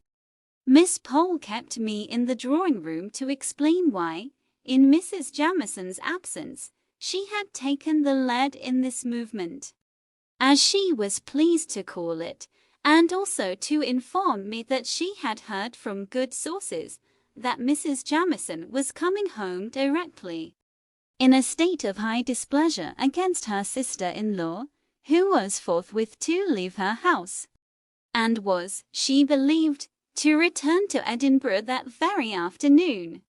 Of course this piece of intelligence could not be communicated before Mrs. Fitzadam, more especially as Miss Pole was inclined to think that Lady Glenmire's engagement to Mr. Hoggins could not possibly hold against the blaze of Mrs. Jamison's displeasure.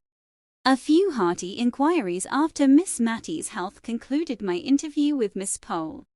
On coming downstairs I found Mrs. Forrester waiting for me at the entrance to the dining parlour. She drew me in, and when the door was shut, she tried 2 or 3 times to begin on some subject, which was so unapproachable apparently, that I began to despair of our ever getting to a clear understanding. At last out it came, the poor old lady trembling all the time, as if it were a great crime which she was exposing to daylight, in telling me how very, very little she had to live upon. A confession which she was brought to make from a dread lest we should think that the small contribution named in her paper bore any proportion to her love and regard for Miss Mattie. And yet that sum, which she so eagerly relinquished, was, in truth, more than a 20th part of what she had to live upon, and keep house, and a little serving maid, all as became one born a Tyrrell. And when the whole income does not nearly amount to £100, to give up a 20th of it will necessitate many careful economies, and many pieces of self-denial, small and insignificant in the world's account, but bearing a different value in another account book that I have heard of. She did so wish she was rich, she said, and this wish she kept repeating, with no thought of herself in it, only with a longing, yearning desire to be able to heap up Miss Mattie's measure of comforts. It was some time before I could console her enough to leave her, and then, on quitting the house, I was waylaid by Mrs. Fitzadam, who had also her confidence to make of pretty nearly the opposite description. She had not liked to put down all that she could afford, and was ready to give She told me she thought she never could look Miss Matty in the face again if she presumed to be giving her so much as she should like to do. Miss Matty, continued she, that I thought was such a fine young lady when I was nothing but a country girl, coming to market with eggs and butter and such like things. For my father, though well-to-do, would always make me go on as my mother had done before me, and I had to come into Cranford every Saturday and see after sales and prices and what not. And one day, I remember, I met Miss Matty in the lane that leads to Comhurst. She was walking on the footpath, which, you know, is raised a good way above the road, and a gentleman rode beside her, and was talking to her, and she was looking down at some primroses she had gathered, and pulling them all to pieces, and I do believe she was crying. But after she had passed, she turned round and ran after me to ask, oh, so kindly about my poor mother, who lay on her deathbed. And when I cried, she took hold of my hand to comfort me and the gentleman, waiting for her all the time, and her poor heart very full of something, I am sure. And I thought it such an honour to be spoken to in that pretty way by the rector's daughter, who visited at Arley Hall. I have loved her ever since, though perhaps I'd no right to do it. But if you can think of any way in which I might be allowed to give a little more, without anyone knowing it, I should be so much obliged to you, my dear. And my brother would be delighted to doctor her for nothing, medicines, leeches and all. I know that he and her ladyship, my dear, I little thought in the days I was telling you of that I should ever come to be sister-in-law to a ladyship, would do anything for her. We all would. I told her I was quite sure of it, and promised all sorts of things in my anxiety to get home to Miss Matty, who might well be wondering what had become of me, absent from her 2 hours without being able to account for it. She had taken very little note of time, however, as she had been occupied in numberless little arrangements preparatory to the great step of giving up her house. It was evidently a relief to her to be doing something in the way of retrenchment, for, as she said, whenever she paused to think, the recollection of the poor fellow with his bad £5 note came over her, and she felt quite dishonest. Only if it made her so uncomfortable, what must it not be doing to the directors of the bank, who must know so much more of the misery consequent upon this failure? She almost made me angry by dividing her sympathy between these directors whom she imagined overwhelmed by self-reproach, or the mismanagement of other people's affairs, and those who were suffering like her. Indeed, of the two, she seemed to think poverty a lighter burden than self-reproach. But I privately doubted if the directors would agree with her. Old hoards were taken out and examined as to their money value, which luckily was small. Or else I don't know how Miss Matty would have prevailed upon herself to part with such things as her mother's wedding ring, the strange, uncouth brooch with which her father had disfigured his shirt frill, and see. However, we arranged things a little in order as to their pecuniary estimation, and were all ready for my father when he came the next morning. I am not going to weary you with the details of all the business we went through, and one reason for not telling about them is that I did not understand what we were doing at the time, and cannot recollect it now. Miss Matty and I sat assenting to accounts, and schemes, and reports, and documents, of which I do not believe we either of us understood a word. For my father was clear-headed and decisive, and a capital man of business, and if we made the slightest inquiry, or expressed the slightest want of comprehension, he had a sharp way of saying, it's as clear as daylight. What's your objection? and as we had not comprehended anything of what he had proposed, we found it rather difficult to shape our objections. In fact, we never were sure if we had any. So presently Miss Matty got into a nervously acquiescent state, and said yes, and certainly, at every pause, whether required or not. But when I once joined in as chorus to a decidedly, pronounced by Miss Matty in a tremblingly dubious tone, my father fired round at me and asked me what there was to decide. And I am sure to this day I have never known.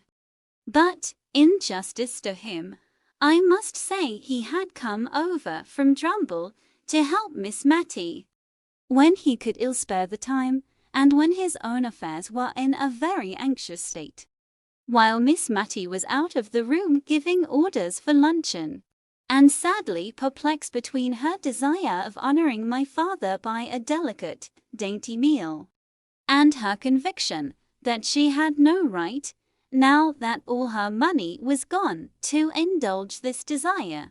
I told him of the meeting of the Cranford ladies at Miss Bowles the day before.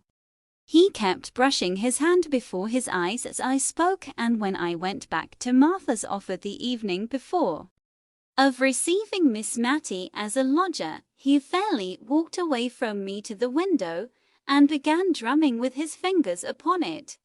Then he turned abruptly round and said, "See, Mary, how a good, innocent life makes friends all around. Confound it, I could make a good lesson out of it if I were a parson. But, as it is, I can't get a tail to my sentences, only I'm sure you feel what I want to say. You and I will have a walk after lunch and talk a bit more about these plans." The lunch, a hot savoury mutton chop, and a little of the cold loin sliced and fried, was now brought in. Every morsel of this last dish was finished, to Martha's great gratification. Then my father bluntly told Miss Matty he wanted to talk to me alone, and that he would stroll out and see some of the old places, and then I could tell her what plan we thought desirable. Just before we went out, she called me back and said, "Remember, dear, I'm the only one left. I mean, there's no one to be hurt by what I do. I'm willing to do anything that's right and honest. And I don't think, if Deborah knows where she is, she'll care so very much if I'm not genteel. Because, you see, she'll know all, dear. Only let me see what I can do, and pay the poor people as far as I'm able." I gave her a hearty kiss and ran after my father. The result of our conversation was this. If all parties were agreeable, Martha and Jem were to be married, with as little delay as possible, and they were to live on in Miss Matty's present abode, the sum which the Cranford ladies had agreed to contribute annually being sufficient to meet the greater part of the rent, and leaving Martha free to appropriate what Miss Matty should pay for her lodgings to any little extra comforts required.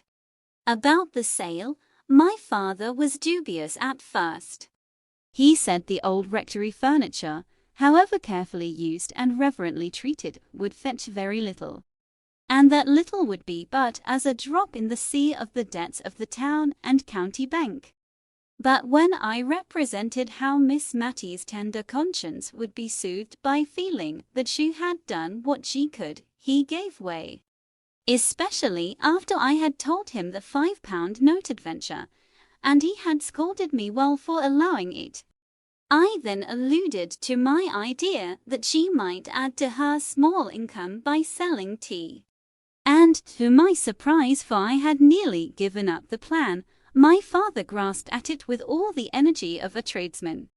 I think he reckoned his chickens before they were hatched, for he immediately ran up the profits of the sales that she could effect in Cranford to more than £20 a year. The small dining parlour was to be converted into a shop, without any of its degrading characteristics. A table was to be the counter. One window was to be retained unaltered, and the other changed into a glass door. I evidently rose in his estimation for having made this bright suggestion. I only hoped we should not both fall in Miss Matty's. But she was patient and content with all our arrangements.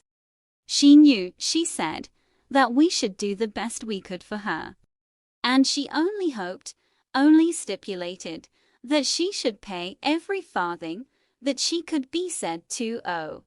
For her father's sake, who had been so respected in Cranford. My father and I had agreed to say as little as possible about the bank, indeed never to mention it again, if it could be helped. Some of the plans were evidently a little perplexing to her. But she had seen me sufficiently snubbed in the morning for want of comprehension to venture on too many inquiries now. And it all passed over well with a hope on her part that no one would be hurried into marriage on her account.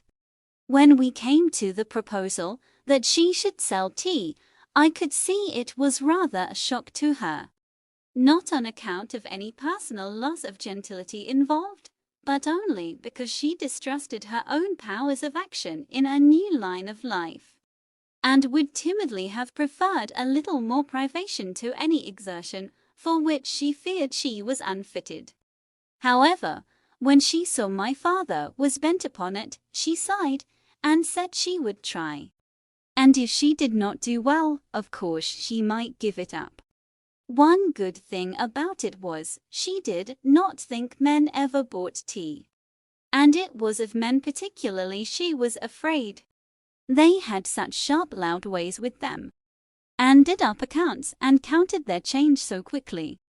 Now, if she might only sell comfits to children, she was sure she could please them. Chapter 15. A Happy Return. Before I left Miss Matty at Cranford, everything had been comfortably arranged for her. Even Mrs. Jamison's approval of her selling tea had been gained. That oracle had taken a few days to consider whether by so doing Miss Matty would forfeit her right to the privileges of society in Cranford. I think she had some little idea of mortifying Lady Glenmire by the decision she gave at last, which was to this effect, that whereas a married woman takes her husband's rank by the strict laws of precedence, an unmarried woman retains the station her father occupied. So Cranford was allowed to visit Miss Matty, and, whether allowed or not, it intended to visit Lady Glenmire. But what was our surprise, our dismay, when we learnt that Mr. and Mrs. Hoggins were returning on the following Tuesday. Mrs. Hoggins, had she absolutely dropped her title, and so, in a spirit of bravado, cut the aristocracy to become a Hoggins.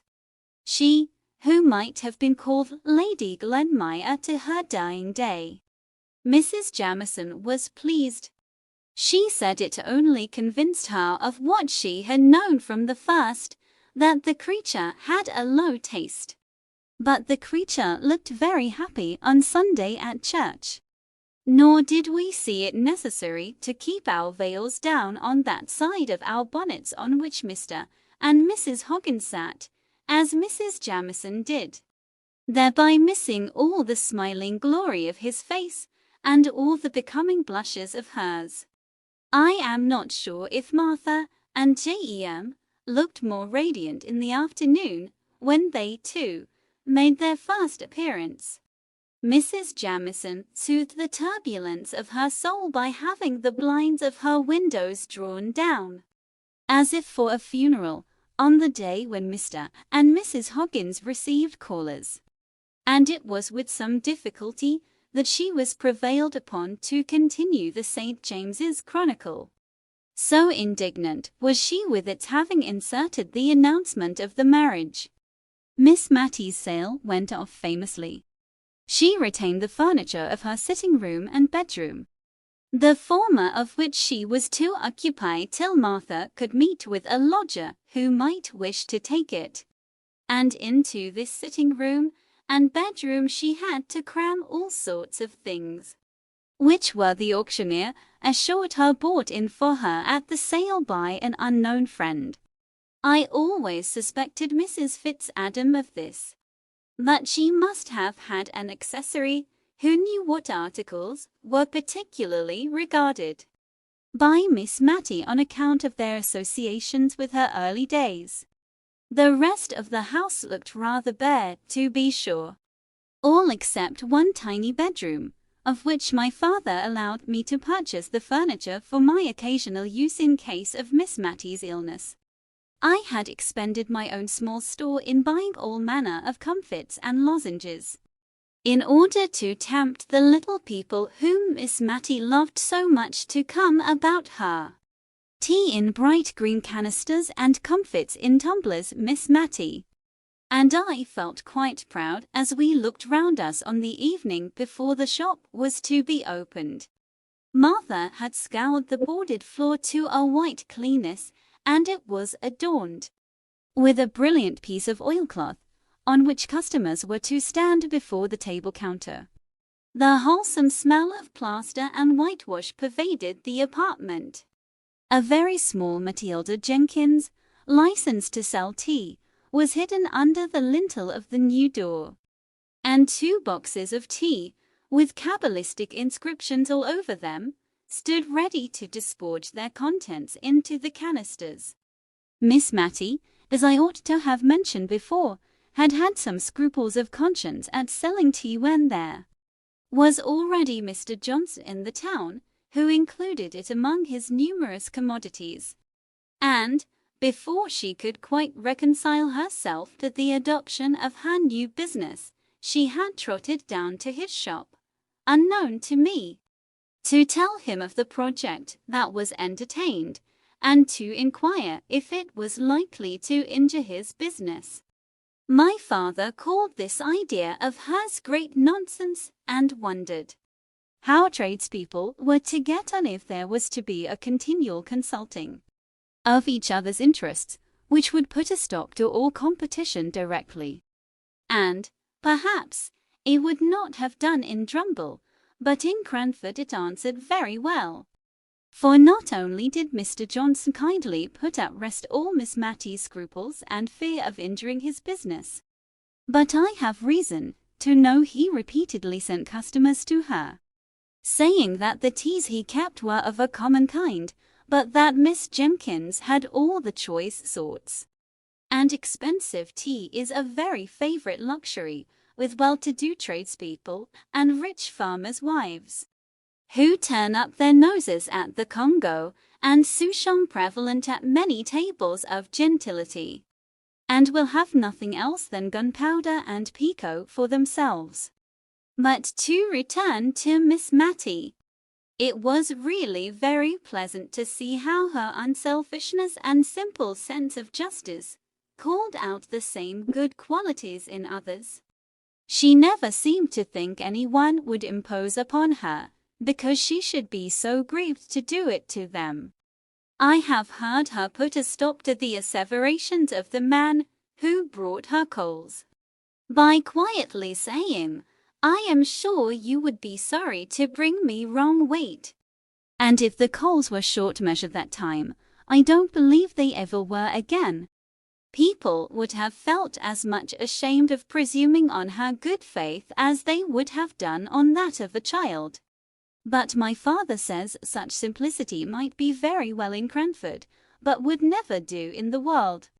And I fancy the world must be very bad, for with all my father's suspicion of everyone with whom he has dealings, and in spite of all his many precautions, he lost upwards of £1,000 by roguery only last year.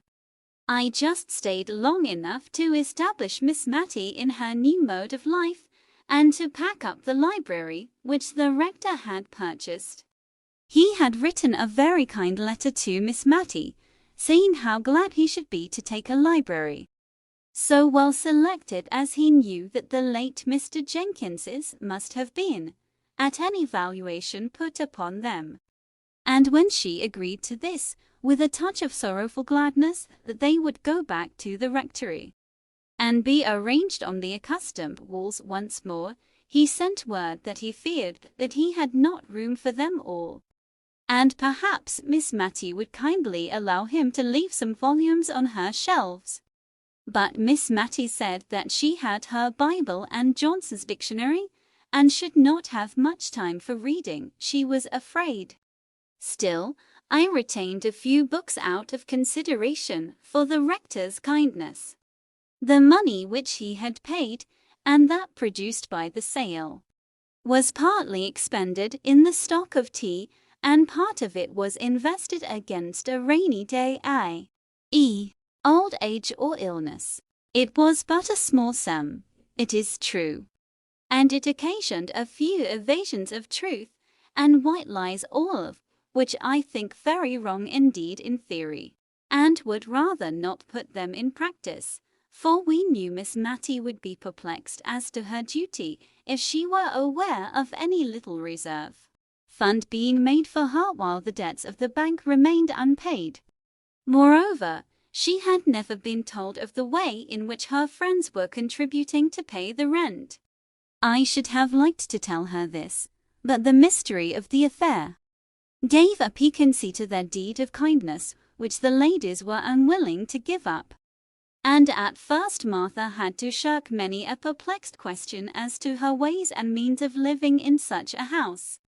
But by and by Miss Matty's prudent uneasiness sank down into acquiescence with the existing arrangement.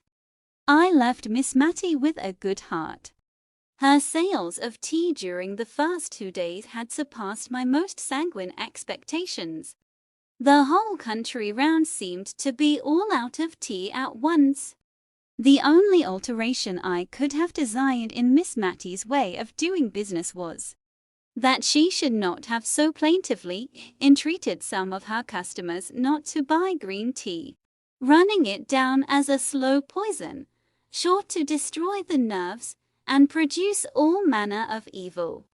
Their pertinacity in taking it, in spite of all her warnings, distressed her so much that I really thought she would relinquish the sale of it, and so lose half her custom.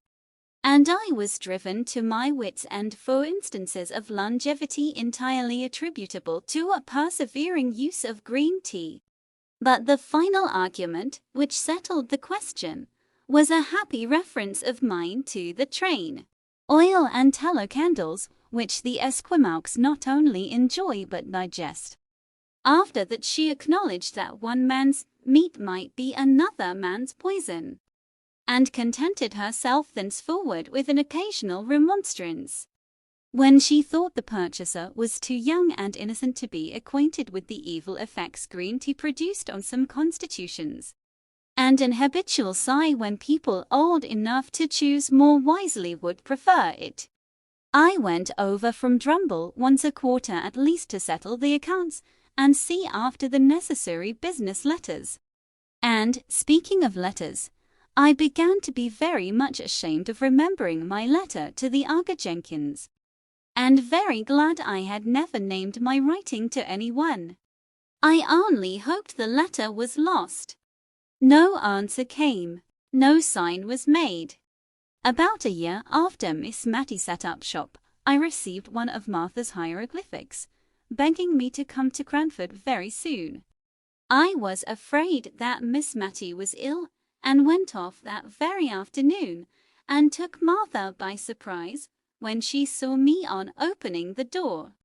We went into the kitchen as usual to have our confidential conference, and then Martha told me she was expecting her confinement very soon, in a week or 2, and she did not think Miss Matty was aware of it, and she wanted me to break the news to her, for indeed, Miss, continued Martha, crying hysterically, I'm afraid she won't approve of it. And I'm sure I don't know who is to take care of her as she should be taken care of when I am laid up. I comforted Martha by telling her I would remain till she was about again, and only wished she had told me her reason for this sudden summons, as then I would have brought the requisite stock of clothes.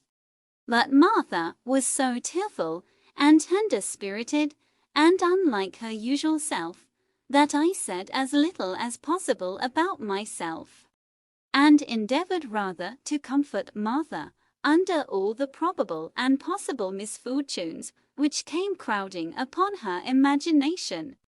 I then stole out of the house door and made my appearance as if I were a customer in the shop, just to take Miss Matty by surprise and gain an idea of how she looked in her new situation. It was warm May weather, so only the little half door was closed, and Miss Matty sat behind the counter, knitting an elaborate pair of garters. Elaborate they seemed to me, but the difficult stitch was no weight upon her mind, for she was singing in a low voice to herself as her needles went rapidly in and out. I call it singing, but I dare say a musician would not use that word to the tuneless yet sweet humming of the low-worn voice. I found out from the words, far more than from the attempt at the tune, that it was the old hundred she was crooning to herself. But the quiet, continuous sound told of content and gave me a pleasant feeling. As I stood in the street just outside the door, quite in harmony with that soft May morning, I went in. At first she did not catch who it was and stood up as if to serve me. But in another minute watchful pussy had clutched her knitting, which was dropped in eager joy at seeing me. I found, after we had had a little conversation, that it was as Martha said, and that Miss Matty had no idea of the approaching household event. So I thought I would let things take their course, secure that when I went to her with the baby in my arms, I should obtain that forgiveness for Martha which she was needlessly frightening herself into believing that Miss Matty would withhold, under some notion that the new claimant would require attentions from its mother that it would be faithless treason to Miss Matty to render. But I was right. I think that must be an hereditary quality, for my father says he is scarcely ever wrong. One morning, within a week after I arrived, I went to call Miss Matty, with a little bundle of flannel in my arms. She was very much awestruck when I showed her what it was, and asked for her spectacles off the dressing-table, and looked at it curiously, with a sort of tender wonder at its small perfection of parts. She could not banish the thought of the surprise all day, but went about on tiptoe, and was very silent. But she stole up to see Martha, and they both cried with joy, and she got into a complimentary speech to Jem, and did not know how to get out of it again, and was only extricated from her dilemma by the sound of the shop bell, which was an equal relief to the shy, proud, honest Jem, who shook my hand so vigorously when I congratulated him that I think I feel the pain of it yet. I had a busy life while Martha was laid up. I attended on Miss Matty and prepared her meals. I cast up her accounts and examined into the state of her canisters and tumblers. I helped her, too, occasionally, in the shop, and it gave me no small amusement, and sometimes a little uneasiness, to watch her ways there. If a little child came in to ask for an ounce of almond comfits and 4 of the large kind which Miss Matty sold weighed that much, she always added 1 more by way of make-weight, as she called it, although the scale was handsomely turned before. And when I remonstrated against this, her reply was, "The little things like it so much." There was no use in telling her that the 5th comfit weighed 1/4 of an ounce, and made every sale into a loss to her pocket. So I remembered the green tea, and winged my shaft with a feather out of her own plumage. I told her how unwholesome almond comfits were, and how ill excess in them might make the little children. This argument produced some effect, for, henceforward, instead of the fifth comfort, she always told them to hold out their tiny palms, into which she shook either peppermint or ginger lozenges as a preventive to the dangers that might arise from the previous sale. Altogether, the lozenge trade, conducted on these principles, did not promise to be remunerative. But I was happy to find she had made more than £20 during the last year by her sales of tea. And, moreover, that now she was accustomed to it, she did not dislike the employment, which brought her into kindly intercourse with many of the people round about. If she gave them good weight, they in their turn brought many a little country present to the old rector's daughter. A cream cheese, a few new-laid eggs, a little fresh ripe fruit, a bunch of flowers. The counter was quite loaded with these offerings sometimes, as she told me. As for Cranford in general, it was going on much as usual. The Jamieson and Hoggins feud still raged, if a feud it could be called, when only one side cared much about it. Mr. and Mrs. Hoggins were very happy together, and, like most very happy people, quite ready to be friendly.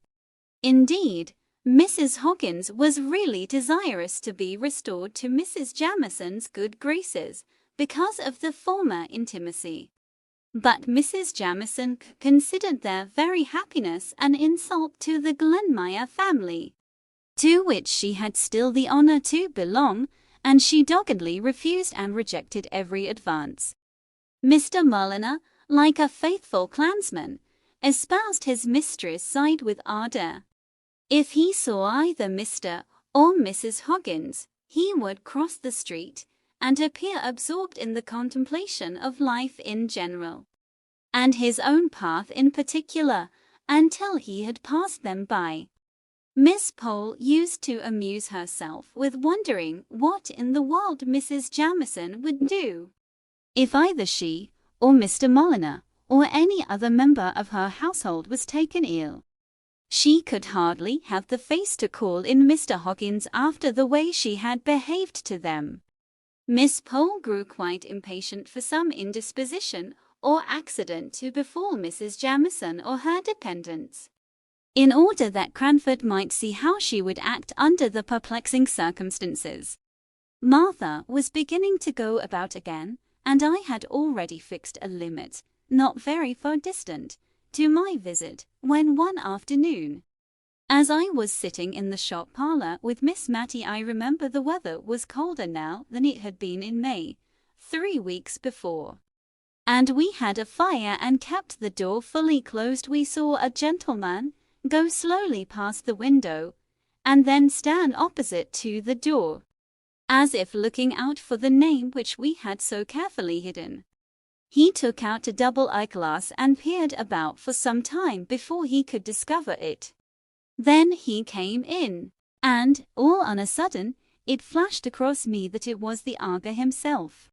For his clothes had an out-of-the-way foreign cut about them, and his face was deep brown, as if tanned and ray-tanned by the sun.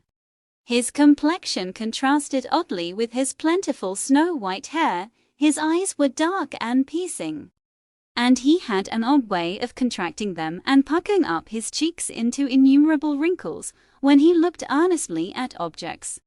He did so too Miss Mattie when he first came in. His glance had first caught and lingered a little upon me, but then turned, with the peculiar searching look I have described, to Miss Mattie. She was a little fluttered and nervous, but no more so than she always was when any man came into her shop. She thought that he would probably have a note or a sovereign at least, for which she would have to give change, which was an operation she very much disliked to perform. But the present customer stood opposite to her, without asking for anything, only looking fixedly at her as he drummed upon the table with his fingers, just for all the world as Miss Jenkins used to do. Miss Matty was on the point of asking him what he wanted as she told me afterwards, when he turned sharp to me. "Is your name Mary Smith?" "Yes," said I. All my doubts as to his identity were set at rest, and I only wondered what he would say or do next, and how Miss Matty would stand the joyful shock of what he had to reveal. Apparently he was at a loss how to announce himself, for he looked round at last in search of something to buy, so as to gain time, and, as it happened, his eye caught on the almond comfits, and he boldly asked for a pound of those things. I doubt if Miss Matty had a whole pound in the shop, and, besides the unusual magnitude of the order, she was distressed with the idea of the indigestion they would produce, taken in such unlimited quantities. She looked up to remonstrate. Something of tender relaxation in his face struck home to her heart. She said, "It is, oh, sir, can you be Peter?" and trembled from head to foot. In a moment he was round the table, and had her in his arms, sobbing the tearless cries of old age. I brought her a glass of wine, for indeed her colour had changed so as to alarm me and Mr. Peter too. He kept saying, "I have been too sudden for you, Matty, I have, my little girl." I proposed that she should go at once up into the drawing-room and lie down on the sofa there. She looked wistfully at her brother, whose hand she had held tight, even when nearly fainting.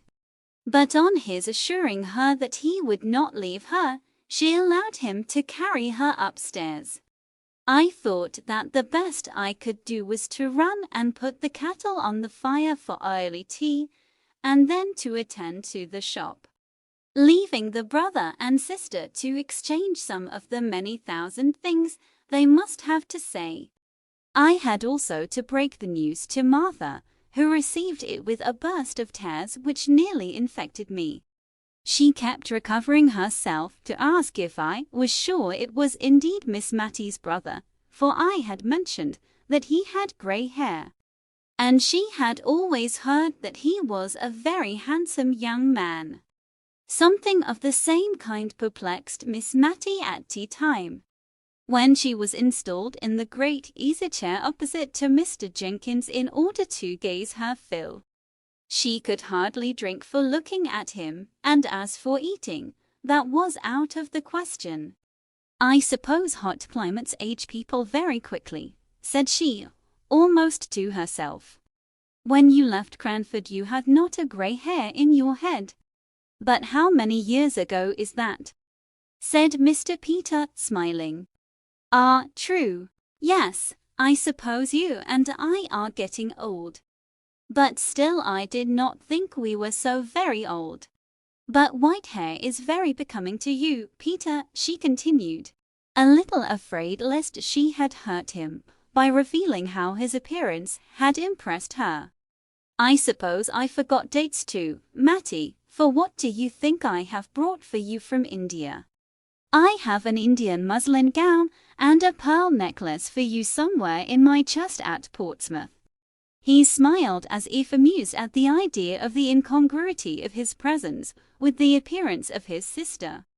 But this did not strike her all at once, while the elegance of the articles did.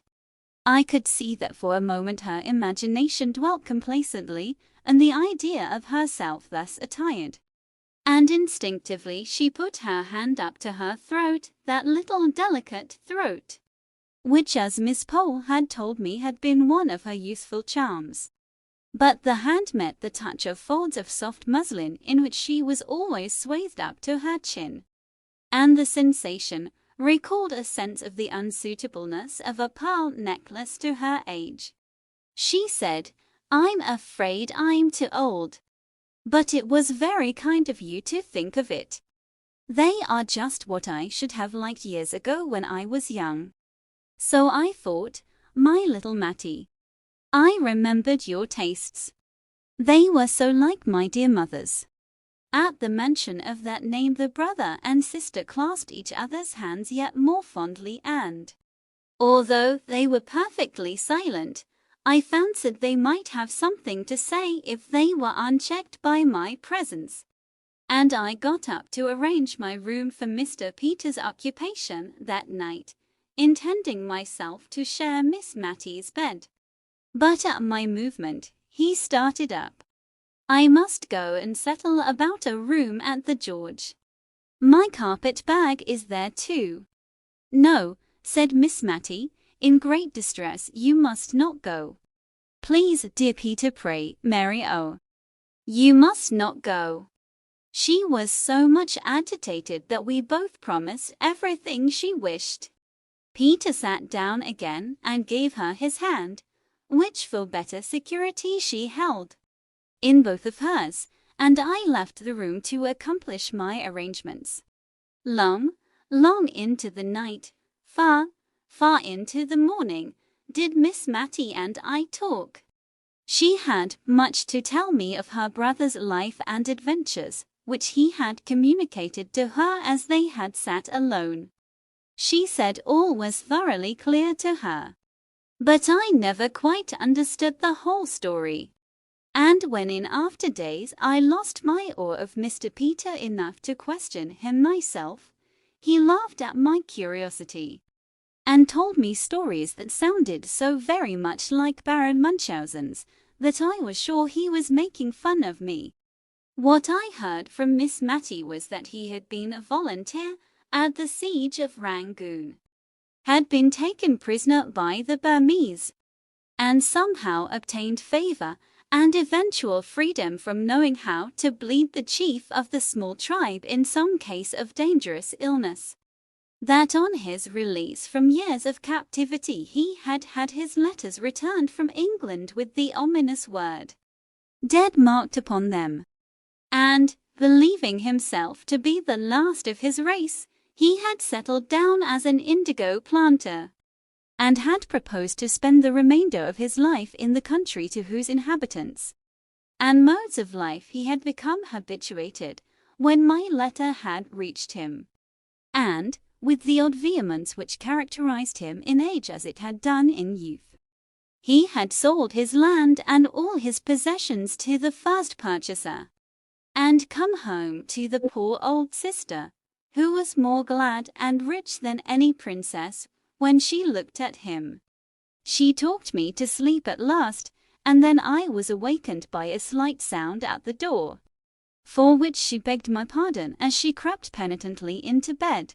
But it seems that when I could no longer confirm her belief that the long-lost was really here under the same roof, she had begun to feel lest it was only a waking dream of hers, that there never had been a Peter sitting by her all that blessed evening, but that the real Peter lay dead far away beneath some wild sea wave or under some strange eastern tree. And so strong had this nervous feeling of hers become that she was fain to get up and go and convince herself that he was really there by listening through the door to his even, regular breathing. I don't like to call it snoring, but I heard it myself through two closed doors, and by it soothed Miss Mattie to sleep. I don't believe Mr. Peter came home from India as rich as a nabob. He even considered himself poor, but neither he nor Miss Mattie cared much about that. At any rate, he had enough to live upon very genteelly at Cranford, he and Miss Mattie together, and a day or two after his arrival, the shop was closed, while troops of little urchins gleefully awaited the shower of comfits and lozenges that came from time to time down upon their faces as they stood up gazing at Miss Mattie's drawing-room windows. Occasionally Miss Mattie would say to them half hidden behind the curtains, "My dear children, don't make yourselves ill." But a strong arm pulled her back, and a more rattling shower than ever succeeded. A part of the tea was sent in presents to the Cranford ladies, and some of it was distributed among the old people who remembered Mr. Peter in the days of his frolicsome youth. The Indian muslin gown was reserved for darling Flora Gordon, Miss Jessie Brown's daughter. The Gordons had been on the continent for the last few years, but were now expected to return very soon. And Miss Mattie, in her sisterly pride, anticipated great delight in the joy of showing them Mr. Peter. The pearl necklace disappeared, and about that time many handsome and useful presents made their appearance in the households of Miss Pole and Mrs. Forrester, and some rare and delicate Indian ornaments graced the drawing rooms of Mrs. Jamison and Mrs. Fitzadam. I myself was not forgotten. Among other things, I had the handsomest bound and best edition of D.R. Johnson's works that could be procured. And dear Miss Mattie, with tears in her eyes, begged me to consider it as a present from her sister as well as herself. In short, no one was forgotten. And, what was more, everyone, however insignificant, who had shown kindness to Miss Mattie at any time, was sure of Mr. Peter's cordial regard. Chapter 16. Peace to Cranford. It was not surprising that Mr. Peter became such a favourite at Cranford. The ladies vied with each other who should admire him most. And no wonder, for their quiet lives were astonishingly stirred up by the arrival from India, especially as the person arrived told more wonderful stories than Sinbad the sailor, and, as Miss Pole said, was quite as good as an Arabian night any evening. For my own part, I had vibrated all my life between Drumble and Cranford, and I thought it was quite possible that all Mr. Peter's stories might be true, although wonderful. But when I found that, if we swallowed an anecdote of tolerable magnitude one week, we had the dose considerably increased the next, I began to have my doubts. Especially as I noticed that when his sister was present the accounts of Indian life were comparatively tame. Not that she knew more than we did, perhaps less. I noticed also that when the rector came to call, Mr. Peter talked in a different way about the countries he had been in. But I don't think the ladies in Cranford would have considered him such a wonderful traveller if they had only heard him talk in the quiet way he did to him. They liked him the better, indeed, for being what they called so very oriental. One day, at a select party in his honour, which Miss Pole gave, and from which, as Mrs. Jamison honoured it with her presence, and had even offered to send Mr. Mulliner to wait, Mr. and Mrs. Hoggins and Mrs. Fitzadam were necessarily excluded. One day at Miss Pole's, Mr. Peter said he was tired of sitting upright against the hard-backed and easy chairs, and asked if he might not indulge himself in sitting cross-legged. Miss Pole's consent was eagerly given, and down he went with the utmost gravity. But when Miss Pole asked me, in an audible whisper, if he did not remind me of the father of the faithful, I could not help thinking of poor Simon Jones, the lame tailor.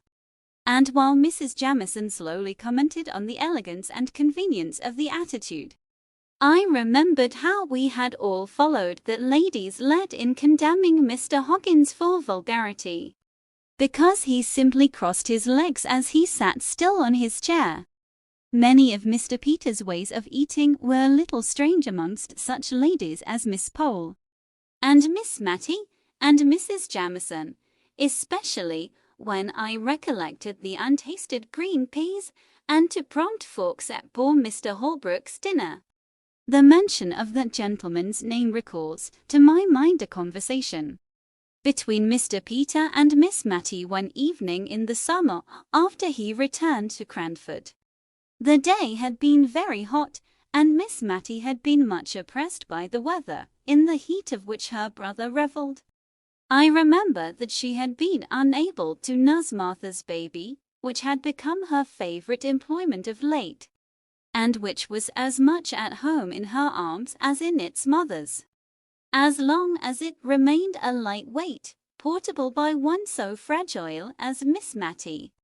This day to which I refer, Miss Matty had seemed more than usually feeble and languid, and only revived when the sun went down, and her sofa was wheeled to the open window, through which, although it looked into the principal street of Cranford, the fragrant smell of the neighbouring hayfields came in every now and then, borne by the soft breezes that stirred the dull air of the summer twilight, and then died away. The silence of the sultry atmosphere was lost in the murmuring noises which came in from many an open window and door. Even the children were abroad in the street, late as it was between 10 and 11, enjoying the game of play for which they had not had spirits during the heat of the day. It was a source of satisfaction to Miss Matty to see how few candles were lighted, even in the apartments of those houses from which issued the greatest signs of life. Mr. Peter, Miss Matty, and I had all been quiet, each with a separate reverie, for some little time, when Mr. Peter broke in. "Do you know, little Matty, I could have sworn you were on the high road to matrimony when I left England that last time. If anybody had told me you would have lived and died an old maid then, I should have laughed in their faces." Miss Matty made no reply, and I tried in vain to think of some subject which should effectually turn the conversation. But I was very stupid, and before I spoke he went on. "It was Holbrook, that fine manly fellow who lived at Woodley, that I used to think would carry off my little Matty. You would not think it now, I dare say, Mary. But this sister of mine was once a very pretty girl, at least, I thought so, and so I've a notion did poor Holbrook. What business had he to die before I came home to thank him for all his kindness to a good-for-nothing cub as I was? It was that made me first think he cared for you. For in all our fishing expeditions it was Matty we talked about. Poor Deborah! What a lecture she read me on having asked him home to lunch one day, when she had seen the early carriage in the town, and thought that my lady might call. Well, that's long years ago. More than half a lifetime, and yet it seems like yesterday. I don't know a fellow I should have liked better as a brother-in-law. You must have played your cards badly, my little Matty. Somehow or another wanted your brother to be a good go-between, little one?" said he, putting out his hand to take hold of hers as she lay on the sofa. "Why, what's this? You're shivering and shaking, Matty, with that confounded open window. Shut it, Mary, this minute." I did so, and then stooped down to kiss Miss Matty and see if she really were chilled. She caught at my hand and gave it a hard squeeze, but unconsciously, I think, for in a minute or two she spoke to us quite in her usual voice and smiled our uneasiness away, although she patiently submitted to the prescriptions we enforced of a warm bed and a glass of weak negus. I was to leave Cranford the next day, and before I went I saw that all the effects of the open window had quite vanished. I had superintended most of the alterations necessary in the house and household during the latter weeks of my stay. The shop was once more a parlour, the empty, resounding rooms again furnished up to the very garrets. There had been some talk of establishing Martha and Jem in another house, but Miss Matty would not hear of this. Indeed, I never saw her so much roused as when Miss Pole had assumed it to be the most desirable arrangement. As long as Martha would remain with Miss Matty was only too thankful to have her about her. Yes, and Jem too, who was a very pleasant man to have in the house, for she never saw him from week's end to week's end.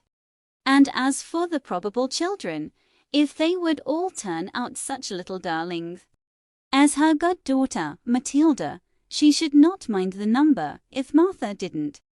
Besides, the next was to be called Deborah, a point which Miss Matty had reluctantly yielded to Martha's stubborn determination that her firstborn was to be Matilda. So Miss Pole had to lower her colours and even her voice, as she said to me that, as Mr. and Mrs. Hearn was still to go on living in the same house with Miss Matty, we had certainly done a wise thing in hiring Martha's niece as an auxiliary. I left Miss Matty and Mr. Peter most comfortable and contented, the only subject for regret to the tender heart of the one, and the social friendly nature of the other, being the unfortunate quarrel between Mrs. Jamieson and the plebeian Hogginses and their following. In joke, I prophesied one day that this would only last until Mrs. Jamieson or Mr. Mulliner were ill, in which case they would only be too glad to be friends with Mr. Hoggins. But Miss Matty did not like my looking forward to anything like illness in so light a manner, and before the year was out all had come round in a far more satisfactory way. I received to Cranford letters on one auspicious October morning. Both Miss Pole and Miss Matty wrote to ask me to come over and meet the Gordons, who had returned to England alive and well with their 2 children, now almost grown up. Dear Jessie Brown had kept her old kind nature, although she had changed her name and station, and she wrote to say that she and Major Gordon expected to be in Cranford on the 14th, and she hoped and begged to be remembered to Mrs. Jamieson named first, as became her honourable station, Miss Pole and Miss Matty. Could she ever forget their kindness to her poor father and sister, Mrs. Forrester, Mr. Hoggins? And here again came in an allusion to kindness shown to the dead long ago. His new wife, who as such must allow Mrs. Gordon to desire to make her acquaintance, and who was, moreover, an old Scotch friend of her husband's. In short, every one was named, from the rector who had been appointed to Cranford in the interim between Captain Brown's death and Miss Jessie's marriage, and was now associated with the latter event down to Miss Betty Barker. All were asked to the luncheon, all except Mrs. Fitzadam, who had come to live in Cranford since Miss Jessie Brown's days, and whom I found rather moping on account of the omission. People wondered at Miss Betty Barker's being included in the honourable list.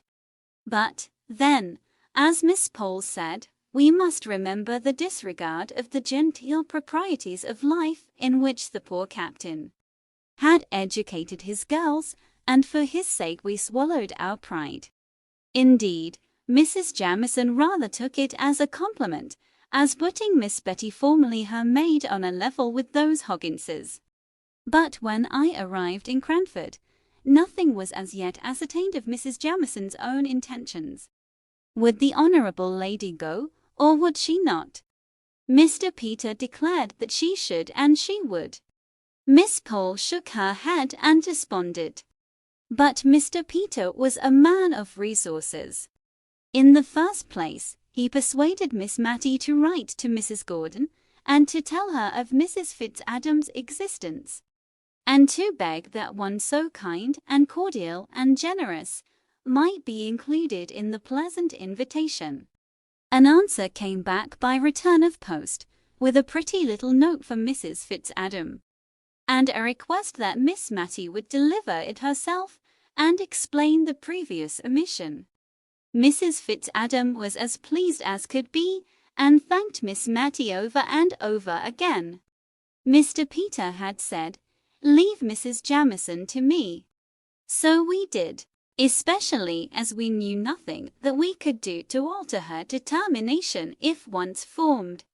I did not know, nor did Miss Matty, how things were going on, until Miss Pole asked me, just the day before Mrs. Gordon came.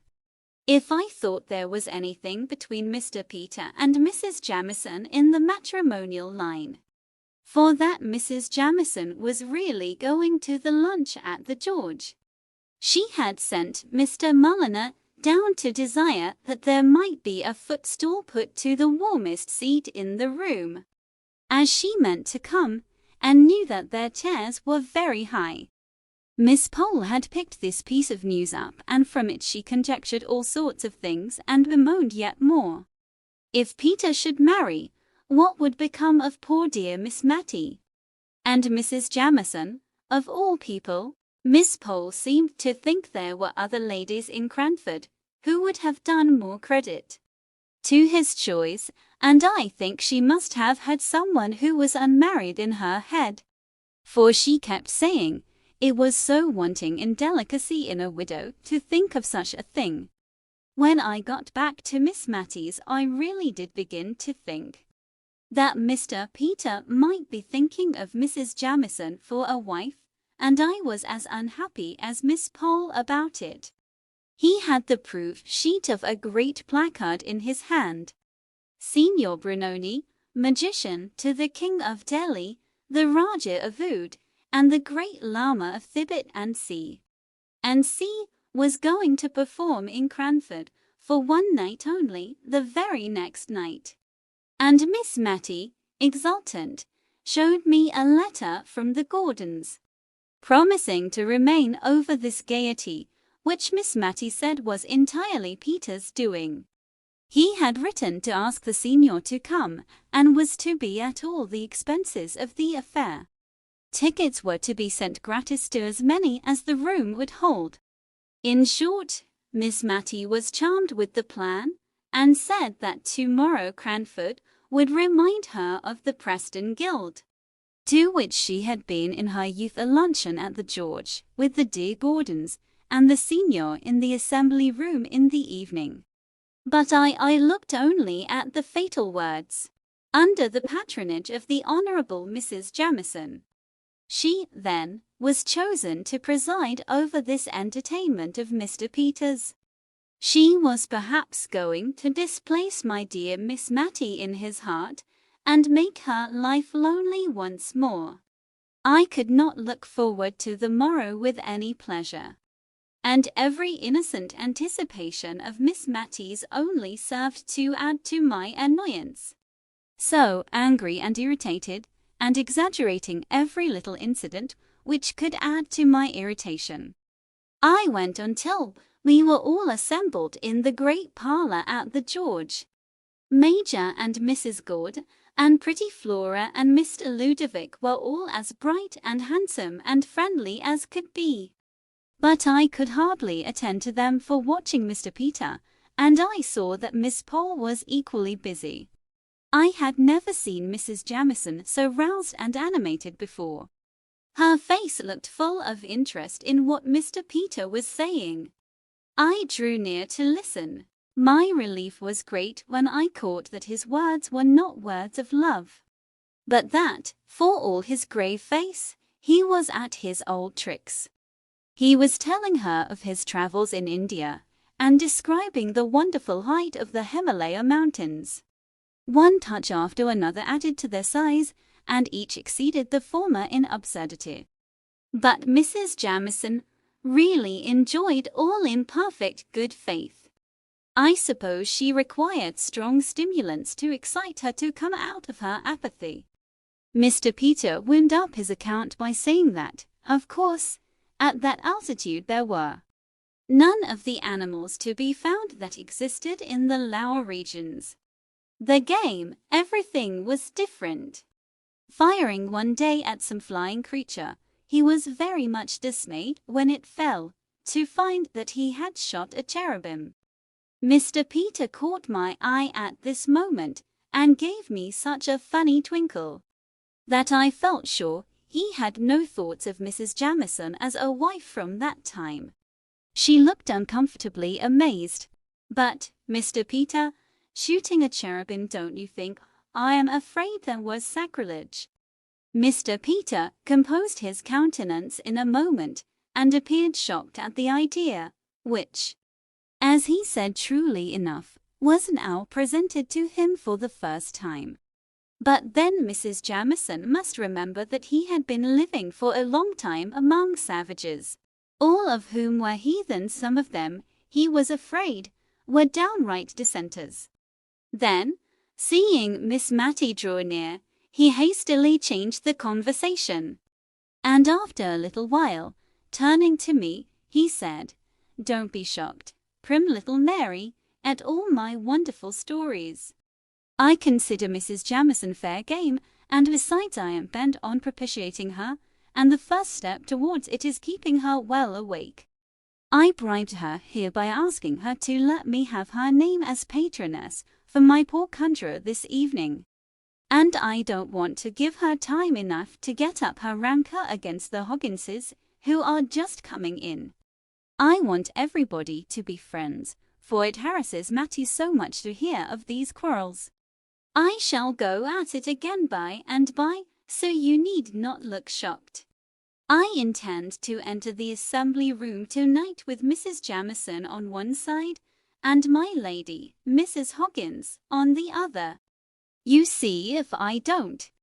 Somehow or another he did, and fairly got them into conversation together. Major and Mrs. Gord helped at the good work with their perfect ignorance of any existing coolness between any of the inhabitants of Cranford. Ever since that day, there has been the old friendly sociability in Cranford society, which I am thankful for, because of my dear Miss Mattie's love of peace and kindliness. We all love Miss Mattie, and I somehow think we are all of us better when she is near us.